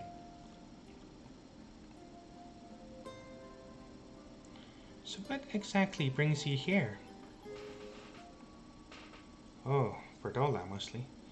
We need to go over a few things before we set out. Set out? Wait, does this have something to do with the towers? Eh? What gave you that impression? Actually, tell me later. You've got a meeting to go to.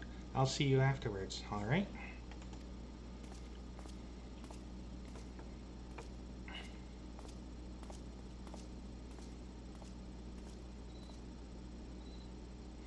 If Fordola is going with him, that must mean...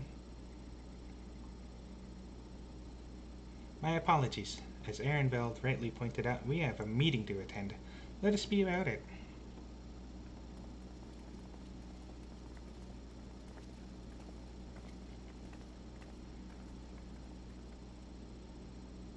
Oh, I got my first like ever. Thank you. You're the first person to ever like one of my videos. Ere we begin, I would like to offer my gratitude to Masters Thancred and Urianger. It is no small feat to infiltrate the Imperial capital and live to tell the tale, much less in times of civil war. Thanks to them, we may plot our course in full knowledge of how the winds blow in Garlemald.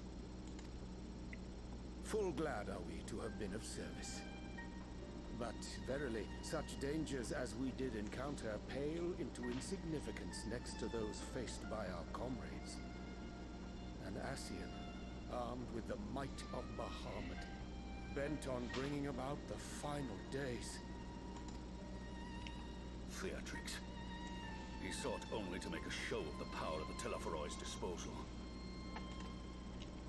But since then we have seen no sign of this Fant Daniel or his worm. And while we've done what we can to bolster our defenses, there's no telling where he might strike next. Whenever and wherever it may be, we must use the intervening time to learn more of our enemy. 'Twas with this in mind that we dispatched scouts to investigate the towers. Looks like Cleese is fine. Our advance party took longer than expected to return. And when they did, they tried to kill us. Luckily, I'd seen that sort of thing before, and we were able to restrain them before they did any harm. Then it was just a matter of letting the Porksies do their work. Are you saying they were tempered? Once they'd come back to their senses, they told us everything they could.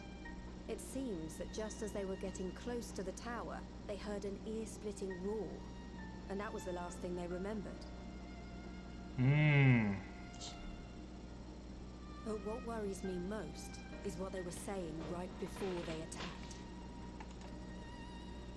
Glory be to Garlemald.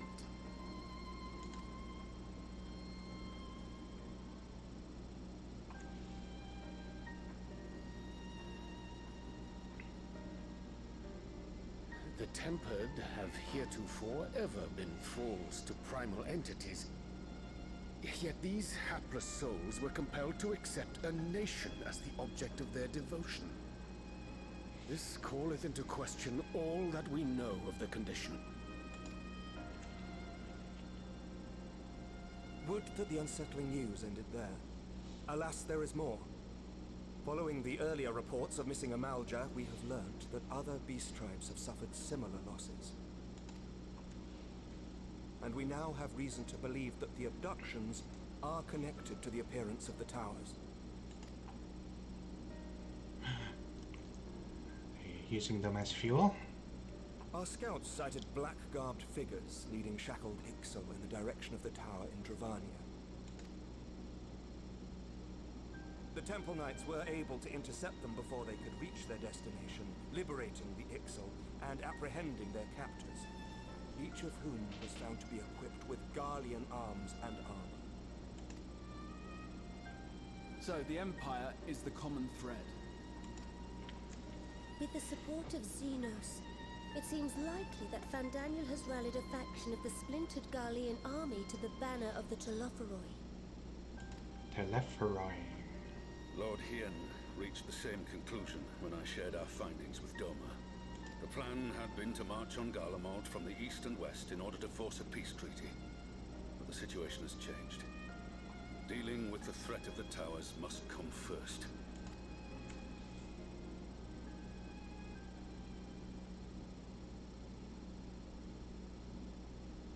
Given the nature of the enemy and the proven risk of tempering, I could think of few suitable candidates to aid in this task. But I am confident in my choice.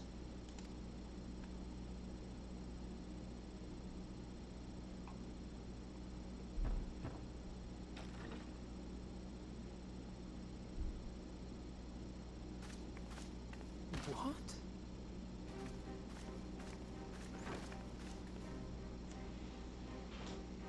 Resistant to primal influence as they are, they can investigate the towers without fear of being turned.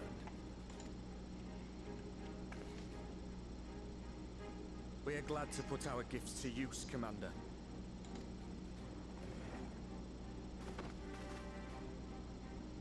Gifted or not, going behind enemy lines remains a perilous undertaking. But we must know more if we're to strike back at our foe. I'm counting on you. If it would give us the upper hand, I'd do it 100 times over. We won't let you down.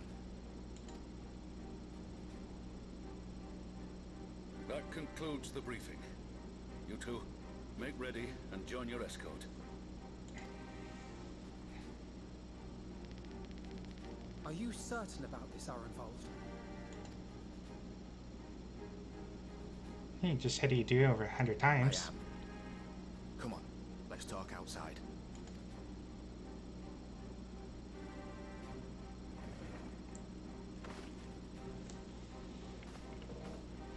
Said he'd do it 100 times over.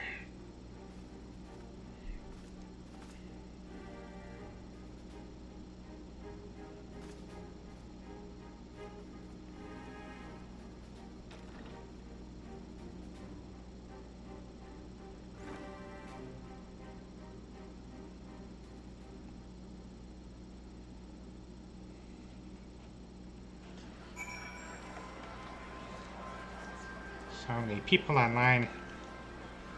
It's gonna take up to a moment for the for not only the for the mission giver to appear.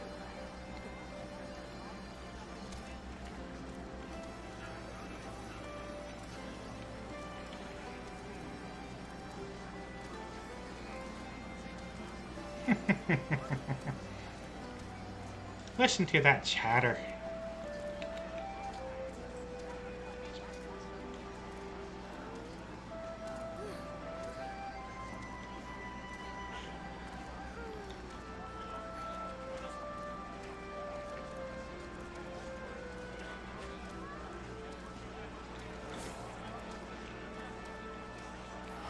Wow, it might take up to 2 minutes for the mission to to show up here.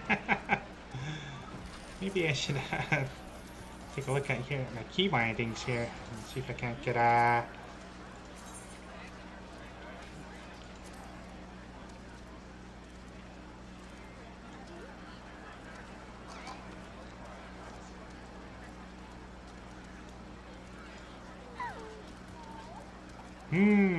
don't even know what button to use here.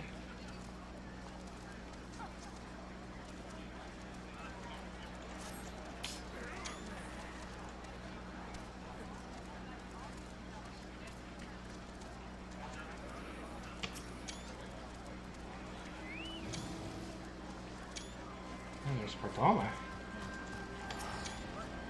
Hilda.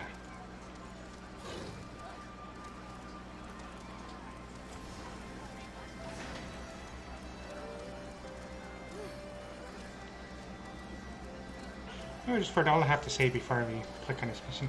If it's small talk you're after, look elsewhere. But I love small talk.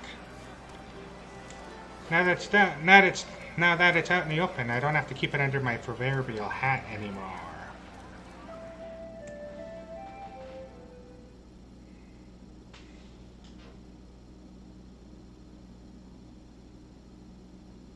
So you know, I've already gone through all the formalities at the Rising Stones. Made sure to inform Jamoldra and Vmar at Ralga's Reach as well.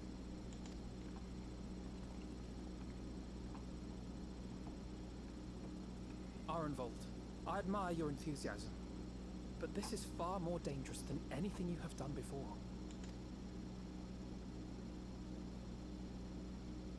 I know the risks.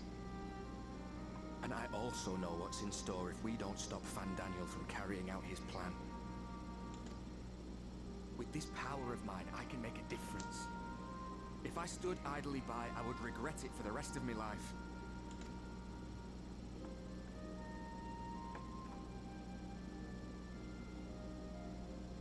And you, Fudola? Is this what you want? What are you asking me for? It's not like I have any say in the matter. Don't pretend. We both know Commander Aldin gave you a chance to refuse. And you didn't.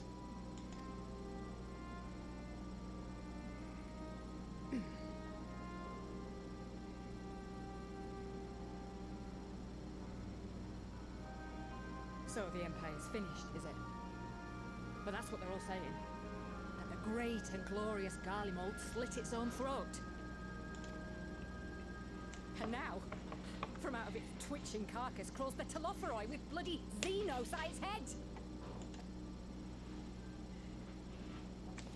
I fought for Garlemald. Killed for Garlemald.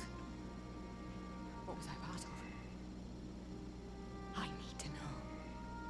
Whatever it is, I need to know.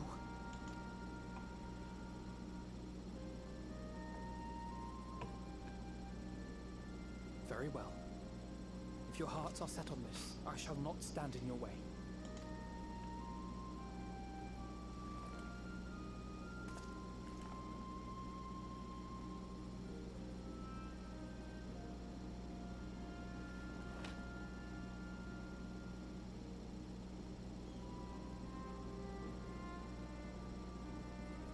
If you've finished with your touching display of camaraderie, I have a question. Which tower are you planning to investigate, exactly? Well, the one in Girabani is said to be tightly guarded. It's patrol after patrol out there, apparently. We'd be spotted before we got anywhere near it. Which is why we've set our sights on the one in Paglthan instead. There shouldn't be anything like as many Imperials to worry about down there. Even so, I doubt the local Amalja will look kindly on it if they catch you sneaking around in their territory. Fordola and I had a chance to learn the lie of the land in our previous forays there. We might still find trouble, but at least we won't lose our way.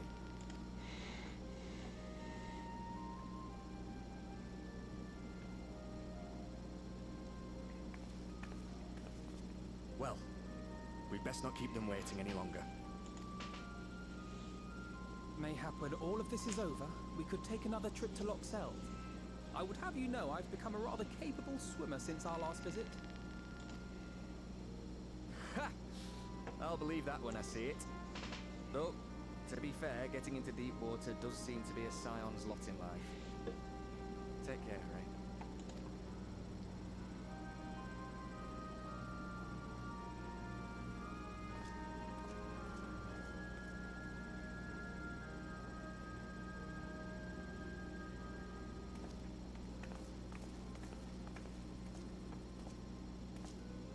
It means a lot, you know.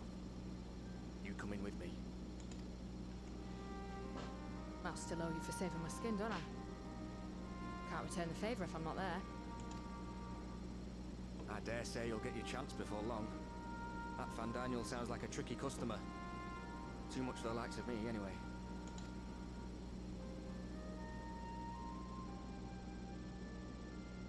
But we both know I'd just be another soldier if it weren't for my gift. And I need to be a damn sight more than that given what's coming. I realise I can't hold a candle to a hero like the Warrior of Light or Alphino, for that matter. He might look like he's 12, but he's seen more action than most people see in a lifetime.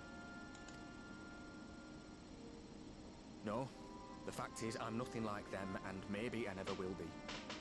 But I'll be damned if I don't try.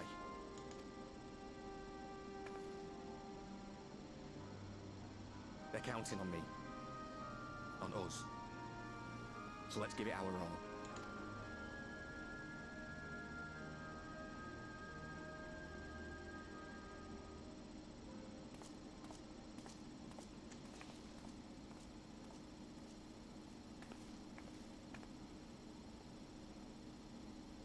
He does not want for conviction, that much is certain.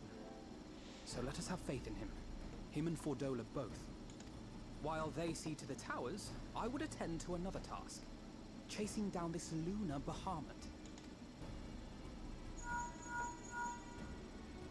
Bloody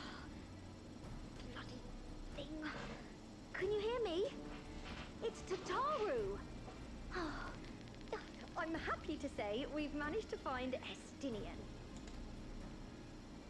And I'm sorry to say he went running off again the moment we told him about Bahamut. But he did mutter something about heading to Ishgard, so if you're quick, you might still be able to catch him.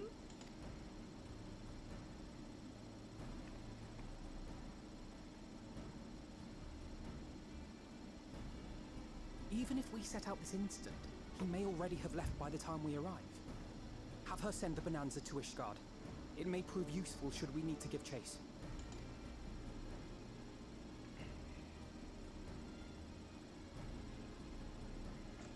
Gladly. I'll see to it as soon as Kryl and I get back to the Rising Stones. Good luck. While you go off on your dragoon hunt, Urianger and I will return to headquarters. We have much to tell the others. I wish you every success in your search for our elusive friend. May we all meet again ere long.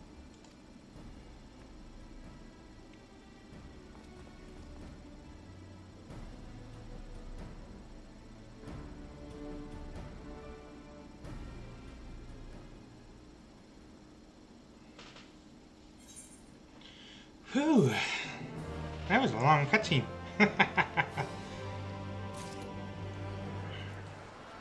Oh, Alphino, what do you have to say for yourself?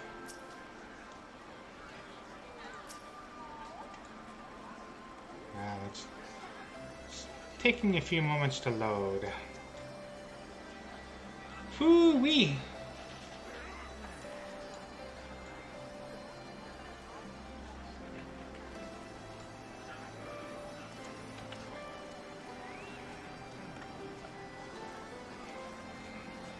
There we go. Alphino is keen to track down Estinian. So Estinian was bound for Ishgard. Whatever it is that brings him home, we must hope it will keep him there long enough for us to find him. Come, there is no time to lose.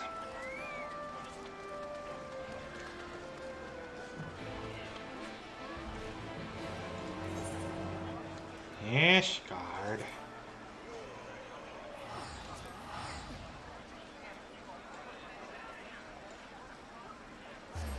Ooh, boy.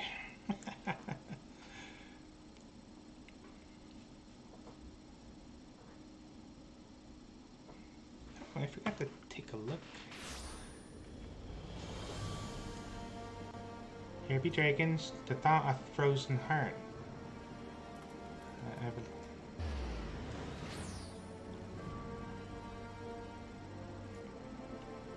I think I'm gonna grab a beverage quickly.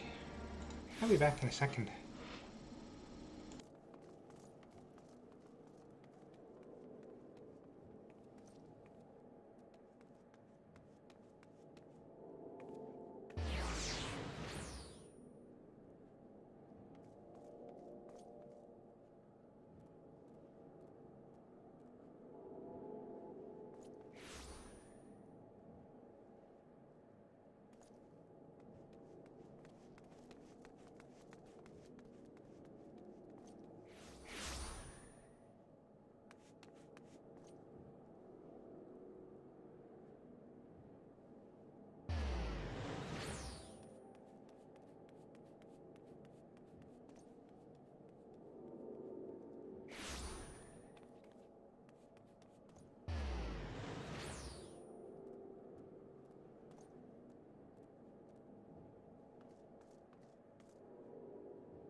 I am returned. I am back. Let's see. Alright. Alice. Assuming we find him, this will be my first encounter with the famous Estinian. And if he's half the man Alphinaud claims, I fully expect to go weak at the knees. Perhaps do a bit of fainting while I'm at it. I have only visited Ishgard once before after the devastation of the 8th Umbral Calamity. To see the place in all its in all its original glory is a tantalizing prospect indeed. Yeah, I guess so, eh? All present. Good. Let us split up and search for Estinian. Since we're relatively new to this place, Graha and I will look around the open spaces, the squares and markets and whatnot. You and Dakali can delve into the nooks and crannies. Very well. Let us reconvene at the airship landing, with or without Estinian. Good luck.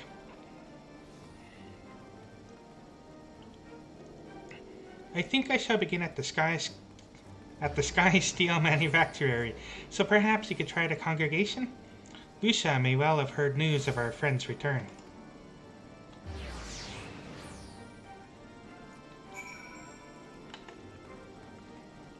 Ah, when the heck did I get into nodding? After the hero, the warrior of light nod. Alright.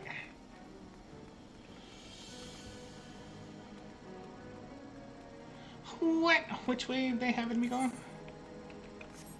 Yeah, I knew Lucia wasn't there. I was confuddled by the map. Ba-da-da-dum.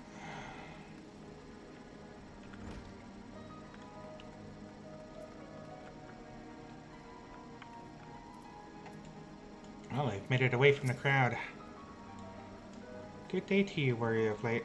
Lord Imeric sent word that you would be attending the meeting in Alamiga, so I gather you have not come in search of him. To what, then, do we owe the pleasure of your visit? I see. No, we were not aware Sir Estinian had returned to Ishgard. But as I expect you to remember, he is wont to come and go as he pleases.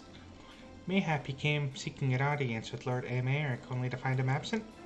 In any event, I am afraid I cannot help you. Perhaps one of your companions has fared better. So, At the airship landing. Haha, my stomach. I have a sensitive stomach.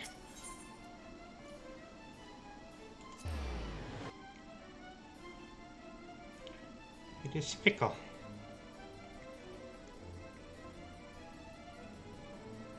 I believe I am developing my mother's stomach. I've already developed her sense of smell. My mother can smell someone's feet in their shoes from 3 miles away.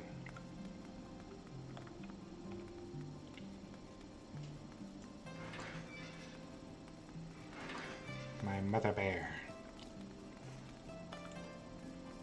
Let's see. Hey, you're all in the way. You're all in the way. There we go. Allah. Why is F12 screenshot?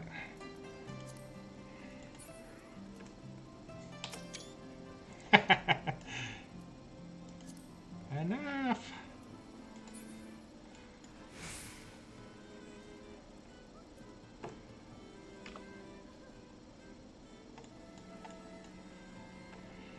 Oh, that even removes the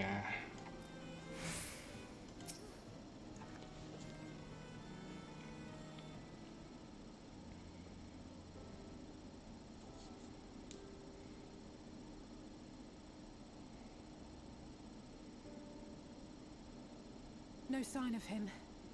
Not that I've ever met him before, but the way Alphinaud goes on about him, I'm fairly sure I could pick him out in a crowd. Speaking of which, it does seem awfully quiet. If the erstwhile Azure Dragoon had returned to Ishgard, would it not be a source of general excitement?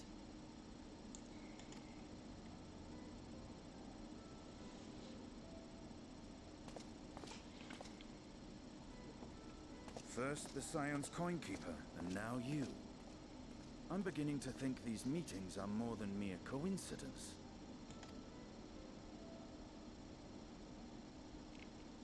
Not that I'm complaining. It's been too long. Too long? You look an ilm taller and twice as rugged. It suits you, Alphino.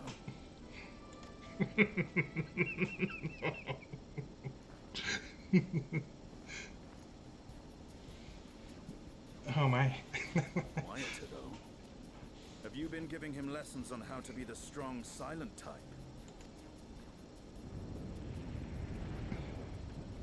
I am not Alphino!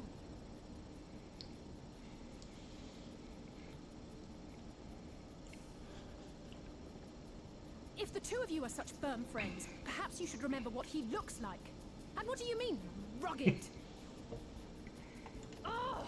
Had my brother mentioned what an oaf you are, I'd never have bothered looking for you in the first place. Estinian Wormblood, the Azure Dragoon. He who fought and felled the dread worm Nidhogg at the Warrior of Light's side. Uh-oh, he's fanboying. To think the day would come when I should see this living legend with my own eyes. Would someone mind explaining what is going on? Is everything all right? I thought I heard Alize shouting.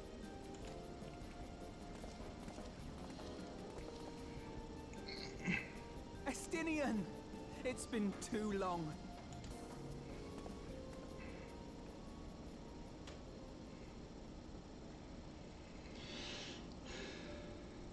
I mean, saving Ishgard from...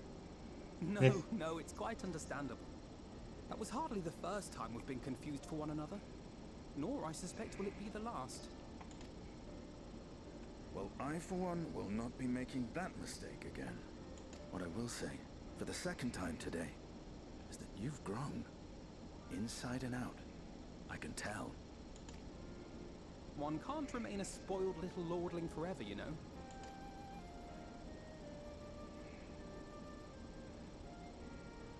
At least someone's having a good time. You know, when we were growing up, Alphino would never befriend other boys because he couldn't stand the thought of not being in charge. But maybe that's changed. He seems just as happy around Estinian as he does Arenvald.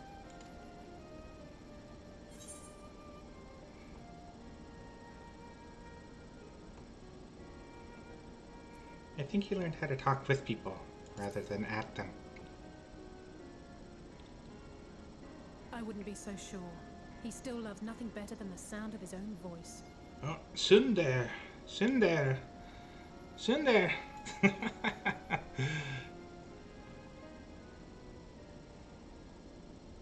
No rest for the righteous, eh?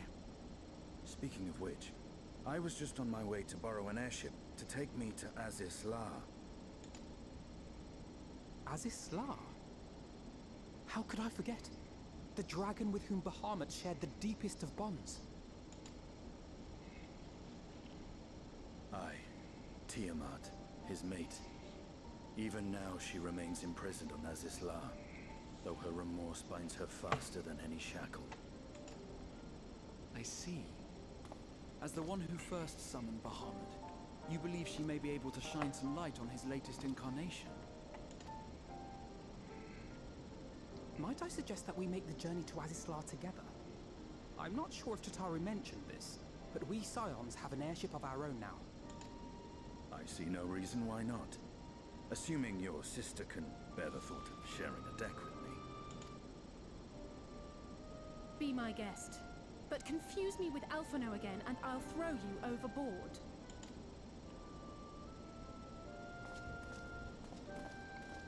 Ugh!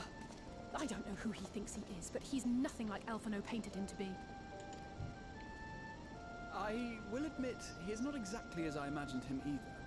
Based on what I had read of the man, I think I was expecting someone a little less blunt?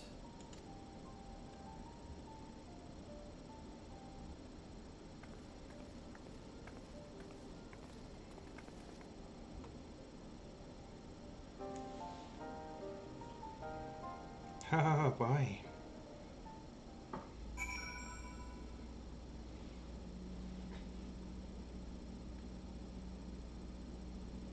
Right on.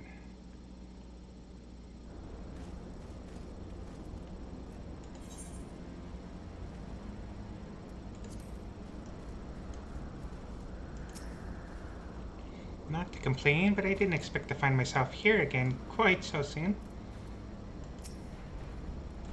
So this is the Delta Quadrant, where countless dragons yet lie imprisoned, the great Tiamat among them. Tiamat summoned Bahamut once before. She may have again, willfully or no.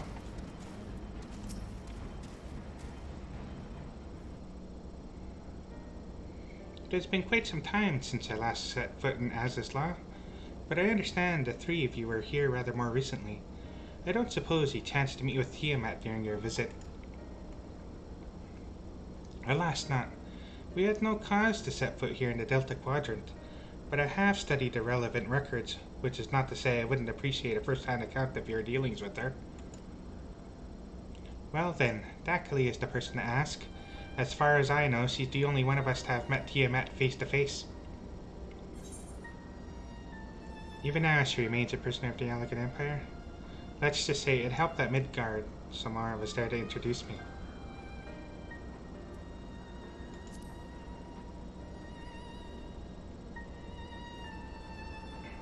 Ah, yes. You were a friend of her father. I too have met with Tiamat.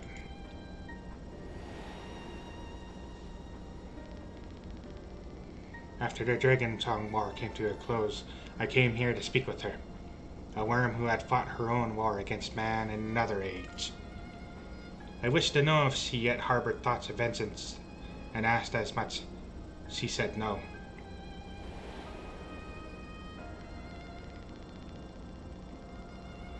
My hatred for your kind was extinguished long ago. But the guilt she feels for resurrecting Bahamut burns on undimmed. It torments her, even now. I see. Then your original reason for coming here was out of concern that Tiamat had been forced to summon Bahamut. Nidhogg is a part of me. I feel his emotions as my own, and I know that he would not allow his sister to be made a tool of evil. In his absence, it falls to me to watch over her.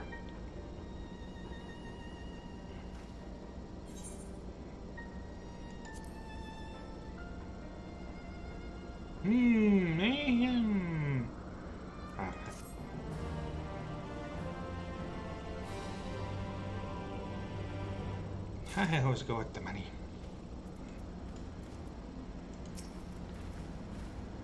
Uh-oh. It was the Ascians who taught Tiamat the secrets of summoning. Even as they supplied the Elegants with the means to capture primals. So much suffering, all of it by design. The Azurde dragons of history were the mortal enemies of the dragons, yet now they would be hard-pressed to find a soul who understood them better. Our grandfather sacrificed everything to protect the realm from Bahamut. We must be prepared to do the same. Justinian is ready to lead the way to Tiamat. Tiamat awaits. This way.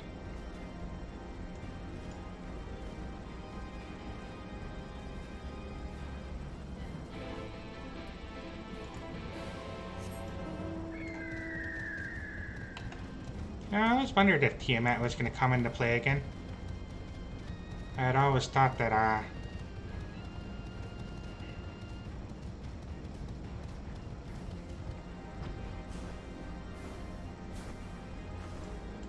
that her eyes would have been too tempting for the villains to,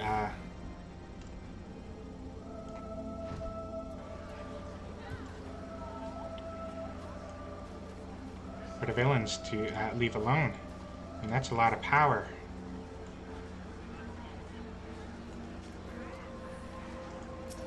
Come on, clear some space, you.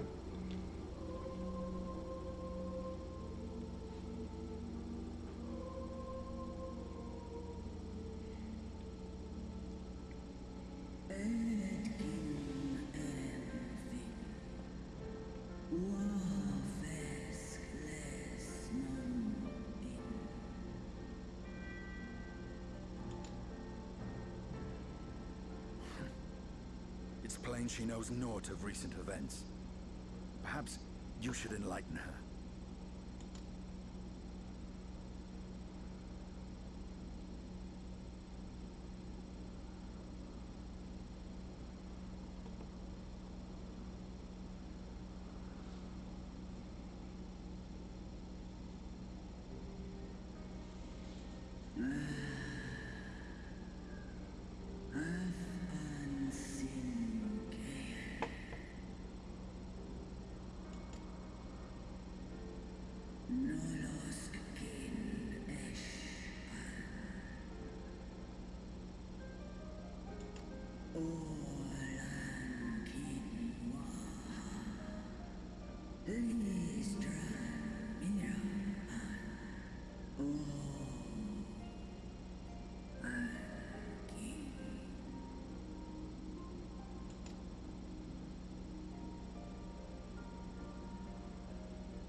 I've seen it with my own eyes. Captives of a lost empire, neither alive nor dead, existing only to preserve Bahamut's corporeal form.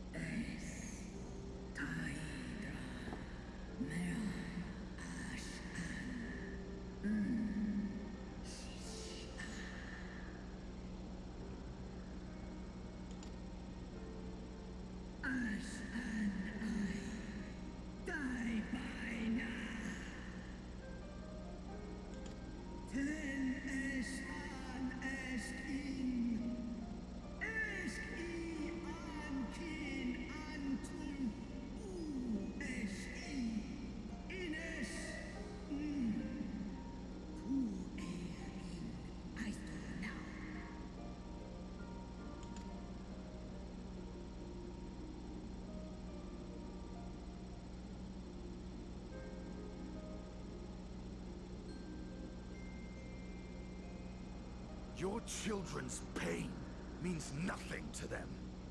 They laugh at your kind suffering. But tears will not right this wrong, nor will lamentation see the perpetrators punished.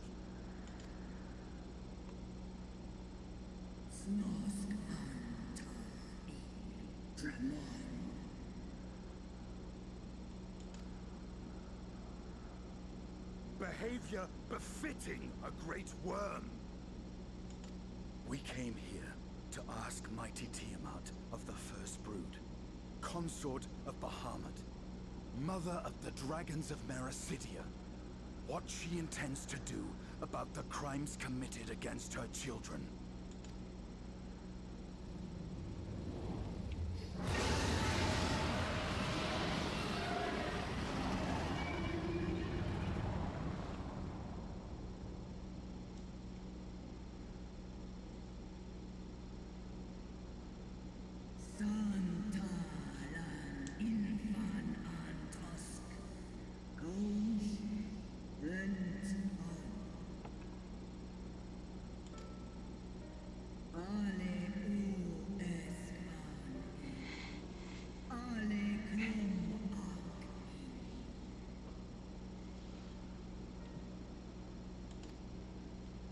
You too were exposed to his influence.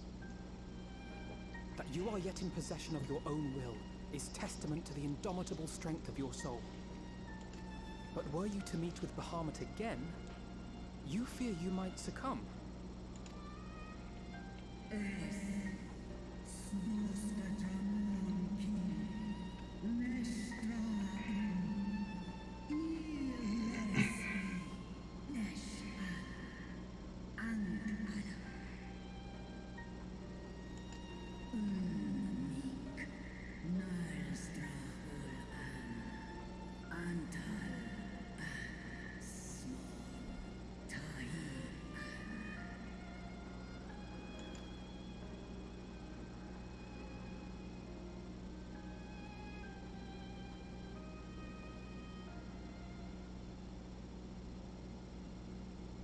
On the matter of Bahamut's influence, at least, I believe we can be of some assistance. If you're afraid of being enthralled, don't be. We have a cure. And while we've never tried it on one such as you, its basic principles are universal.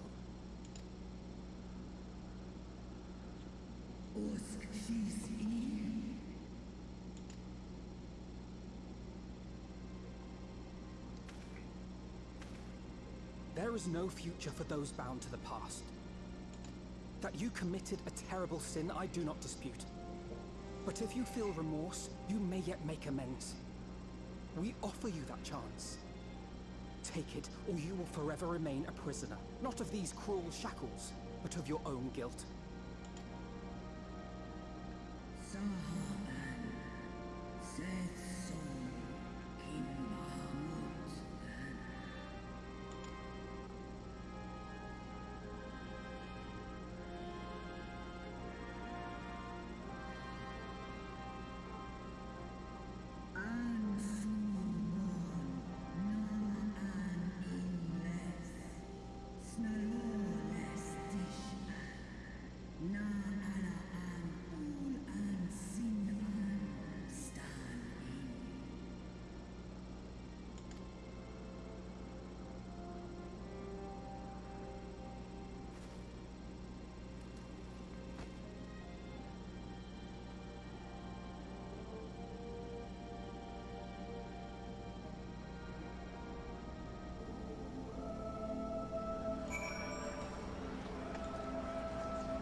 If it seems he still has some pride after all, let's see if she's as good as her word.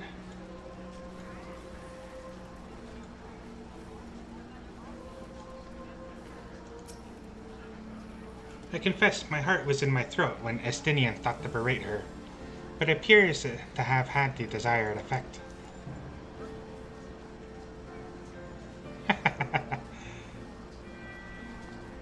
I may have to do a new game plus if I ever want to see the other small chat.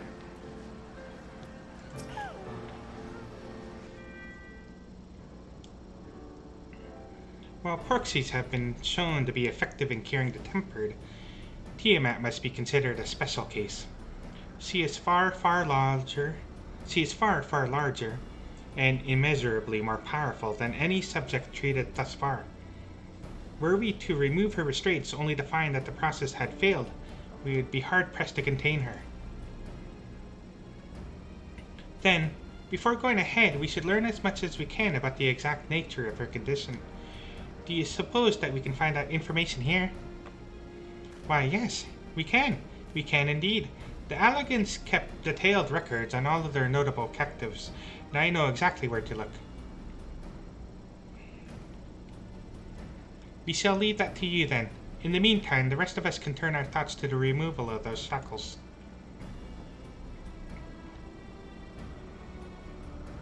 I know Elfenhild and Dacley here well enough, but not you. Are you certain you're ready to see this through?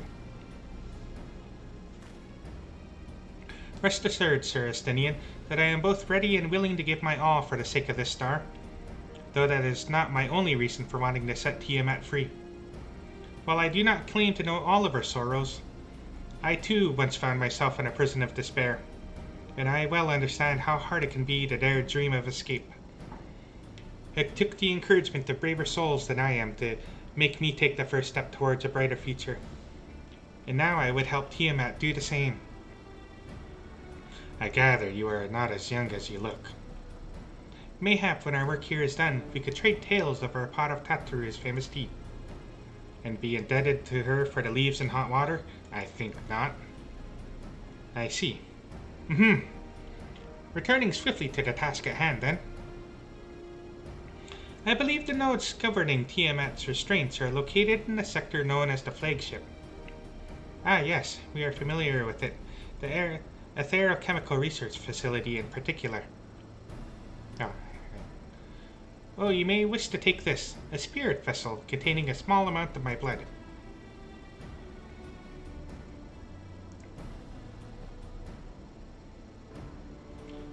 which you just happen to be carrying around with you. I suppose that could seem rather odd. To explain, Rambros, Ariange, and I are researching the use of spirit vessels in the transference of not only memories, but the traits of certain bloodlines. And so I keep one at the ready should an opportunity to test our theories arise. As for its use to you, you may recall that during our previous visit, the nodes here granted access to restricted functions, having identified me as being of royal blood. And armed with that spirit vessel, I posit they will do the same for you, even in the absence of, well, the rest of me. It seemed worth a try, at least. Agreed. We will take good care of it. To the flagship, then.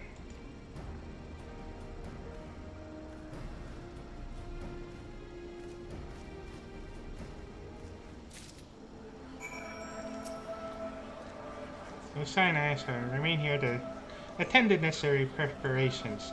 In the event that the spirit vessel fails to work as expected, you know where to find me. Good luck. It's possible the restraints may have mitigated the effects of her tempering, but Tiamat has been enthralled to Bahamut for thousands of years. To have clung onto her reason through it all says a lot for her strength of will. More than a lot.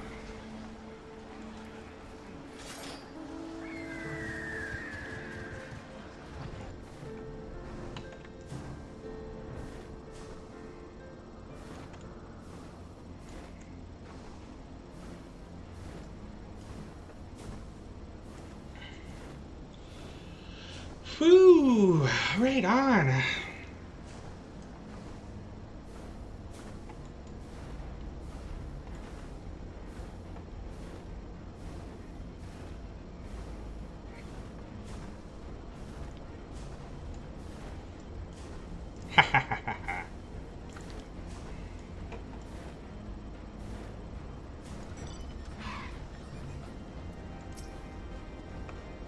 I would rather leave these elegant contraptions to you and Alphanode. Let us split up and search the flagship for the node that controls Tiamat's restraints. But should you find a likely candidate, do not be tempted to make any adjustments. It would not do to accidentally release some manner of experimental monstrosity, nor less Tiamat herself in her current state. Our objective at this stage is simply to identify the relevant node or nodes. Once we have learned what we can, we should reconvene and compare notes prior to proceeding.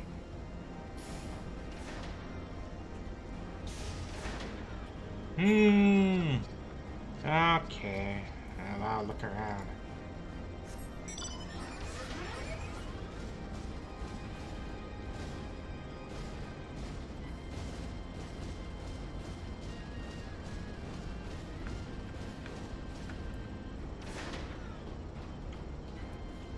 My Lord Aurora's node. Zzz. Friction between metallic components detected. Temperature increasing to critical levels. Please replace damaged parts or retreat to a safe distance. Bzz. Anything in here? Estenians in here?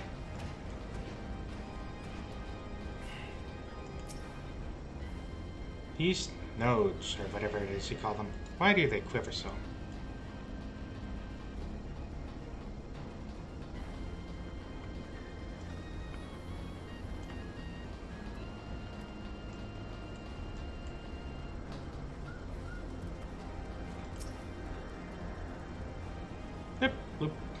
Warning. Scheduled drag and restraint maintenance due in 2020 years.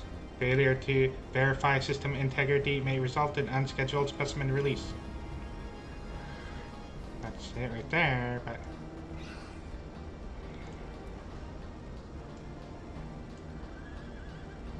Hey, what the heck is that? More spite. That's Warspite? I thought Warspite was a cute anime girl. Data link with Delta Quadrant broken. Possible cause, intruder interference. Advise deployment of automated combat units. Proceed.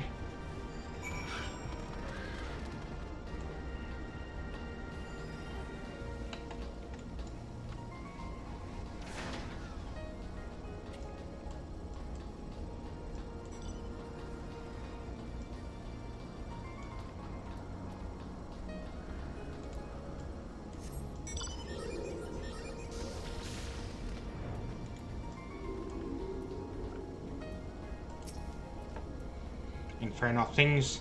One of them sent a swarm of mechanical wildkin to plague me. I must have angered it.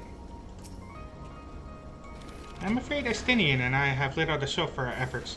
Did you find anything? Yes, a chirping node which spontaneously warned me about neglecting the dragon restraints. I found a way to activate mechanical sentry if that's any help. Spontaneously, you say? Well, that does sound promising. Almost suspiciously so, in fact. But then you were in possession of the spirit vessel. I dare say it is indeed the node of which Graha spoke. And it was chirruping, you say? Very well, let us take a closer look.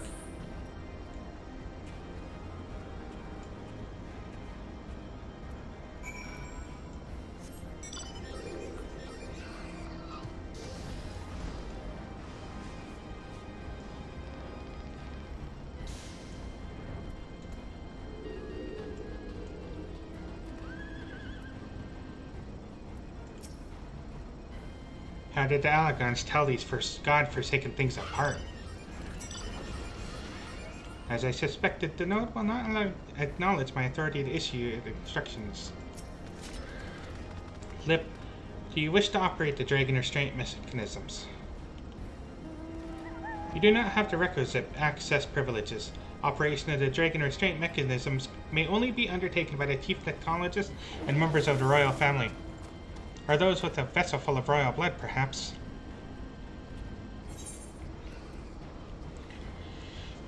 Field trial, spirit vessel. One never knows when a small portion of royal Allagan blood might come in handy, which is why Grahatia keeps this vessel about his person.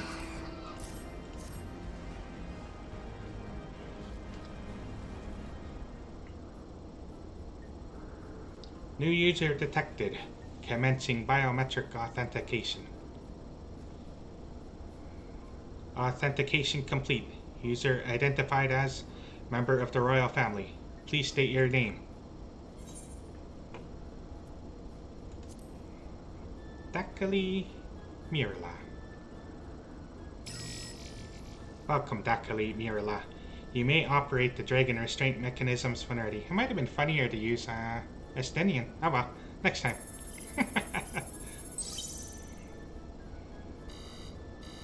Blip bloop, error, unable to disengage restraints of the specimen Tiamat. A system update is required. A system update? What do you suppose it is asking of us? I could hazard a guess.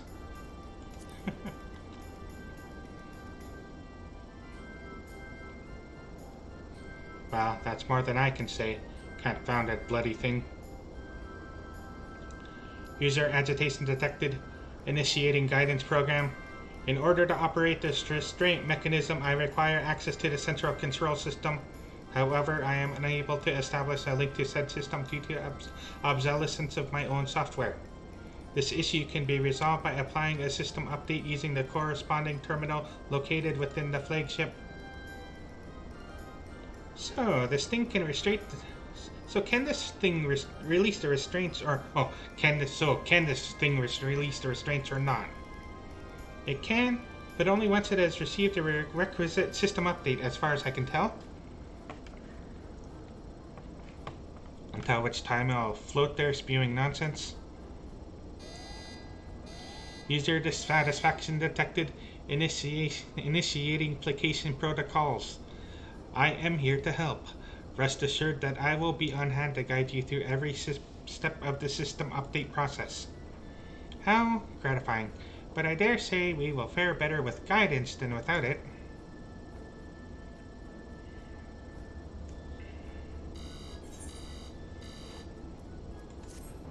Woo-hoo! Yeah! Okay.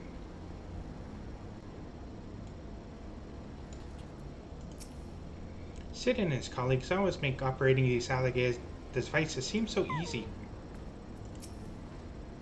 I don't know what possessed the Allagans to surround themselves with these chattering orbs, but the fact that they remain while the creators do not speaks volumes. The restrainment node stands poised to lend a hand, figuratively speaking, for vengeance. Guiding user to terminal. This way, please.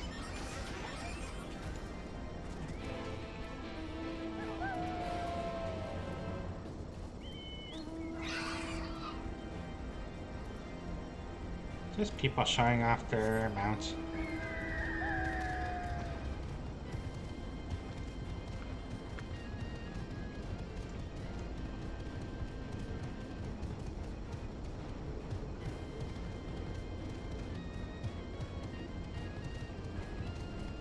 Is it over here? Is it in here? Seems like it might be in here. Oh.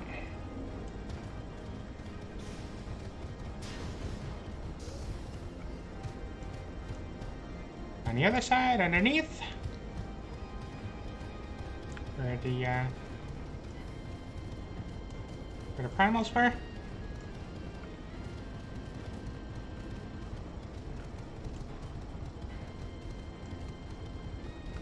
Hey, all of you, you're all in the way.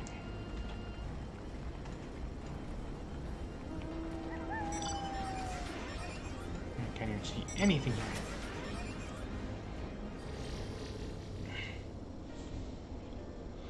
Let's see. According to the terminal, the central control system is presently employing software version 56.1.35. Dare I ask which version you are employing? Why, software version 42002, of course. Warning: errors detected in the data management system. Estimated time required for update: 5 years, 1 day. That is rather longer than we were hoping. Aren't there any other options? For instance, using this terminal to operate TMA's restraints instead. The proposed method is indeed an option. Please be warned, however, that the procedure may have changed as a result of the system update, and my instructions may no longer be accurate. Well, I can't imagine it will have changed all that much. As long as we pay due attention to any discrepancies, I dare say we shall be able to muddle our way through. Don't bother trying to explain. Just tell me if we've made any progress. I would say so, yes. It does, however, require that I remain here to operate the terminal.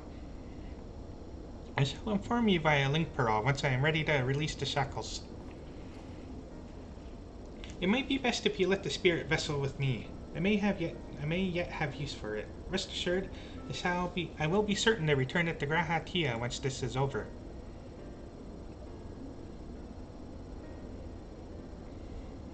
Just a little more work and Tiamat will be free. But before we go any further, there is something I would know.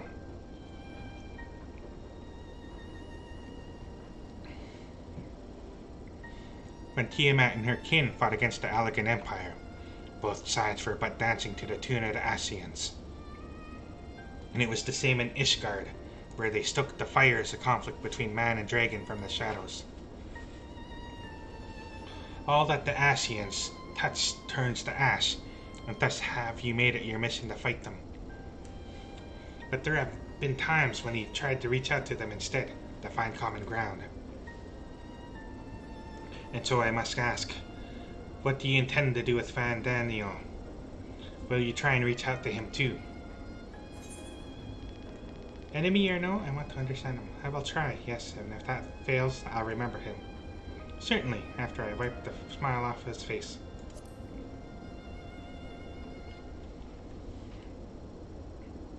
I see little point in reasoning with the wretch, or remembering him, for that matter. But perhaps that's the difference between you and me. You see the good in people, even if it be but the faintest glimmer. I only hope you do not come to rue your benevolence. You think it unwise for viewing the world thus?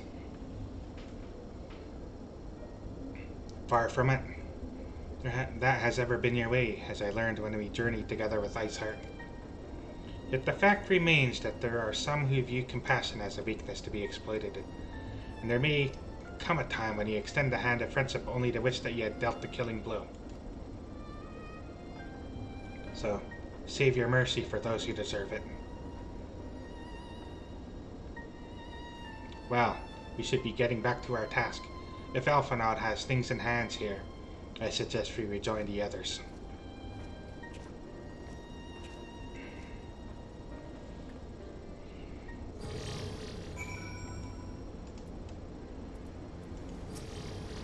Blip, bloop. Warning, releasing dragon restraints may result in specimen loss, damage to facilities, and incineration of staff. Let me speak with Alphinaud. I cannot deny the logic in Estenian's argument. Given all that is at stake, even the slightest lapse in judgment could be the undoing of us all.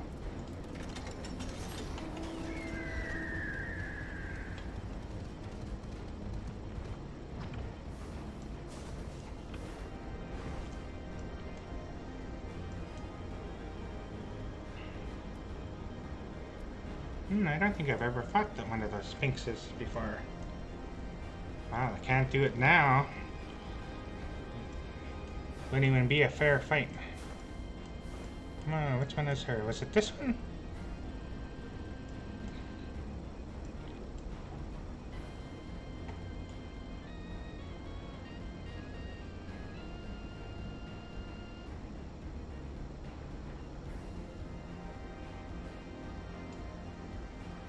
Some of these lands are ripped from the burn, and some of them are ripped from Mercidia.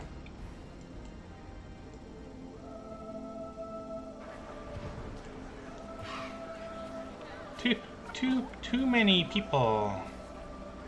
Where's the NPCs?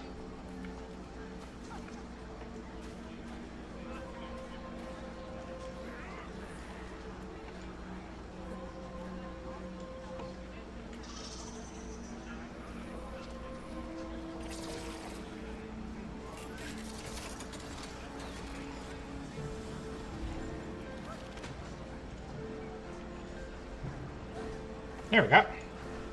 I found it. Like searching for a needle in a haystack. Estinian told me all is well, but nothing more. Honestly, it's like getting blood out of a stone with him.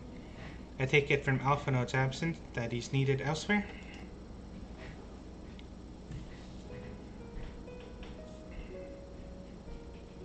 Well, that all sounds rather frustrating, but you got there in the end. While you were off talking to nodes, Graha and I were learning as much as we could about Tiamat's condition. Our readings confirmed that her ethereal balance leans strongly towards the umbral, as was the case with the kobolds. Therefore, all things being equal, the treatment should work. The difficulty lies in the sheer quantity of aether with which we must contend.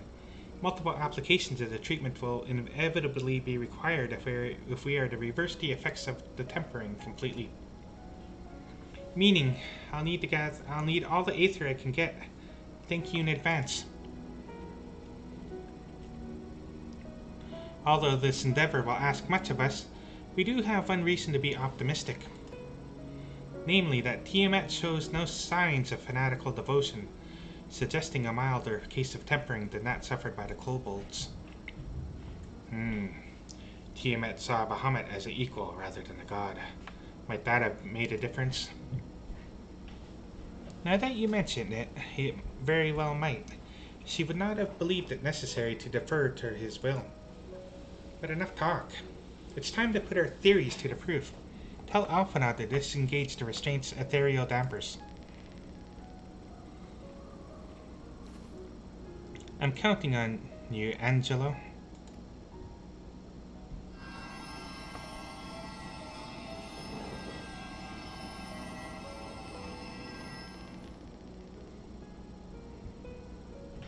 Ah, such warmth. The frost that trotteth my soul doth begin to thaw. But what are these? Visions of days long forgotten, of war with the men of Alag. Wherefore do such baleful memories return to me now? Could it be that the process of restoring her soul to its pre-tempered state is awakening ancient memories?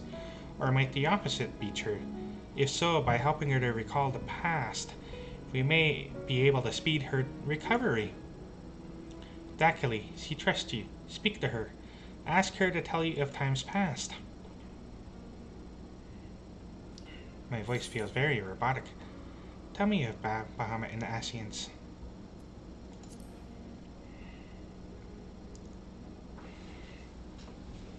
Ah, Bahamut, my beloved. Would that the peace we found in Mare City could have lasted for eternity. But alas, it was not to be. The Ascians saw to that. In all creation, I knew none of more wicked. It was at their behest that the men of Alec first came into Mare City, onto our home.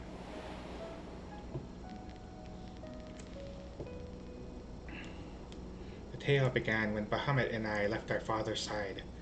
We took wing in search of a place to make our eyrie. Beyond the southern ocean, we discovered a lush and fertile land. It would come to be known as Mare City by the children of man, though many years were to pass before they crossed the seas. Upon our arrival, we were welcomed by the peaceful people of the forest, kin to the trees. Surrounded by nature's bounty, Bahamut and I found a place to raise our young.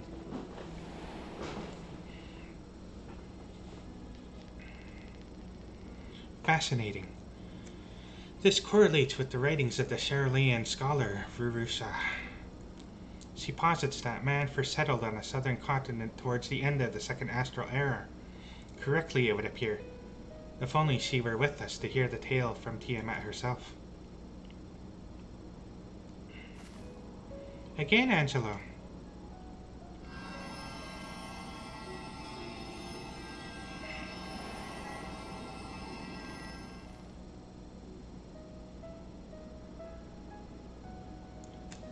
When first the children of man arrived on our soul's shores, no foot did they set in those places over which we held dominion, such was their fear of dragonkind. And as they kept their distance, so did we let them be. Yet as the days went by, ship after ship appeared on the horizon, bearing even more of their brethren, who divided the vast land amongst themselves. For a time, they knew peace and prosperity, but as their numbers grew, the smaller their share came to seem, and soon they began to covet the territory of their fellows. Ere long, man fought man, blood was answered with blood, and none could see an end to the strife, till one day they came to us. Recognizing our wisdom, they entreated us to intercede in their conflicts. Bahamut agreed, and with him presiding over the affairs of man, the land knew peace once more.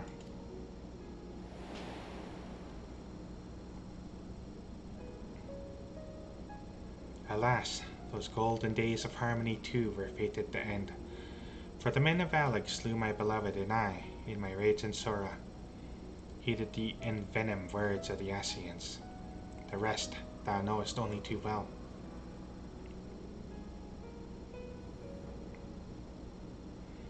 But your tale doesn't have to end there. When you are free, we'll rid the world of the Ascians together, and you and your beloved will have justice. Fine sentiments, but you're almost spent. I'll keep watch from above. If the treatment fails, run.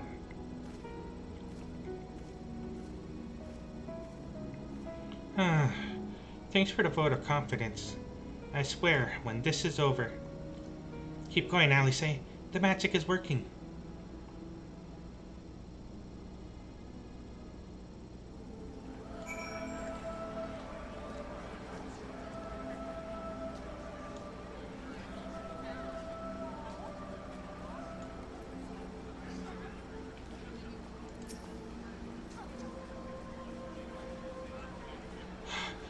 Well, I knew this wasn't going to be easy. No patient could have prepared me for treating a great worm. But we're close, I can feel it, and while I've only got a few more drops of aether left to give, with yours and Graha's, this will work. Then I believe I speak for both of us when I say that you may take as much as you require. Careful, I might hold you to that. Alright, here I go.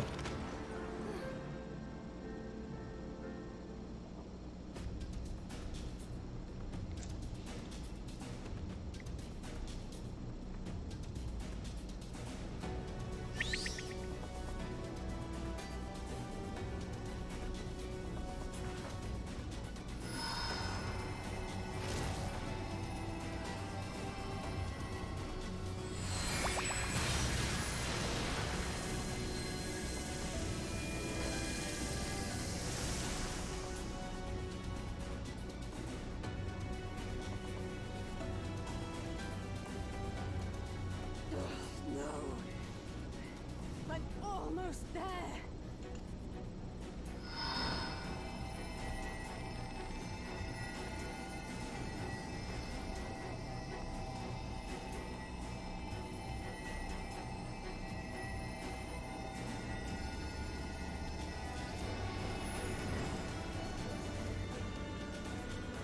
This is it, Angelo!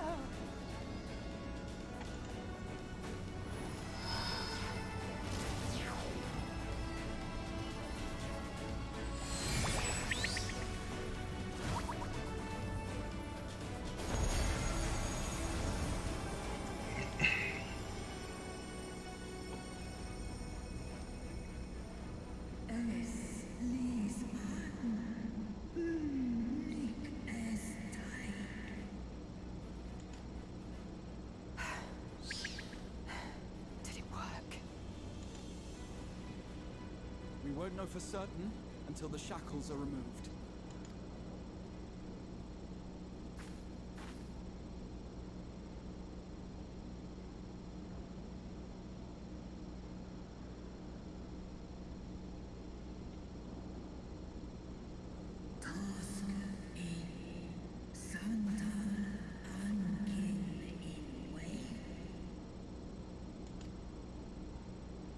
Many have been subjected to the Allegan's dark arts, their flesh irrevocably altered.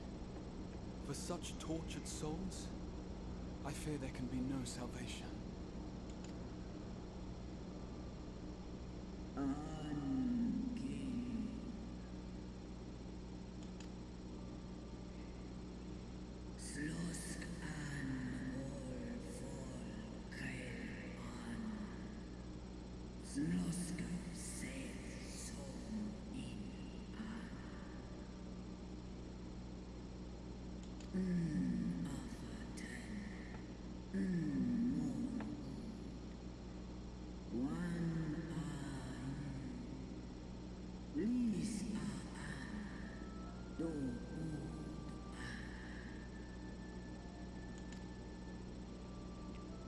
When that time comes, you won't be alone.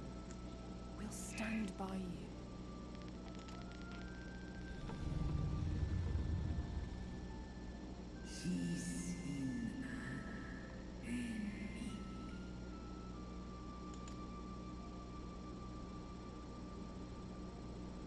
Alphino's ready. It's time.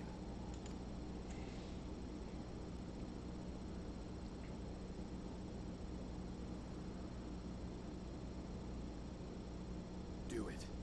And let's hope the treatment worked as it should.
By the gods!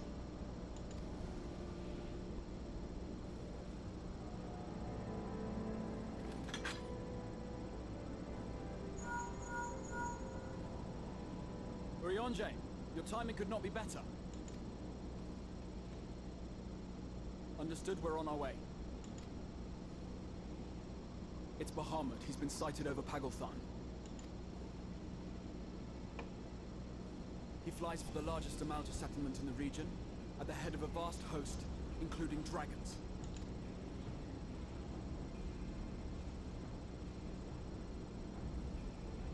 Did you hear all that, Alphino? You'd best rejoin your comrades. I'll make my own way. Our enemy awaits. Shall we?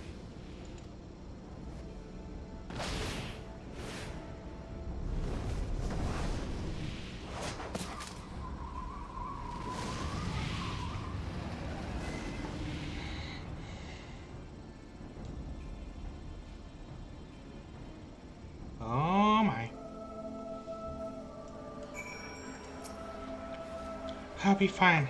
Plenty of time to recover on the airship. Well, I'm sure you're desperate to join Estinian and Tiamat in battle. It would be wiser to gather the full strength of the science first. The foe we face demands no less. Now go with silver pieces again. With Lunar Bahamut bound for Pagathon, Rahat Tia is determined to call upon the aid of your fellow scions.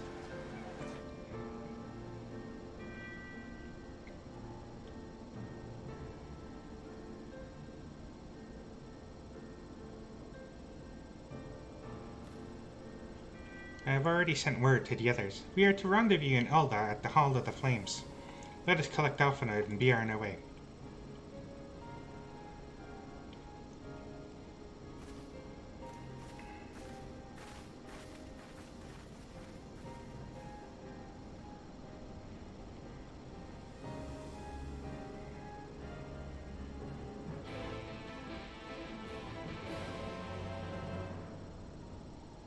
It's nice to have.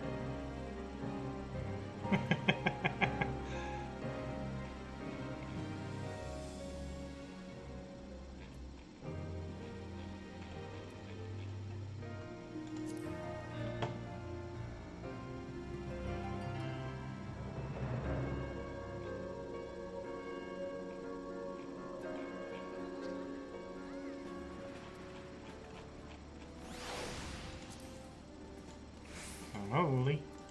There's too many people in the way. By a happy coincidence, Kral and I were in the process of concluding our inquiries when news reached us of Lunar Bahamut's return. There is much to discuss, but it will have to wait. If you're worried about me, don't be. I got some rest during the flight, and now I feel ready for anything. Oh. As I am sure you recall, Arenveld and Fordala were bound for Pagathon. I pray they have not come to any harm. First a spate of abductions, and now an attack on the Amalja homeland. What do the Telephoroi aim to achieve with all this?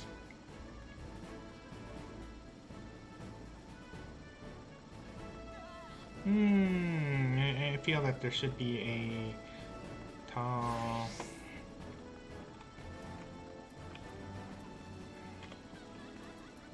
Anchored. Oh, there was Ariage. I found him. Oh well. I'll have to do an A-game plus at some point. Now, I know some of you could do with the rest, but I'm sorry to say the Telephoroi have other plans. Pagathon is already under siege.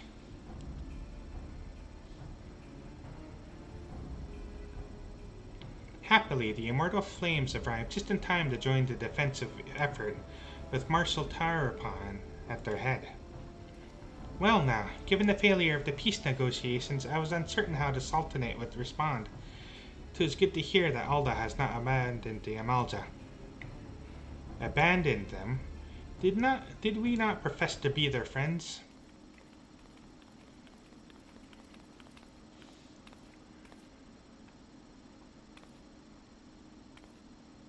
Your Grace, Marshal Tarapan has made provisions for such an exigency and was ready to depart at a moment's notice. All that was required was the agreement of the Syndicate, each of whom voted in favor of the intervention. Nor is Aldo alone in its resolve. The other Alliance nations have likewise dispatched their troops to Bagalthan. Yet even with our combined strength, we shall be sorely tested, for we face not only the might of an Imperial Legion, but Lunar Bahamut and his draconic horde besides. Tiamat's children. Fight as we may, victory is by no means assured, but not all of the omens are grim. Our forces report that despite their proximity to Lunar Bahamut, none of the Amalja show any signs of tempering. Strange. What Prima would turn down a chance to claim new thralls?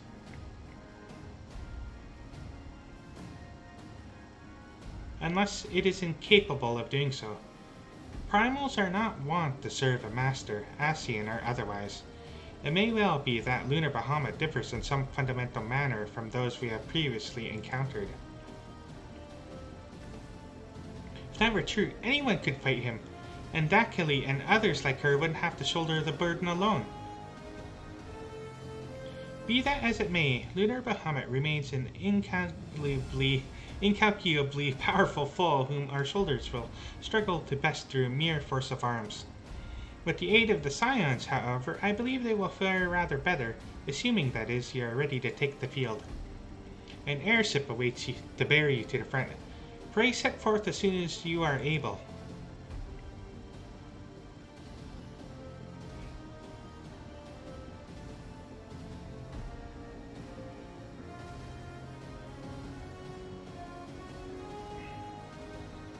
I, meanwhile, shall continue to coordinate our forces. Till next we meet, may the 12 bless and keep you. What the hell is the point of Papa-chan showing up if he didn't even speak a single word? It was kind of her to speak with us personally. You may be certain she has no shortage of other responsibilities. Well, I, for one, am inclined to do as her grace requests. Lest we forget, Ehrenwald and Fordola are in Palgathon on a reconnaissance. The sooner we save the day, the better their chances. Indeed, to the airship then!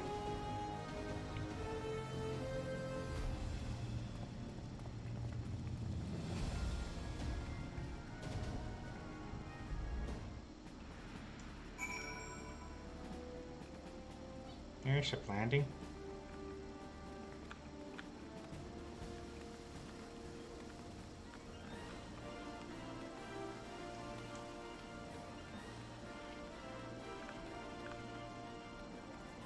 Smash! Internet. Airship landing.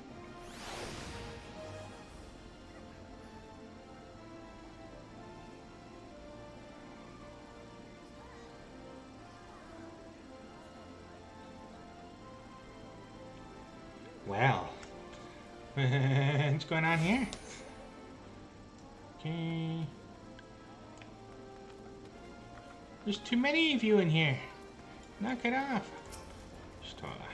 So the Talaferoi have constructed buildings capable of tempering and primals which are not? What secrets are they hiding? Given what we know, or perhaps even all, of the Imperial soldiers may have been tempered, if we can subdue them, we should be able to do something about that. But they would still see us as enemies even then. That said, they wouldn't be deaf to reason, which is better than nothing.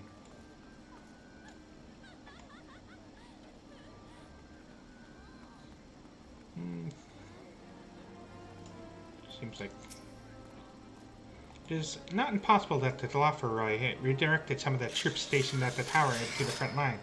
If so, this may all turn out to have been Aryavind and Fordola's benefit. Greetings, we have been expecting you. But say the word and we shall depart for Pagalthon at once.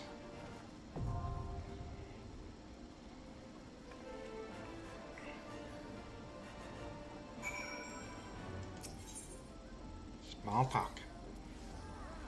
I don't know what designs the Talaferoi have on Pagalthon, but I do know they must be stopped for the good of the Malja and us all. Whether he's here or not, we can be sure Fandaniel is behind this attack. That makes me doubly determined to see that it fails. By dealing with Lunar Bahamut and his horde, so too will we render aid to Aryavind and Fordola. Come, let us go.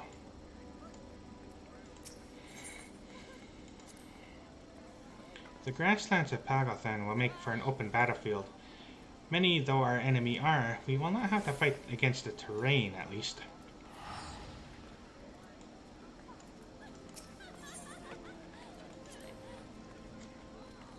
At the cost of his own life did Master Louis Soir strike down the primal Bahamut. Whatever the true nature of this new incarnation, it cannot be suffered to threaten this star.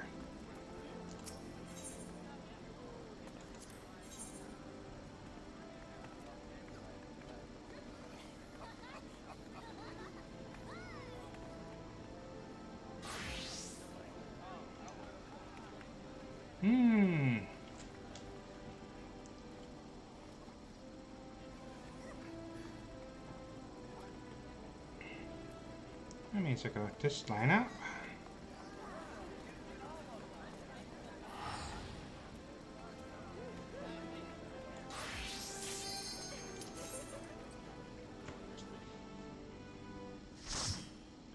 Light party. I would like to do this as part of a dungeon group as well. So. Palgathon.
Wow, just how strong is their armor?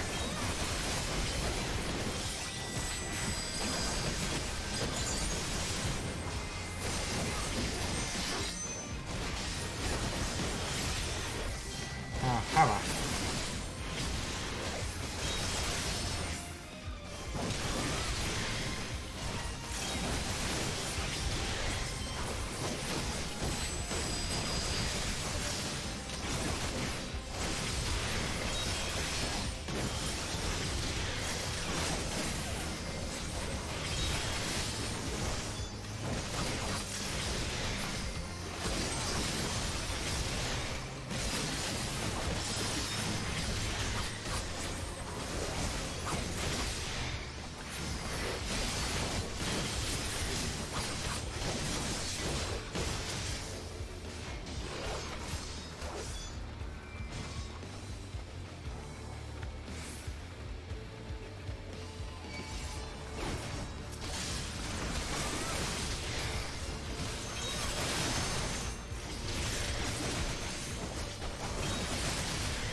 All right.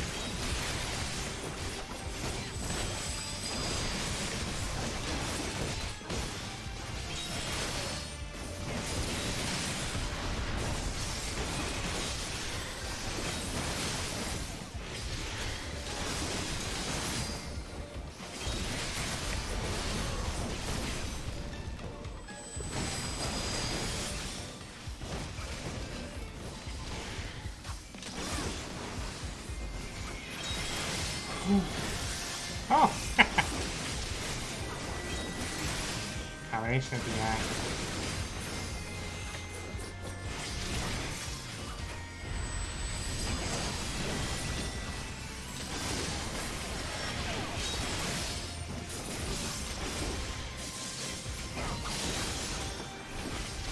Ooh, look at that shiny.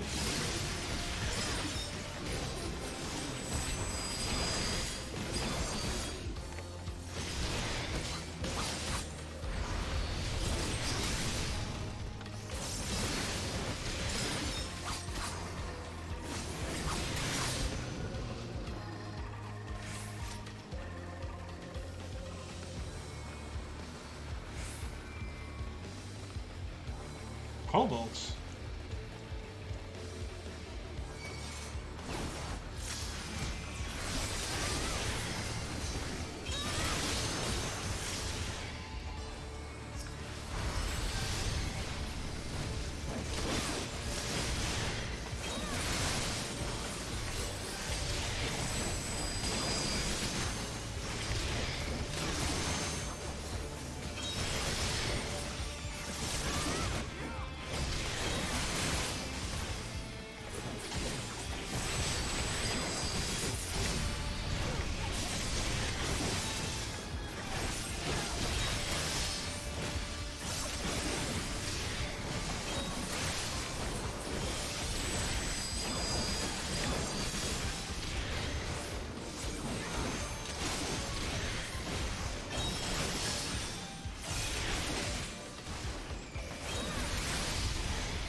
darn this, man. They're just in the worst possible spot.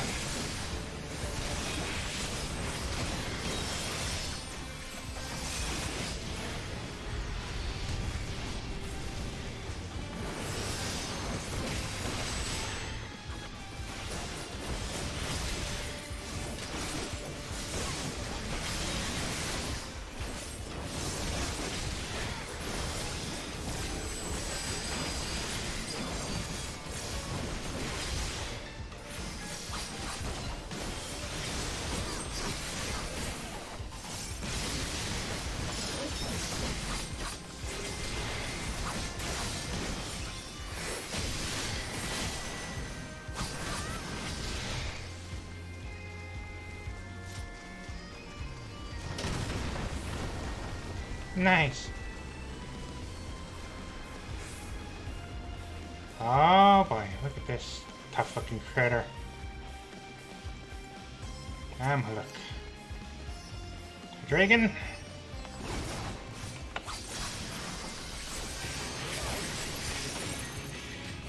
Make sure to get buffs up.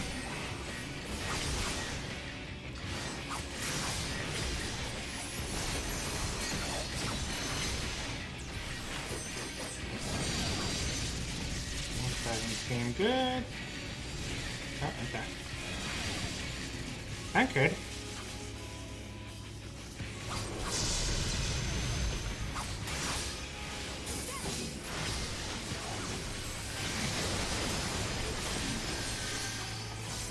I must have missed something because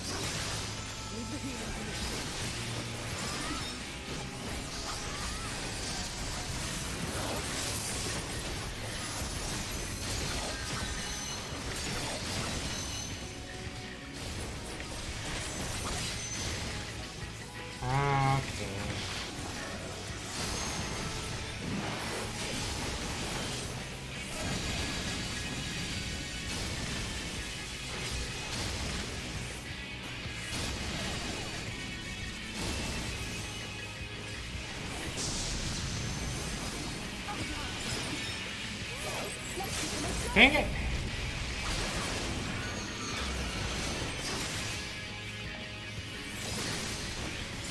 Maybe I shouldn't stand near those poles. Attack with that. Oh, you keep making me.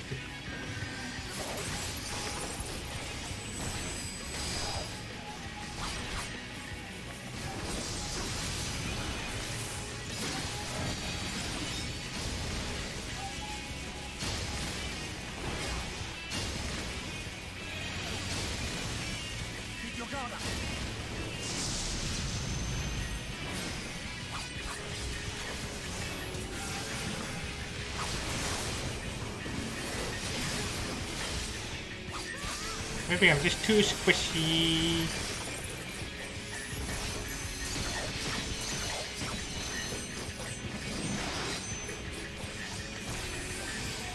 Ah. Well.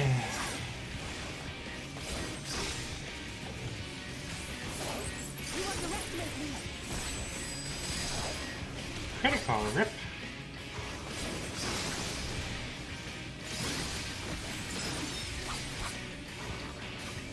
Say, why do you think it's safe to stab your pancreas? Maybe this boss doesn't have a sleeve attack.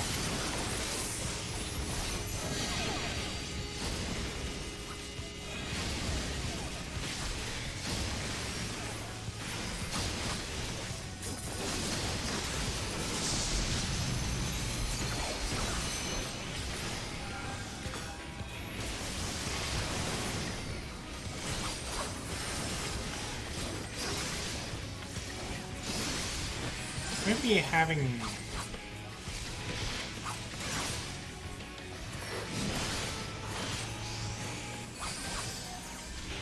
oops. Keep getting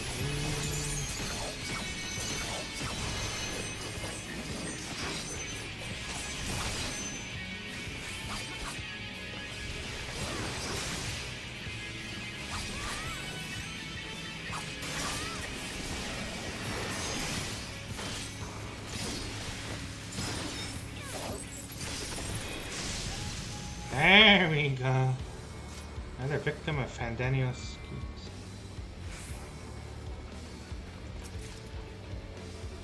Halgoth and Shashadim again, or a song that is.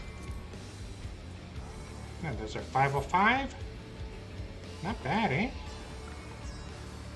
Alrighty.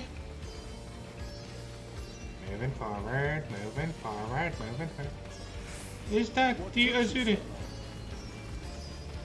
The Amalta are in trouble. Let's split up.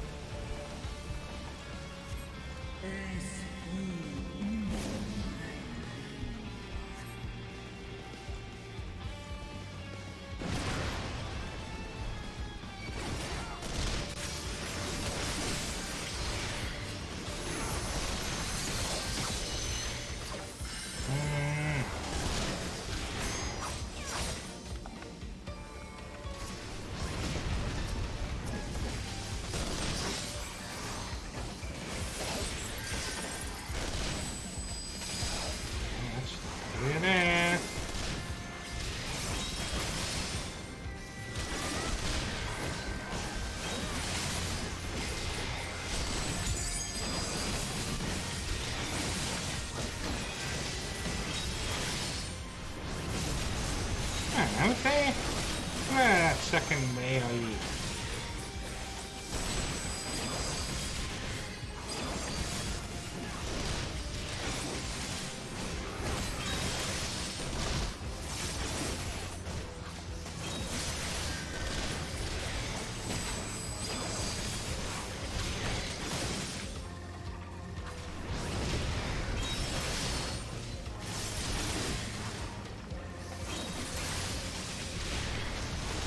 Yeesh.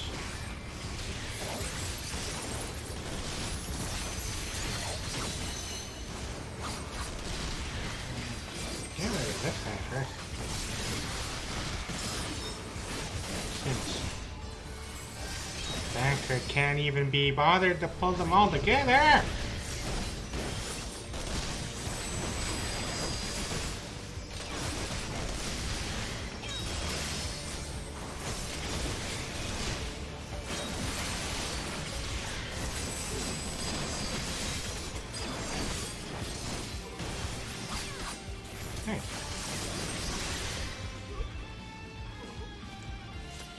Whew, okay, I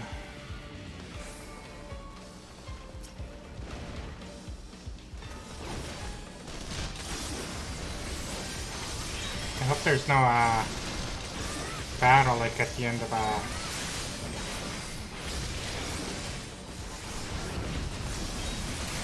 or during the middle of, the post-Stormblood.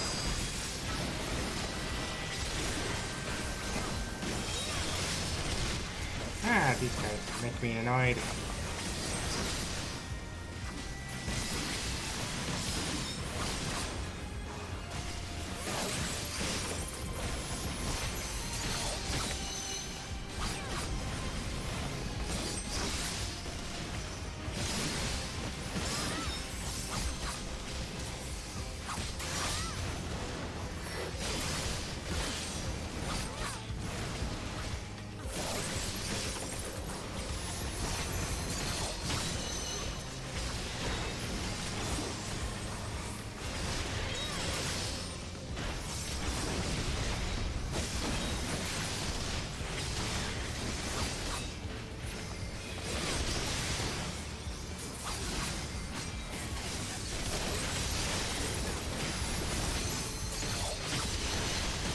All right.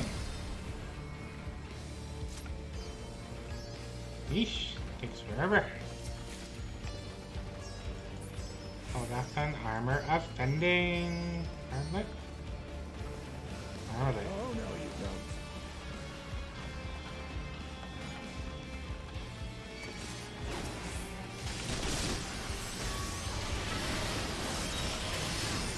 Nice to have.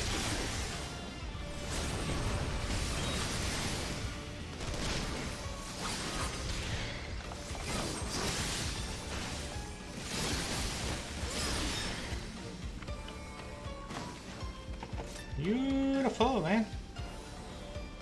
Hopefully this isn't all playing in the Daniel and Sinis. Well, it's just Daniel, eh?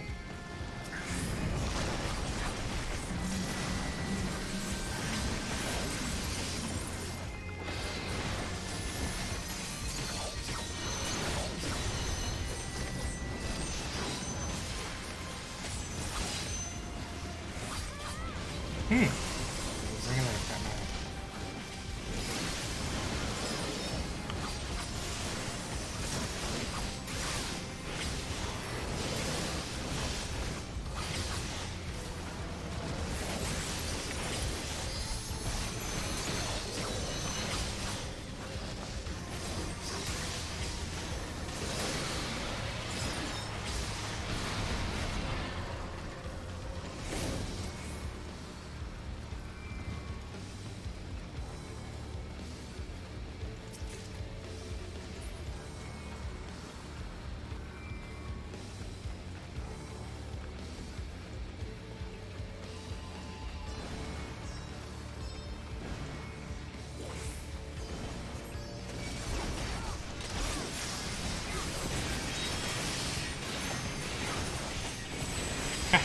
Kind of reminds me of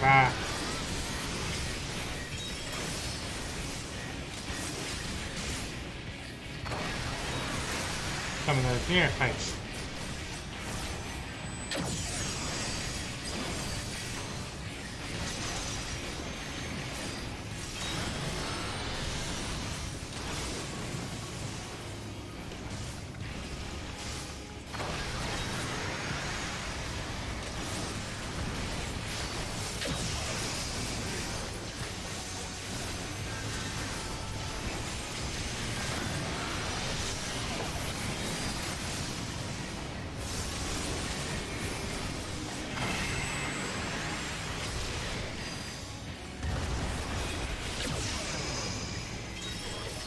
Don't forget to use your arm's length, guys.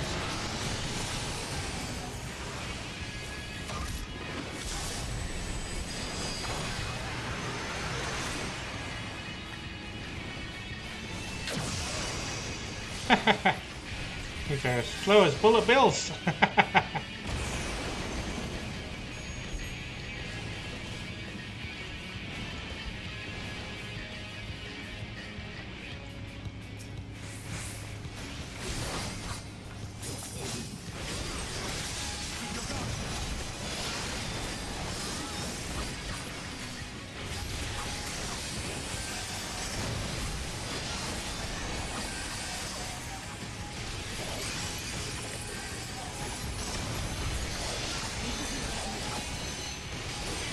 Oh boy.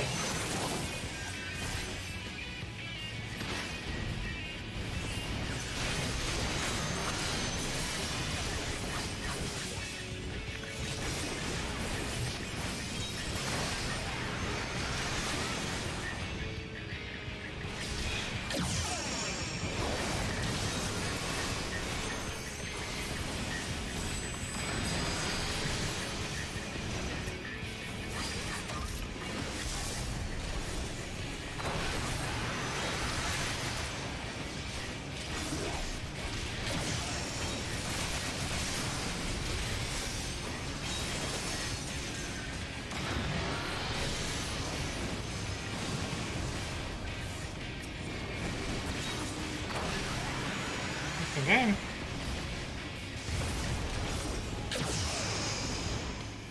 Dang it, Mike.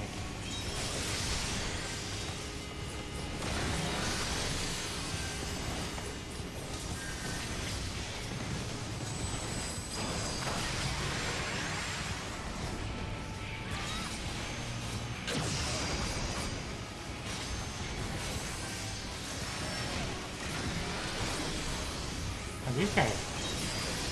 They have no aggro, eh?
finger wraps of casting, eh? Wow, which way do we go from here? We go forward. Oh, this is the way. that fight is good training for Nier. For the final Nier raid.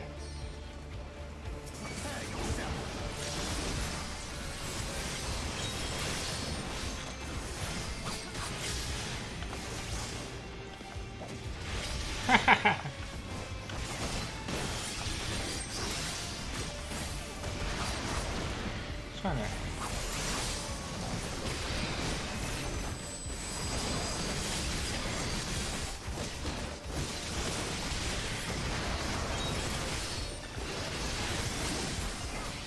Woohoo! Man, looks like a sea of fire attack.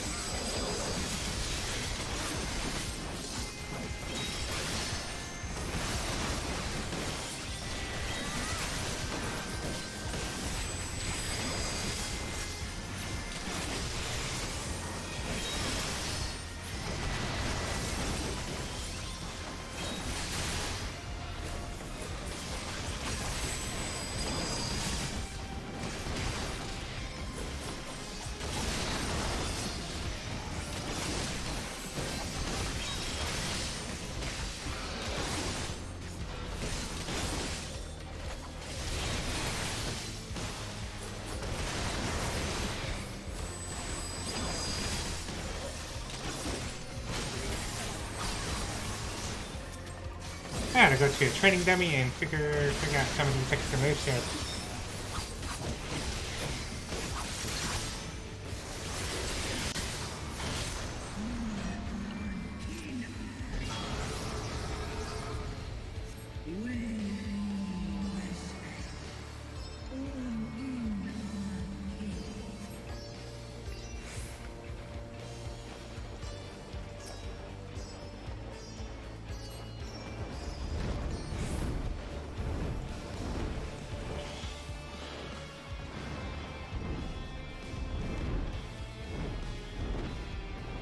And we never get to see.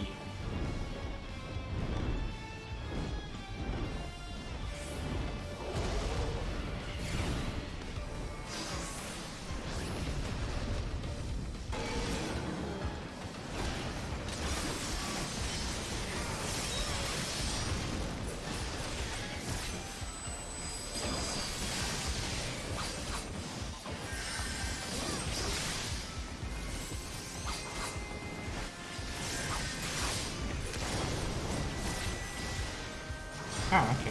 Yeah, that's not gonna work.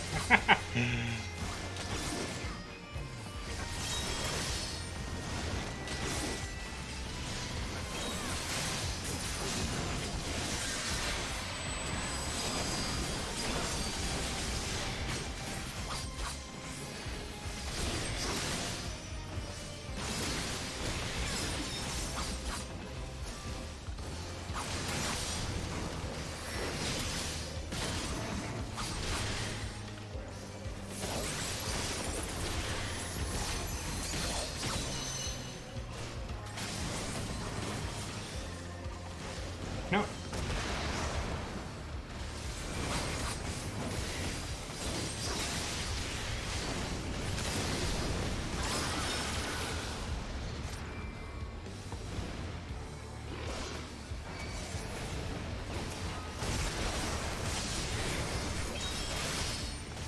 Yeesh, eh?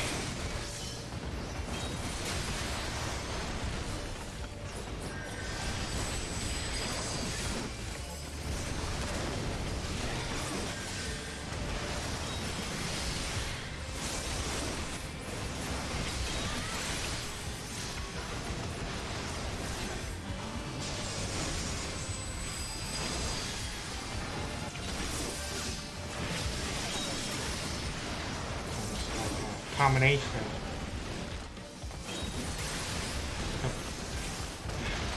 The combination of all the storylines together.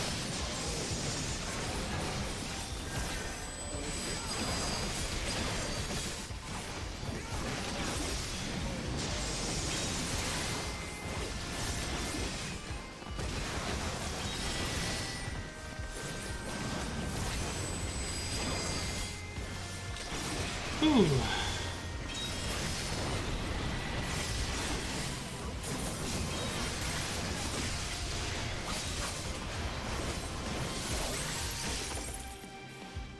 Ooh, boy.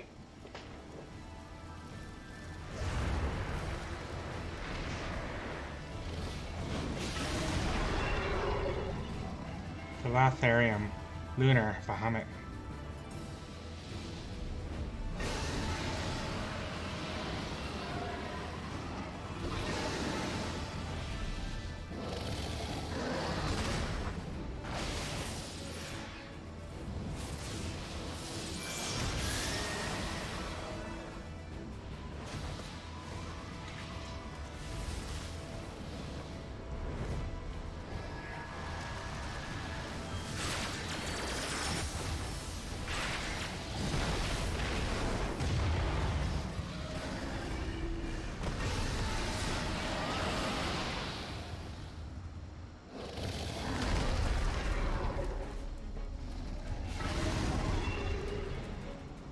Man, you leave Tiamat alone.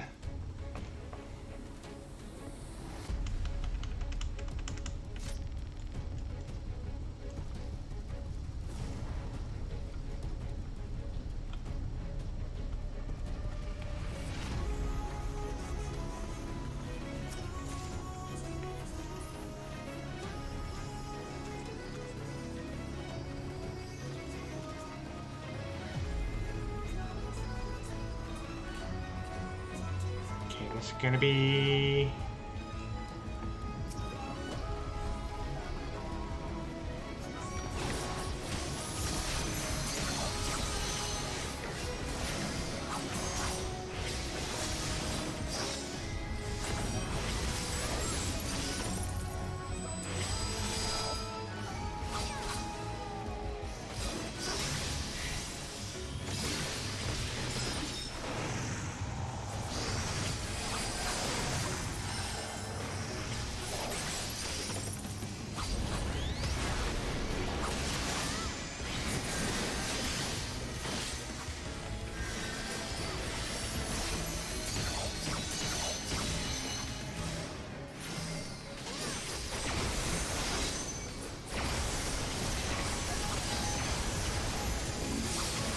Don't hit me at that encore, man.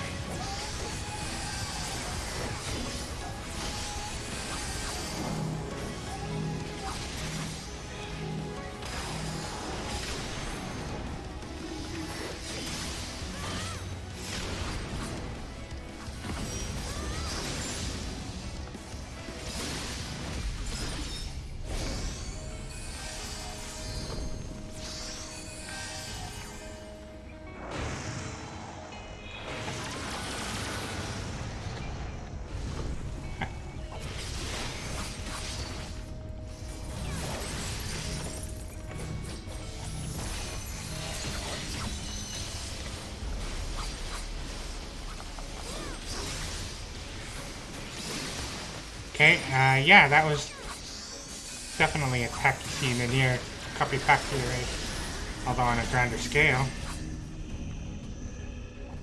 That's all this is about.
Okay, I think I...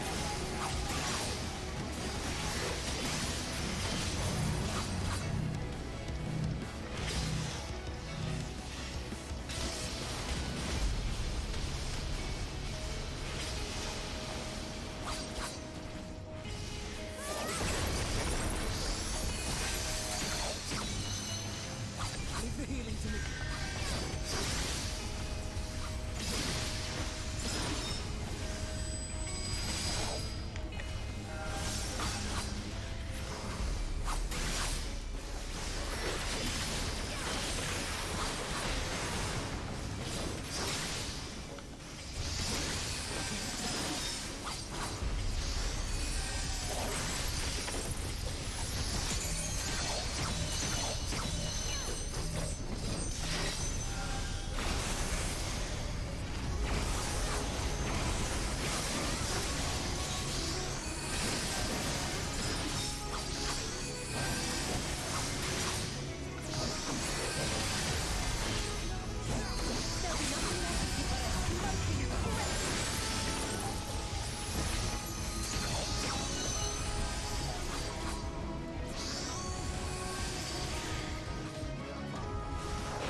Oh, that was one massive think buster. Oh, I thought Alisei already used the limit break.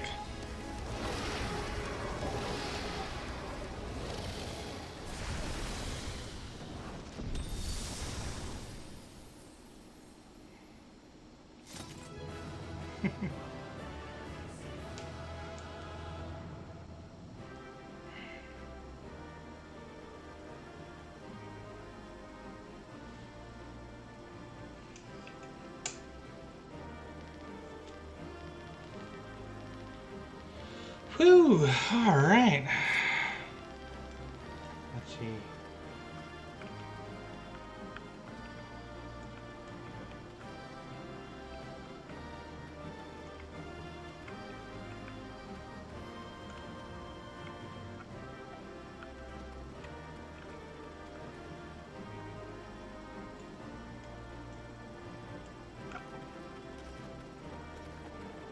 Haha.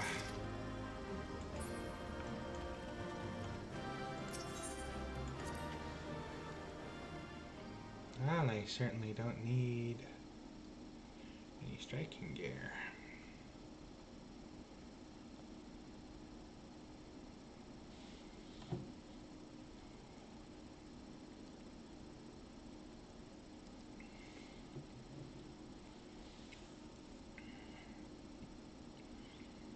Whew. Some of these dungeon final bosses can be pretty tense.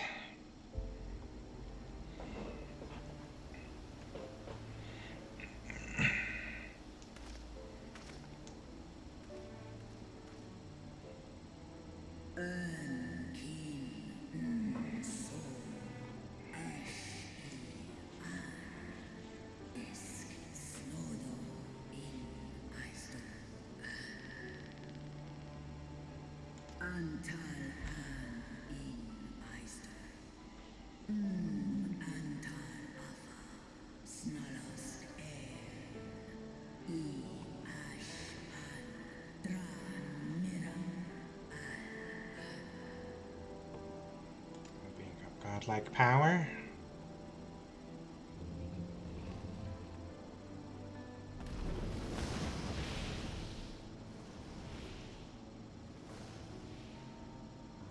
Noble warriors, the dragons chose their friends well.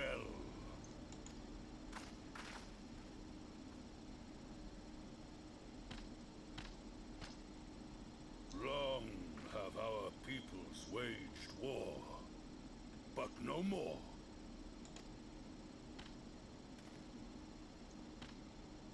Your fallen lie beside our own. By our words and deeds shall we honor their sacrifice.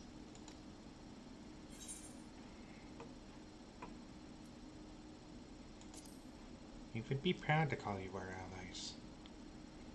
I wonder what her voice would sound like. We would be proud to call you our allies. The enemy of our enemy is our friend. And you have proven yourselves worthy of our trust. It is the Garleans who are deserving of our fury. I shall see that my brethren learn the truth of this day, and rally as many as possible to the cause, till we meet again.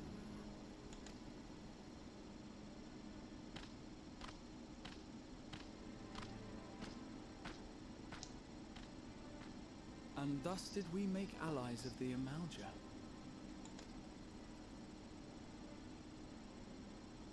It would certainly seem that way.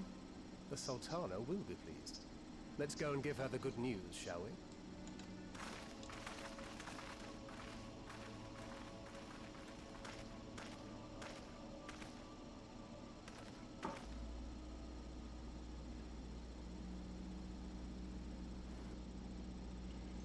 We don't seem to be any closer to entering sometime earlier inside the Palgathan Tower.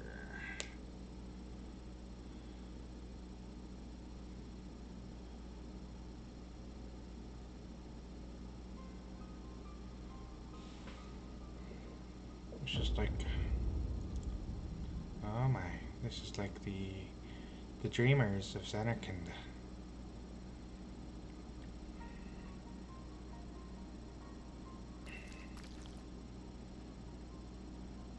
What in Ralga's name happened here? Just like what they did to Bahamut. Gods only know. But you can bet these poor sods aren't here by choice. Quickly! We've got to get them free! No, not free, not free. Don't touch him.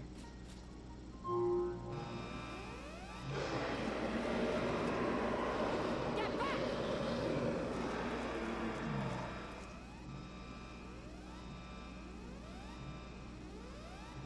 No!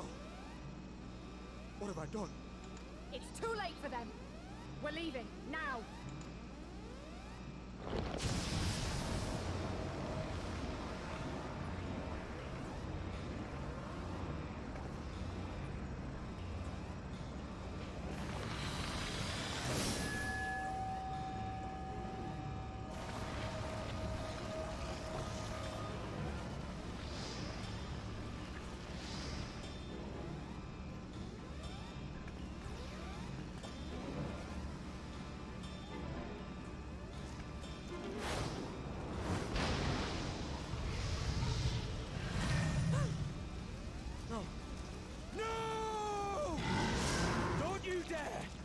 We came together and we're leaving together!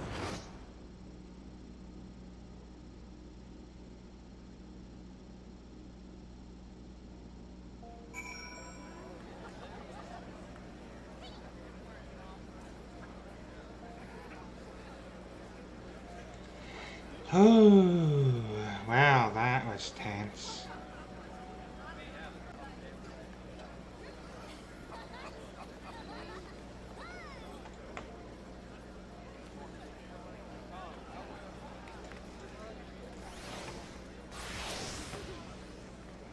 Though the day is won, thanks to no smart to thy valor, to Laferoy are far from defeated. Yet be that it is may, it is only right that we rejoice in lieu of Hamad's banishment into the Ether. Take more than a single victory to wash away all the blood. 3 minutes, Melja. One has to start somewhere. Hemet did all that she promised and more this day, but I doubt she will be satisfied. Nay, she will fight on in defense of her children, wheresoever they may be.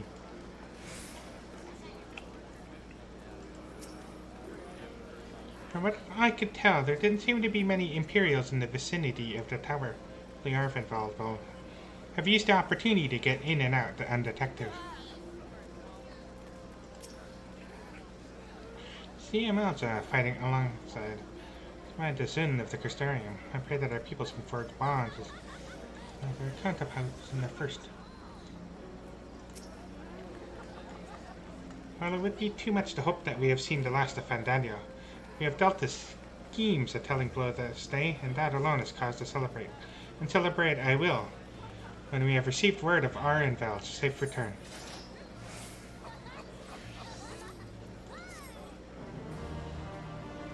Ooh! You may now enter Palgoth with a party of NPC avatars.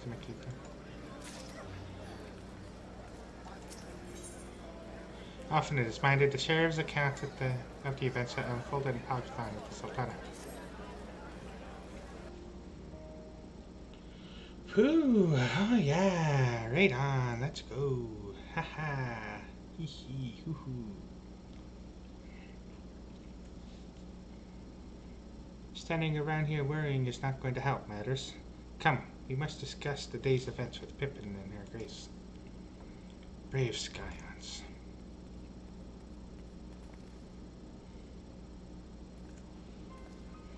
Would that I could treat you to a hero's welcome, but I bear urgent news from the font history. Your Grace, whatever is the matter? As our troops withdrew from Palgothon, they came upon the two scouts sent to the nearby tower. I have yet to hear a full account, but it seems one of them, your friend I believe, had been wounded and was being dragged away by the other. Oh no. I must go. Forgive me, Your Grace.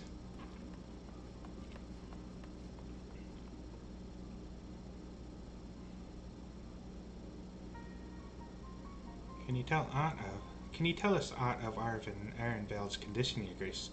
The wounded scout. Not save that it is grave. The Cherugans tend to him even as we speak. The Cherugans. The infirmary must be inundated with the wounded. If all of us go, we'll only get underfoot. Dakili, Estinian, would you mind going after Alphanid? He may need some support from someone other than me.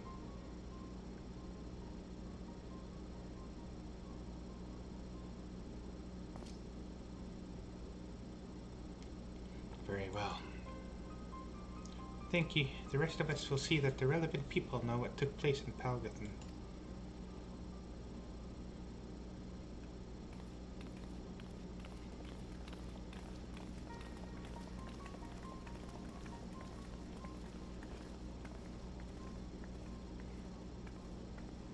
Come on then. Alright. La-di-da-di. Whew. This has been... Speak with the Fontistry Chirigan.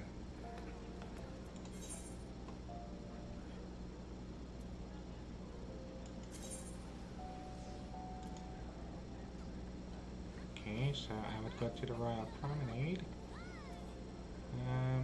Okay. Let's see, you can...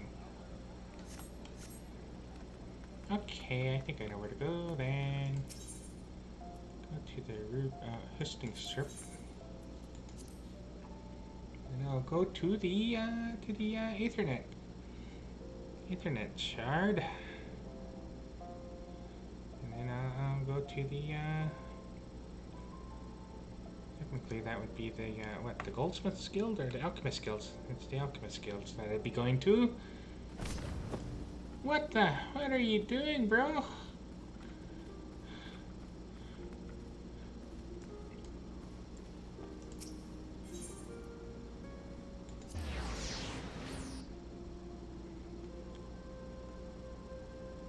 I remember.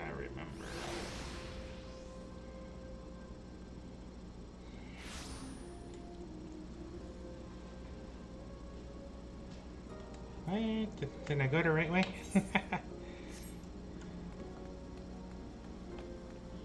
I did, but there's so many people in the way.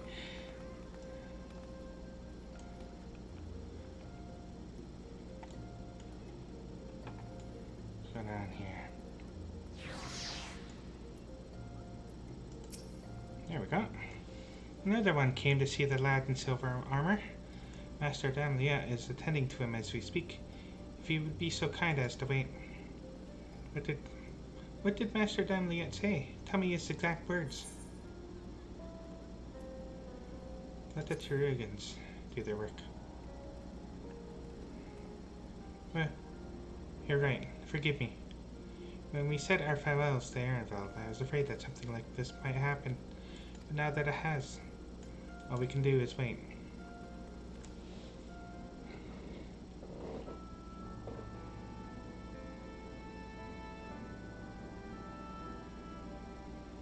Fordola.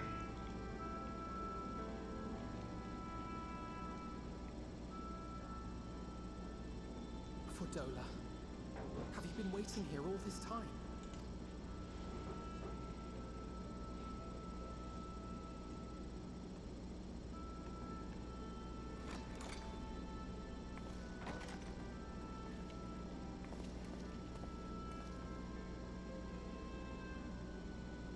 We have done what we can. The rest is up to him. May we see him? I do not think that wise. You must let him sleep.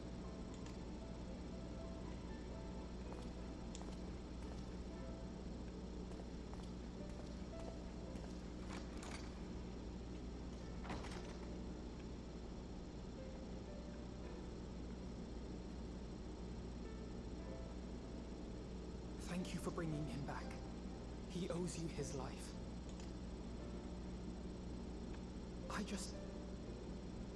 I just wish I had been there.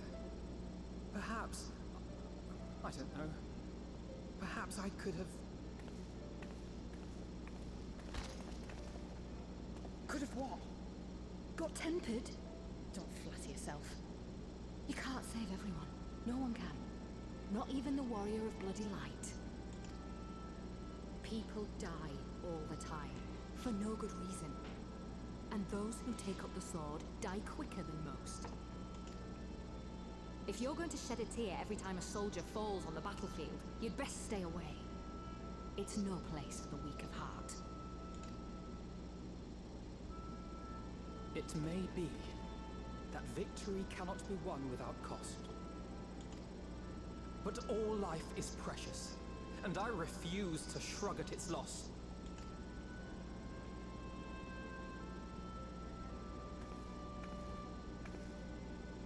Life is precious!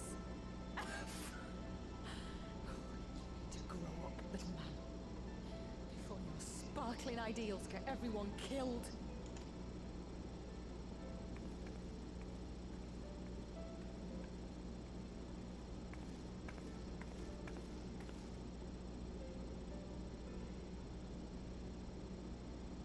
You're right. He is idealistic. But the world has more than its fair share of realists, like you and me. It's people like him who dare to dream that things could be better and make it happen against all the odds. They are the ones whose names live on forever. The heroes. The battlefield's littered with would-be heroes. At this rate, you'll not be next. And what'll become of your precious dreams then? Someone else will pick them up. They'll be gone. Like dust on the wind. Someone else will pick them up and carry them. Dreams worth fighting for don't die so easily.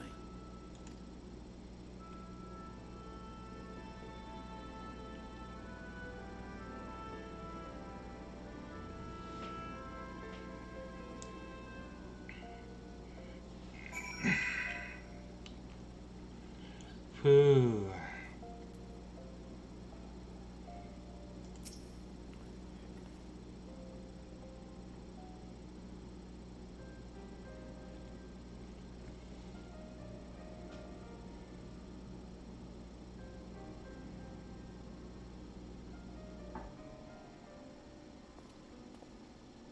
I know. There's nothing more I can do here. Come, let us rejoin the others. Her Grace invites the Scions of the Seventh Dawn to join her in the Fragrant Chamber. Your comrades have already arrived. Will the three of you be joining them? We will.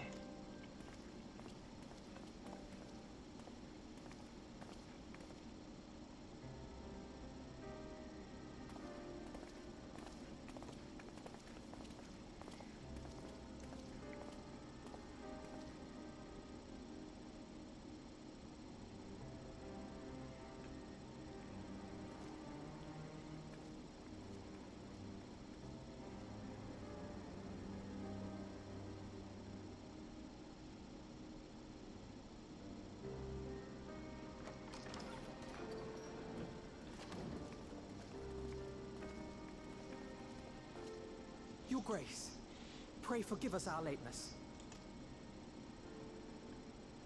Think not of that. I understand a close comrade of yours was wounded in the line of duty. Arenvold. It was at the Alliance's behest that he risked all, and we are grieved to hear of his condition. Rest assured, he will receive the finest care our chirurgeons can provide. On that you have my word. Chirurgeons. Now, we would share with you the findings of the mission.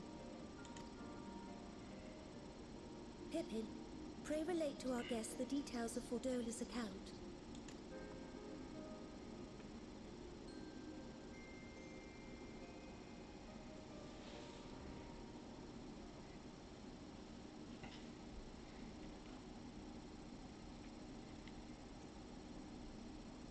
First Bahamut, now Ifrit. Or Lunar Ifrit, as Fandaniel would doubtless have it. 'Tis now all but certain that the towers were conceived to facilitate the summoning of primals by those imprisoned within. Less certain is the means by which the Telophoroi constrain the wills of said entities to enact their designs in defiance of the pleas of their victims. Mayhap they do not. If mere proximity to the towers is enough to make loyal servants of the Empire's mortal enemies, it stands to reason that the same is true for those held captive. They invoke their gods for the good of Garlemald, and in their disturbed state of mind, summon a primal whose form reflects their own alteration. It all begins to make sense. Upon closer inspection, I realized that the towers bear a striking resemblance to a much larger structure which Urianger and I observed from afar during our visit to the Imperial capital. Assuming it too is capable of tempering those in its immediate vicinity, it would go some way to explain the swiftness with which the Telophoroi managed to rally so many Imperials to their cause.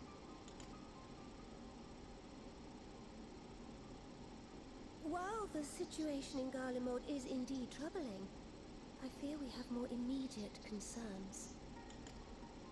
Ifrit was not the only primal summoned. At approximately the same time, observers at several other towers bore witness to the emergence of further such entities.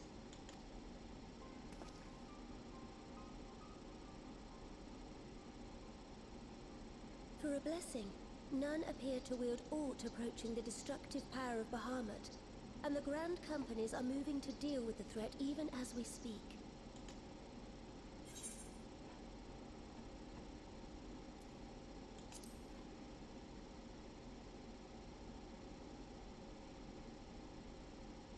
Though we are aware that the task will not be easy, we would call upon the Scions only as a last resort. Pray, conserve your strength for now. After all, it was not so very long ago that you rid us of Bahamut. On which note, I am pleased to report that our talks with the Amalja have reached an agreeable conclusion. They have pledged their full support to our cause. It is our hope that this historic agreement will encourage other tribes to join us at the negotiating table. And I know that I speak for all of the Allied leaders when I say that we will welcome them with open arms at such time as they do. Of course, this was only made possible by the feats of heroism performed at Paglafan. Moreover, We shall not allow the sacrifices of those fallen in battle to have been made in vain. As hope leads to victory, shall victory lead to a new dawn for Eorzea. May these words ever be our guide, Your Grace.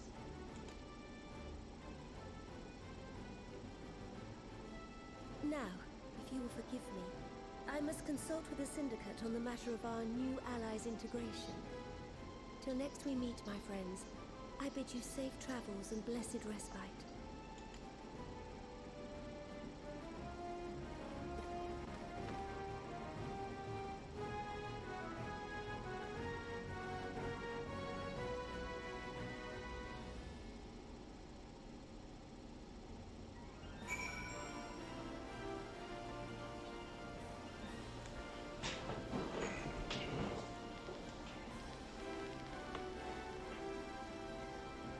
Whew. I feel exhausted.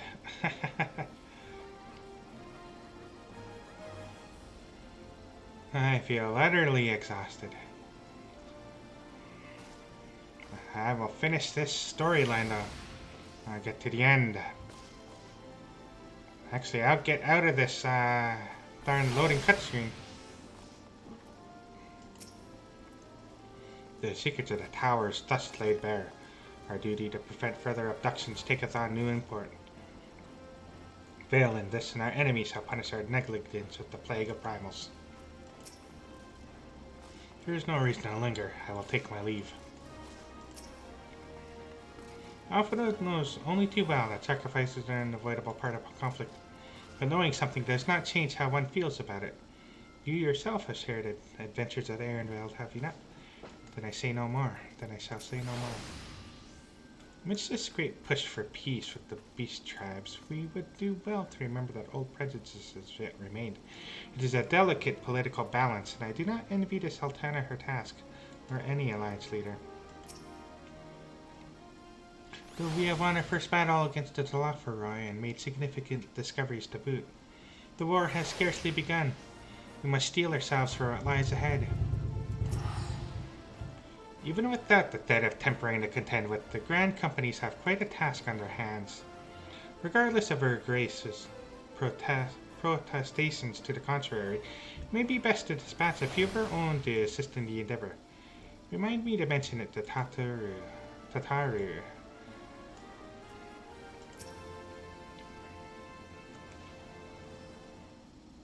I don't think I spoke with Yustola. Oh well.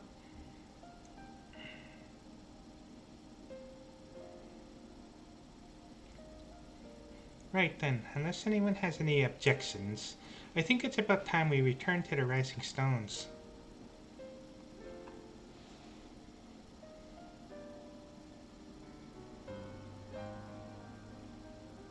And that includes you, Alphinaud. Erenvald is in good hands here. Of course, he would doubtless mock me for pacing about the infirmary. Let us retire then, that we might regain our strength and readiness for the coming challenges. If all are in agreement then, I shall let Kryal know to expect us. A hot bath and a hearty meal shouldn't be beyond arranging with the time available.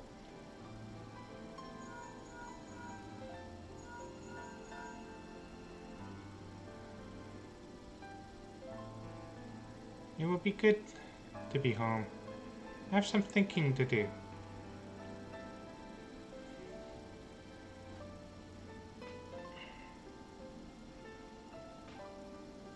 Yes, I'll try asking him.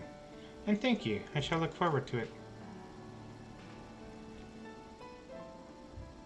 Our comrades eagerly await our return, and Kryal in particular has a few matters he is keen to discuss. One of which concerns you, Estinian, believe it or not.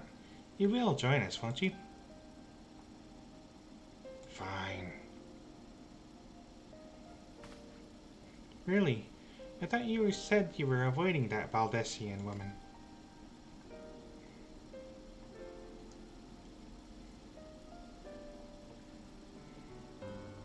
If I refused, she would only pursue me.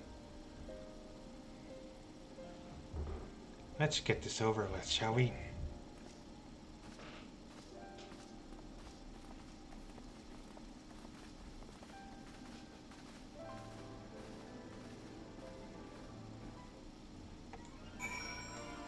Return to the rising stars.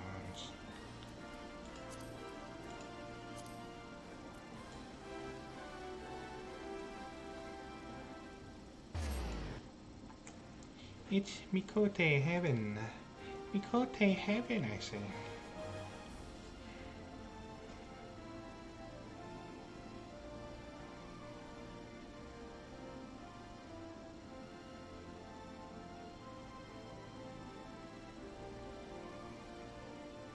This has been a tough. Oh,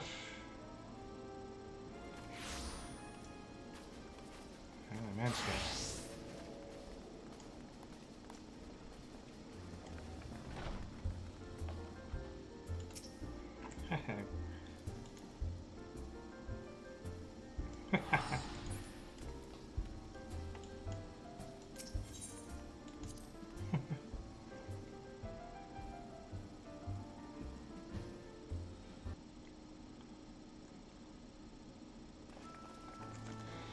Whew.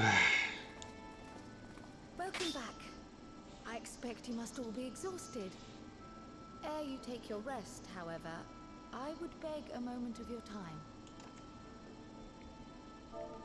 Thanks to Arenvold's selfless efforts, we may now be confident that we understand the function of the towers. But many questions remain regarding the reason for the summonings, and what lurks behind the looming edifice in Garlemald.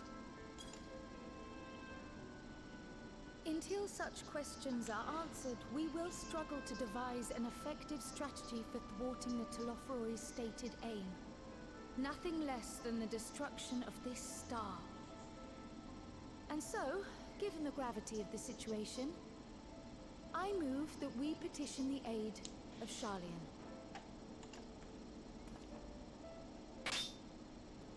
It is possible the ancient knowledge preserved within our archives may hide a clue to our enemy's methods. But given Sharlayan's established policy of non-intervention, our former colleagues are not like to aid us in its discovery. Oh, I well remember what they're like. The Forum's barefaced refusal to assist you in the days prior to the calamity must rank as Sharlayan's most shameful act since the Exodus. But were the final days to be reenacted, it would spell doom for us all. Surely even they cannot turn a blind eye to that. I trust we are all of the same mind on this matter. Urgent as it seemed, I took the liberty of petitioning the Alliance for leave to act as Eorzea's emissary, and have since received their blessing. I presume your role as a student of Baldessian will carry some weight with the Forum?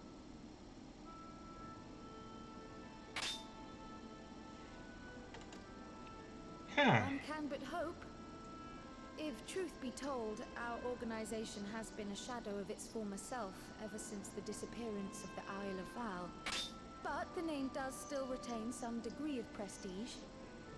I only pray it will be enough. If there are no objections, I shall depart for Sharlayan at once. But before I do, I should also mention the other matter to which I would devote some time during my stay.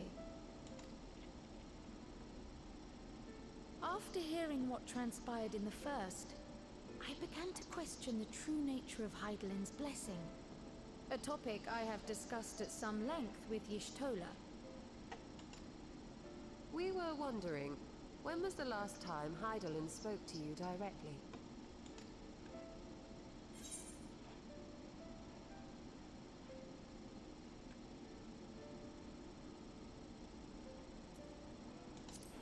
I can't remember. When you regained her blessing, was it not? But never since. Not in all your time in the first, when you faced the Unsundered, the very heart of Zodiark. History shows us that Hydaelyn is able to awaken the echo in her chosen, convey her will directly, and grant the blessing of light. To our knowledge, however, she has not sought to intervene in man's affairs for some considerable time. Might not the explanation for that lie with her choice of champion? Mayhap she is content to trust in her judgment. Mayhaps she is. But following my initial discussion with Kryl, I made inquiries of my own. And as far as I'm able to tell, Hydaelyn has not made her will known to anyone. During my time in the First, the Oracle of Light spoke to me through Reem. But that was not the will of Hydaelyn. It was Minfilia herself. Indeed. And while she and Hydaelyn were inextricably linked, Minfilia yet acted of her own volition. A messenger, yes, but one who spoke with her own voice. I wonder, could Hydaelyn's silence suggest the presence of some disruptive force, perhaps? Some obstacle to communication? While I share Urianger's high opinion of your conduct, I see no reason why she would deny you her guidance altogether. Then again, who am I to say? The fact is, we simply don't know. But if the explanation is to be found anywhere, I can think of worse places to look than the archives of Sharlayan, and their research on the Ethereal Sea in particular.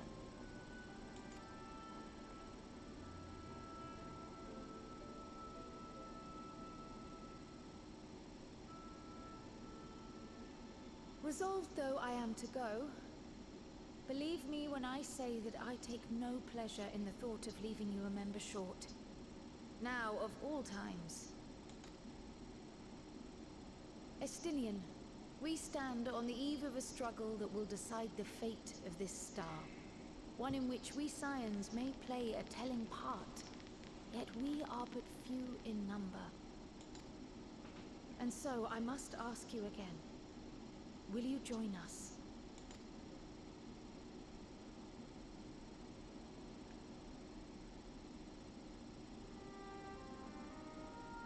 You see the world the way you want it to be. I see the world the way it is. You're idealistic to a fault. But I know you would never turn your back on those in need. Never close your eyes to their suffering. And somehow, your deeds lend truth to your words, giving the lie to my doubts in so doing. I have seen others draw strength from your belief. In Ishgard, in Alamigo, you inspired them to stand up and fight. To win, no less. And even when you lost those you held dear, you carried their spirit with you and made their memory your guiding light. The burden of so many hopes and dreams would be too heavy for most to bear. But you bear it willingly, as you have shown me. Some dreams are too important to let go. If you have need of my strength, it's yours. After all you've done, how could I refuse? Thank you, Estinian. Whatever challenges await us, I shall not falter. You have my word.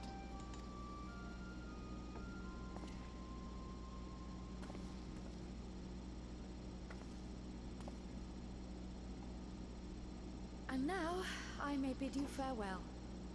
Safe in the knowledge that all is as it should be. In this little corner of the world, at least.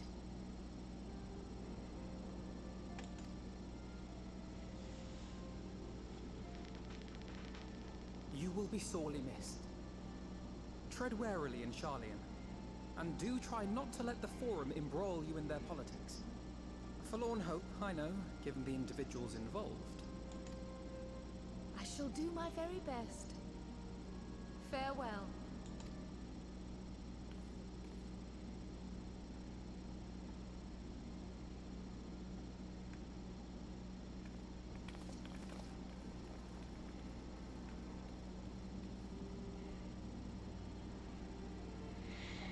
Whew.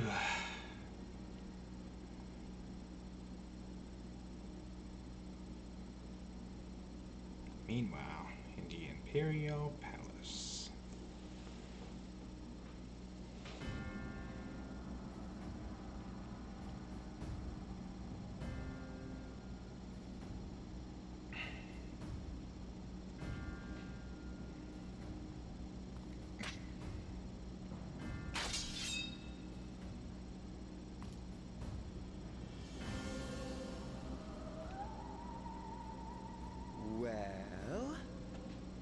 Does this one meet with your approval?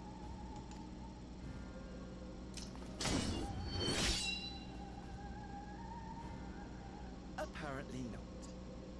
Or could it be that you're still upset about the dragons? You are unwise to remind me of so costly a failure.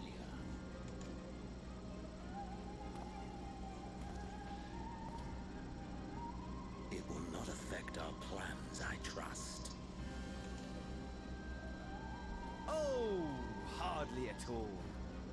Though, admittedly, the chances of us being able to procure any more Mericidian dragons are rather slimmer following Tiamat's reappearance. Oh, but the seeds have been sown, my lord. We have only to wait for them to quicken. Speaking of preparations, is it safe to assume that you will be ready to control you-know-what? The hour draws nigh. This nation, forged for Ascian ends, will finally prove its worth. A mighty empire, now no more than an instrument of this star's destruction. What a pleasure it will be to put it to use. Which brings me back to our earlier topic. My lord, while I appreciate that it is not an easy decision, it really is past time you chose your weapon. There is one that I have been meaning to test.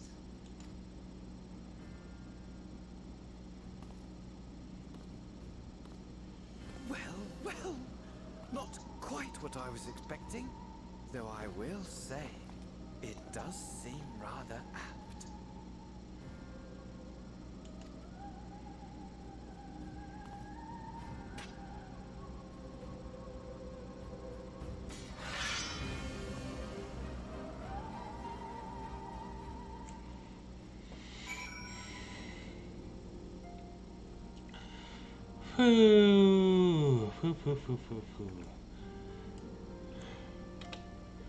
Yeesh, look at all these. If I am to pursue this course, I must be prepared for the hardships that lie ahead. If you need an aid of my lance, I'll be ready. If not, I'll be reserving my strength in preparation for the next battle. But since you're here, I have a question. The Scions are in close contact with the East Eldernar Trading Company of Kugane, yes? I was wondering if they could place an order for some sun-dried squid. I don't seem to be able to find it in these parts. Though we know not the full extent of the Talafaroy schemes, preventing further abductions must take precedence above all else, for therein lie the key to depriving our enemy of its most potent weapon. The sudden appearance of the towers will surely not have escaped the Forum's notice.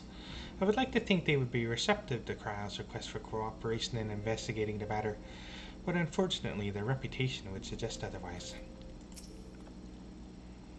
Strikes me as odd that rather than marching on one of the city-states, the Talafaroy have so far made only sporadic attacks.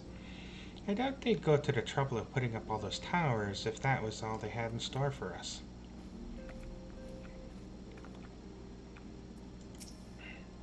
None can deny that Heidelin's blessing has been a great boon to our cause, but much remains unknown with regard to her true intentions. Given everything that we have learned from our encounters with the Ascians, we must keep our minds open to any and all possibilities. Amidst all the fighting, it's easy to forget what we've achieved, isn't it? I mean, we cured Tiamat. Tiamat, for heaven's sake! You will tell me if I become insufferably smug, won't you? Because the way things are going, it feels like a definite possibility. Well, it looks like you're gonna have a few busy moons, not that they ever seem to be anything but.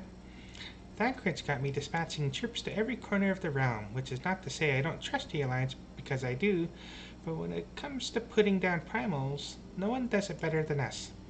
Well, than you lot, more accurately. You won't catch me trading blows with the primal in the near future. But for every fiend you vanish, there's countless meals to arrange, baths to fill, sheets to wash, stores to replenish, and the list goes on. Which is where I come in, and gladly, mind you. It's the least I can do to support the science who risk life and limb, like poor Ironvald. I wish there was something we could do for him, but we'll just have to settle for saying the odd prayer and keeping a roof over our heads. It wouldn't do to have him come back to a complete shambles now, would it? But that's enough of my rambling. Off you go and get some rest.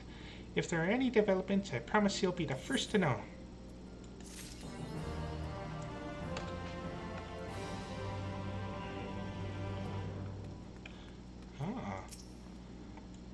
Been keeping me a good eye on the towers and telling others to do the same. Of course, I don't mean just us scions. I've got a whole network of scouts to keep me informed. Alice has been teaching me how to cure tempering using a proxy. I must say the thought of being in such close proximity to one of the afflicted is rather daunting. You sent Coltonet and the others to be our eyes and ears in the field. Wherever the Telophoroi appear next, we'll be among the first to know.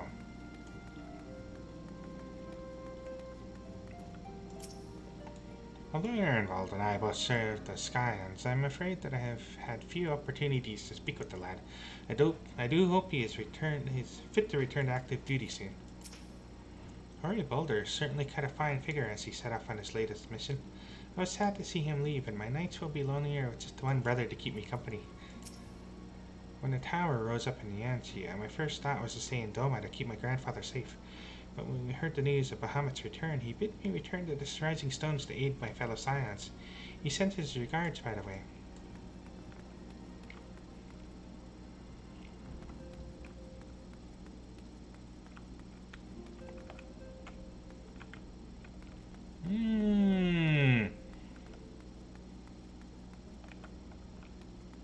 Okay, well, looks like I'm all through the 5.5 main scene, main scenario quest.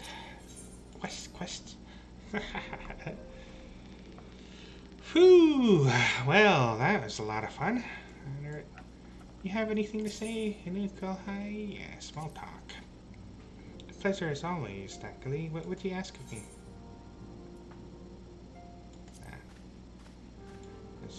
Maybe if I finish Stalk Around the Clock and the other one.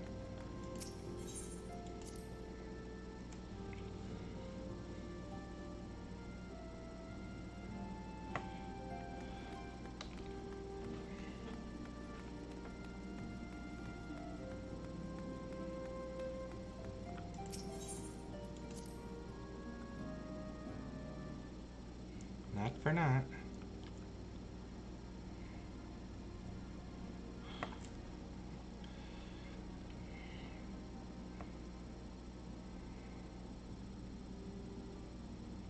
Well, I am tuckered right out.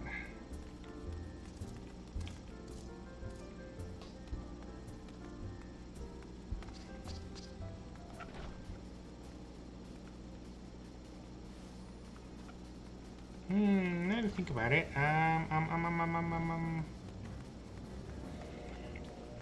since I'm here, might as well switch over Red Mage and do the level 80 Red Mage quest storyline. Arya seems excited to see you. Thackeray, I was about to go look for you. I've had a letter from XIV and he's asked me to pass on the message.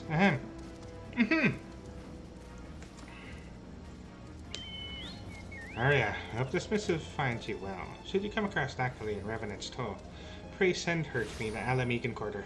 I have need of her help. What could be happening in Alamega, I wonder? Well, I suppose there's one sure way to find out. Let's go! Alamegan Quarter... Okay.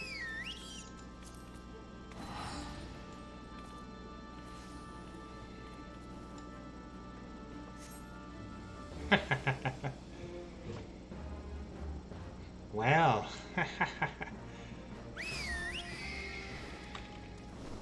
jeez, there's so many people on that,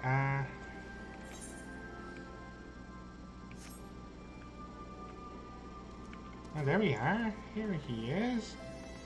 He's over here. Exverntia. Exverntia.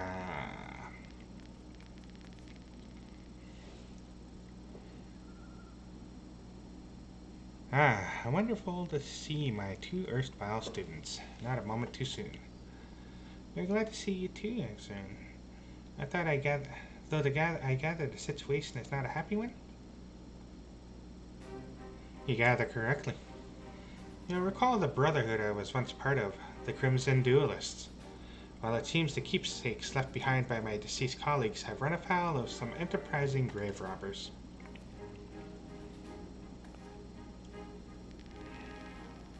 When the duelists met their end 2 decades past, I was too deeply engaged in my own battles to give them the burial they deserved.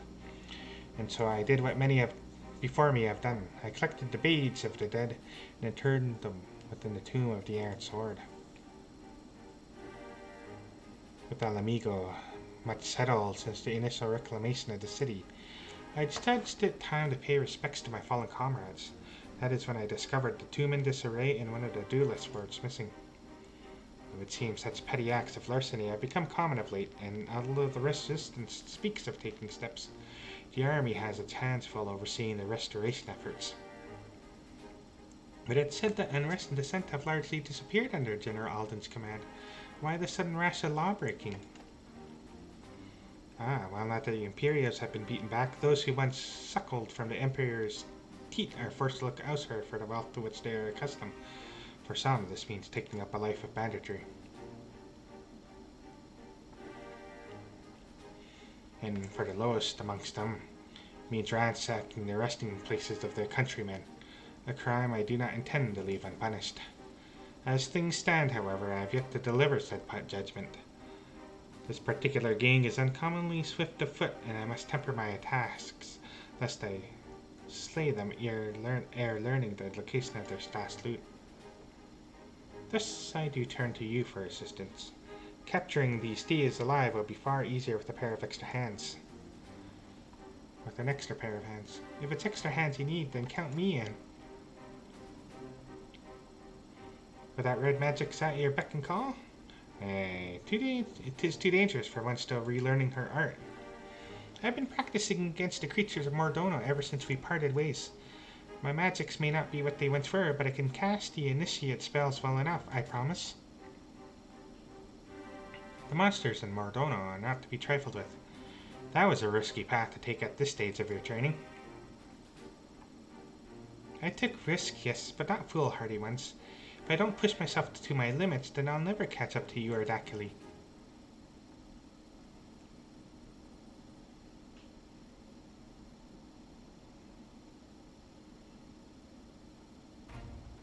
I wager you'll not take no for an answer. Very well, but you do not leave my side. Understand? Yes, thanks you, Exern. You won't regret this. The three of us then. Bloodhound is where these grave robbers ply their unsavory trade, and the edge of the graveyard is where we shall meet.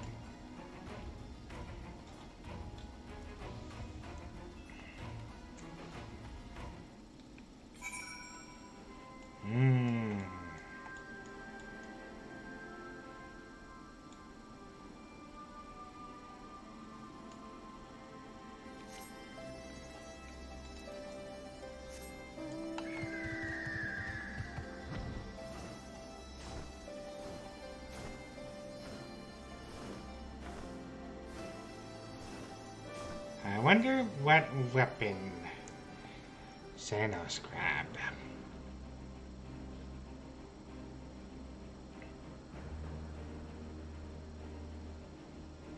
It would have been nice. It would have been nice. Would have been very nice had people remained. I never really had a chance to chat with them because of all the cutscenes. I felt it. I wanted to allow people to enjoy the cutscenes, however they continued to leave. Perhaps they came to watch me? I shouldn't think so.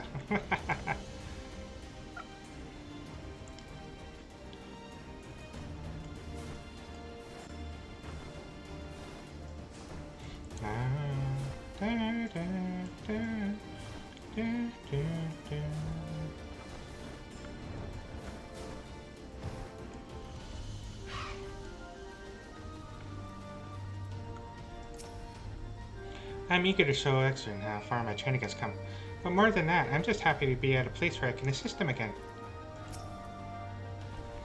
I'd like to simply snatch up these grave robbers, but they have proven an infuriatingly slippery foe. A foe who now knows my face, which is why you, Dackley, must play the role of deceiver. Search the graveyard until you find one of the thieves in question. To convince them it is in their best interest to slink over here to the east. Once the scoundrels are too close to escape, Arya and I will spring our trap.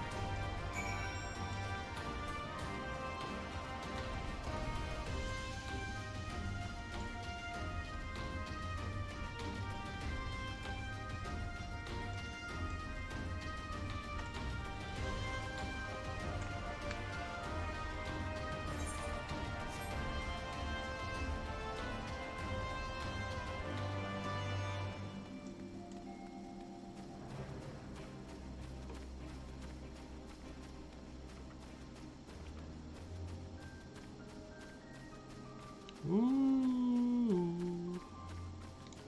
Oh boy.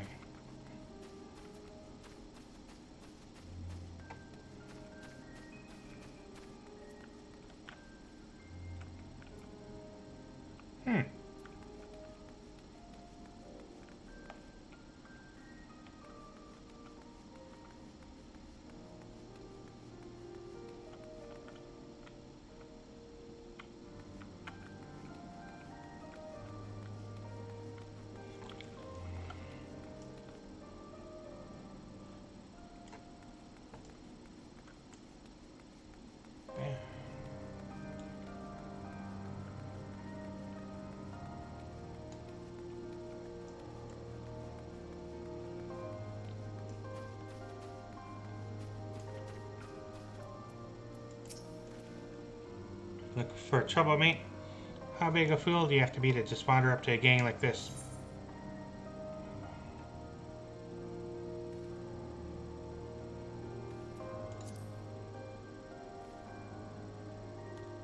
Soldiers, is it? Then we'd best be moving on. Thanks for the warning, friend. Oh, not that we doubt your word or anything, but you'd best come up with this. Color to show good faith amongst thieves. We'll be waiting just up ahead.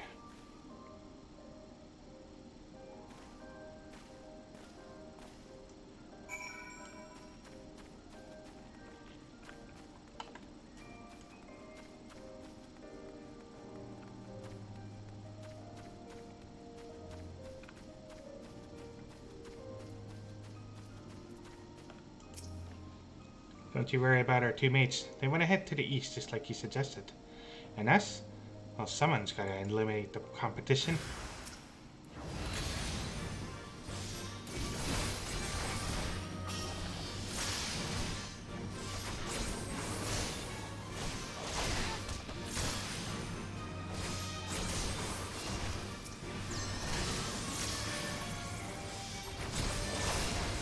Yeesh, eh?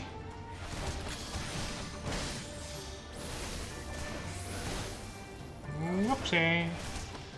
Oops.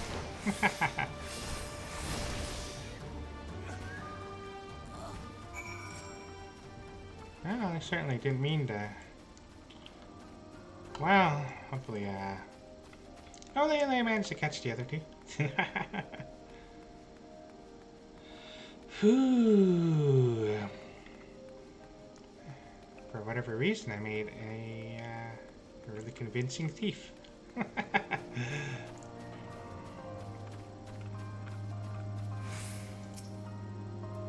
My power's a shadow of what it used to be, which made taking captives easier than expected. Scorch marks rather than incineration.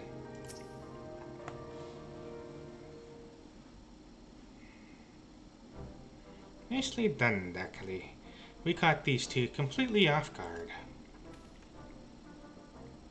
And I must say, Arya, You exceeded my expectations.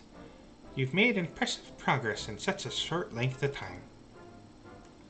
Yes, I knew those lessons at the Mage Guilds were worth it, even if it was painful to begin at the beginning again. Oh-ho! I see you've been cracking open as many books as you have monster skulls. Your dedication to the fundamentals has certainly paid off. Now, I counted 4 brigands the last time I was here. Knowing what I do of such villains, I assumed the other 2 sought to waylay you. Yet here you stand with scarce a hair out of place. All jesting aside, I suspect your skills have surpassed my own. What trials must you have endured to forge such strength? You know, I fought on another star, against heroes turned villain.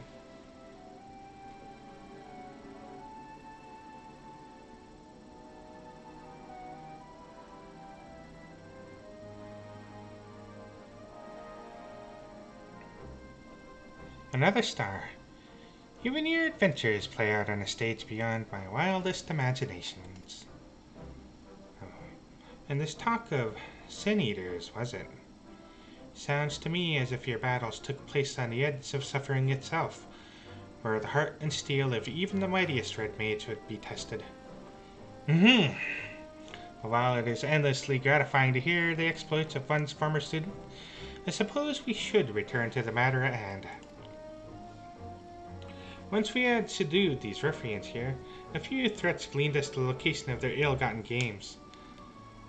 All buried in a box in the royal hunting grounds, or so they claim.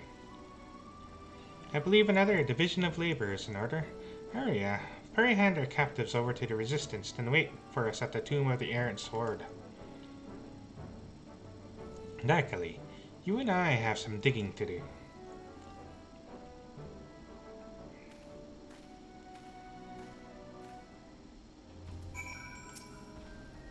Go ahead with XIV.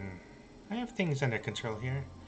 When it comes to magecraft, though I feel like for every 3 steps I take, you've already taken another 10 or 20.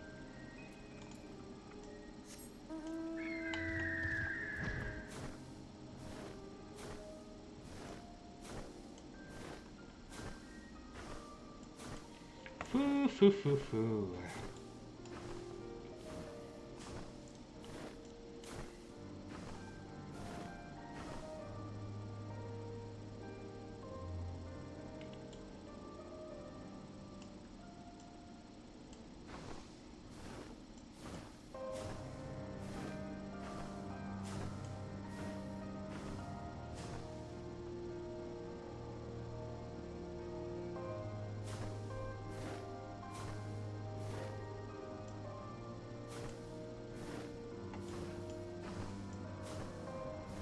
And here we are.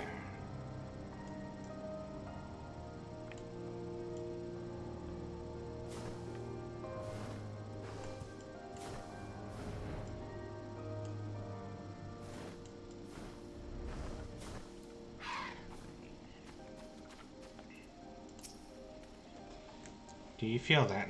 The ground is soft. Certainly not as packed down as elsewhere. I think we found our cache.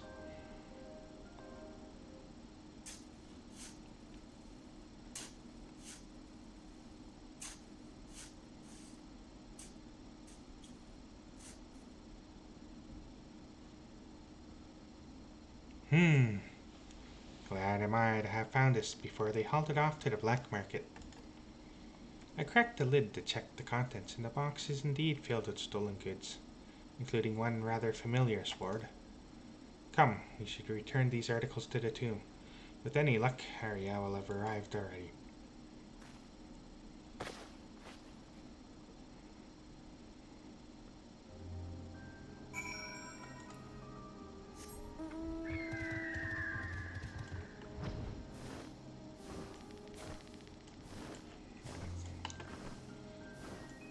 It's amazing there.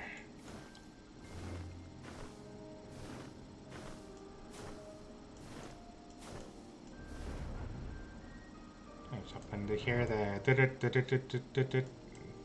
sounds that the footsteps says that the pieces are already all in place.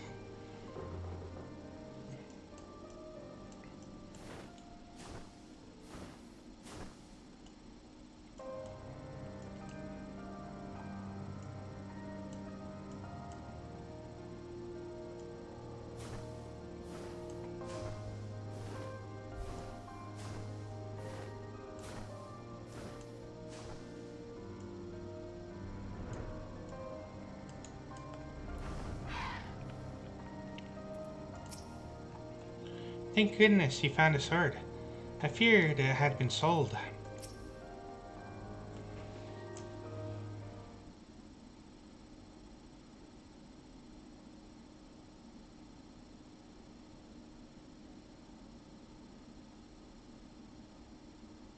Right. Let us return these relics to the... Let us return these relics to their rightful places.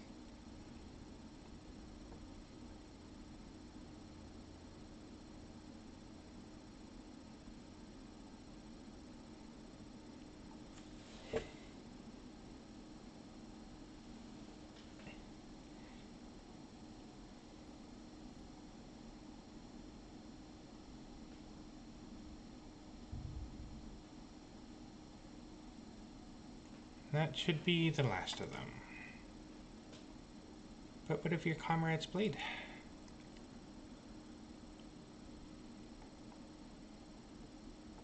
Ah, well. Would you indulge me in a moment of nostalgia? The man who wielded this sword suffered from shallow reserves of aether, and so he commissioned a weapon capable of challenging his energies in the most efficient manner. As you might imagine, the custom blade thus forged cost him a small fortune in coin. We would taunt him in his empty purse without mercy, of course, challenging him to become a merge worthy of such priceless steel. His reply to our jeering comments would always stay with me. Even should I fail to do this steel justice, it will remain long after I have perished. A kindred soul shall take up the sword, and then you will see my coin was wisely spent.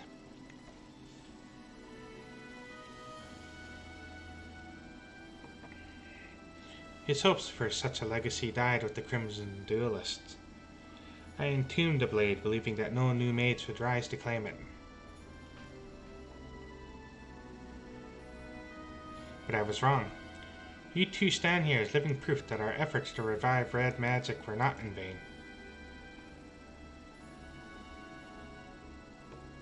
It was when I discovered the sword missing that I was put in mind again of my comrade's words. Now I wonder if he did not orchestrate this affair from beyond the grave, if only to remind me of his will.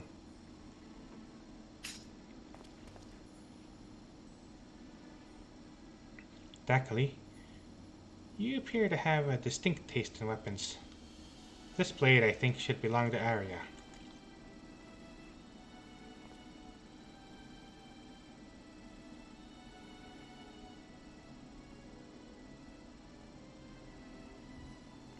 And I'm not even your student right now.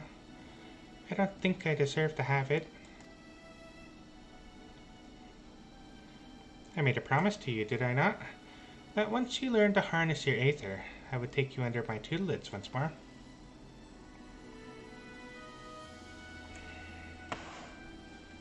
The way I see it, you have more than upheld your end of the bargain. Accept the sword, Arya.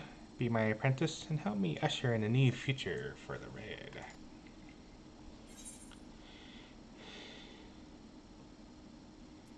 You should take the sword. You should take the sword. I will. If you would offer to accept me as your student once more, then let this be my answer.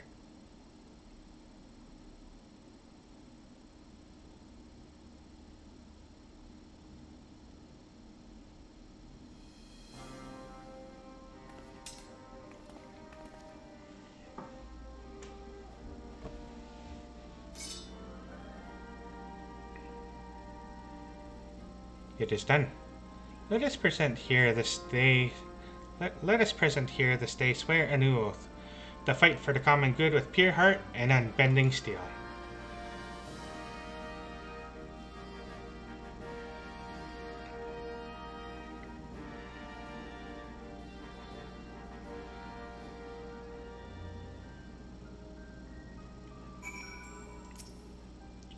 Look, I've already hung it from my belt.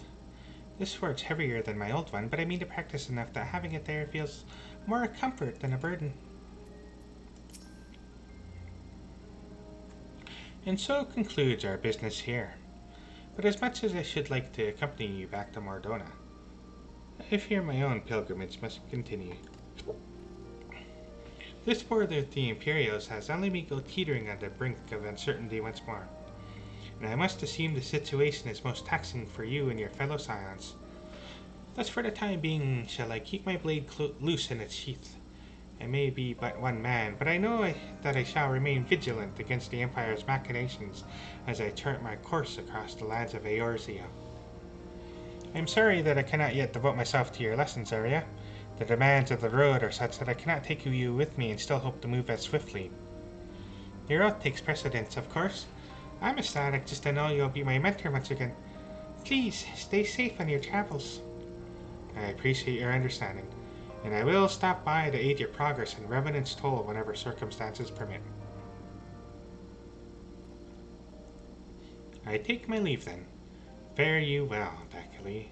When next we meet, I expect your scarlet hue shall be ever the more vivid.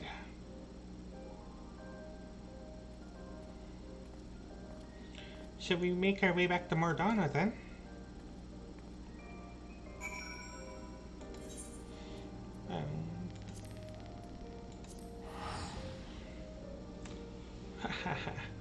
I'm getting a little tired here.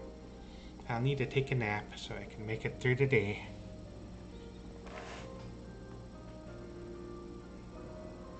I hope the high heck, low heck. I'm so tired that I don't know what I'm saying anymore.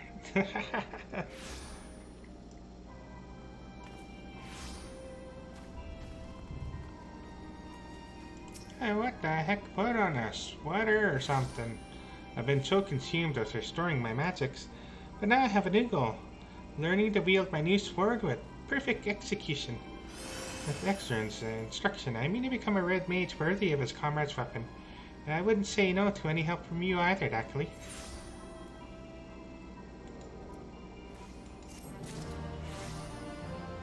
Oh, I put on a sword. Okay, I think, I think I've had it. I think I'm pretty tired. And I think I'm gonna go to the lavender beds first.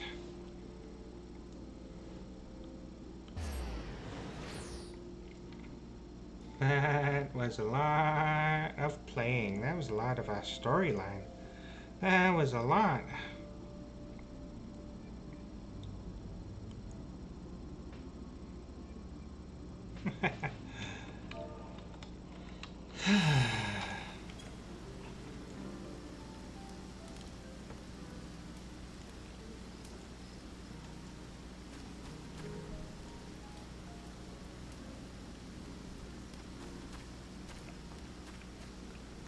That was so much.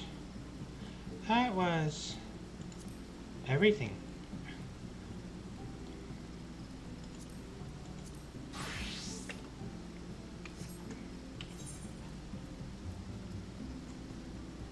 And here we go.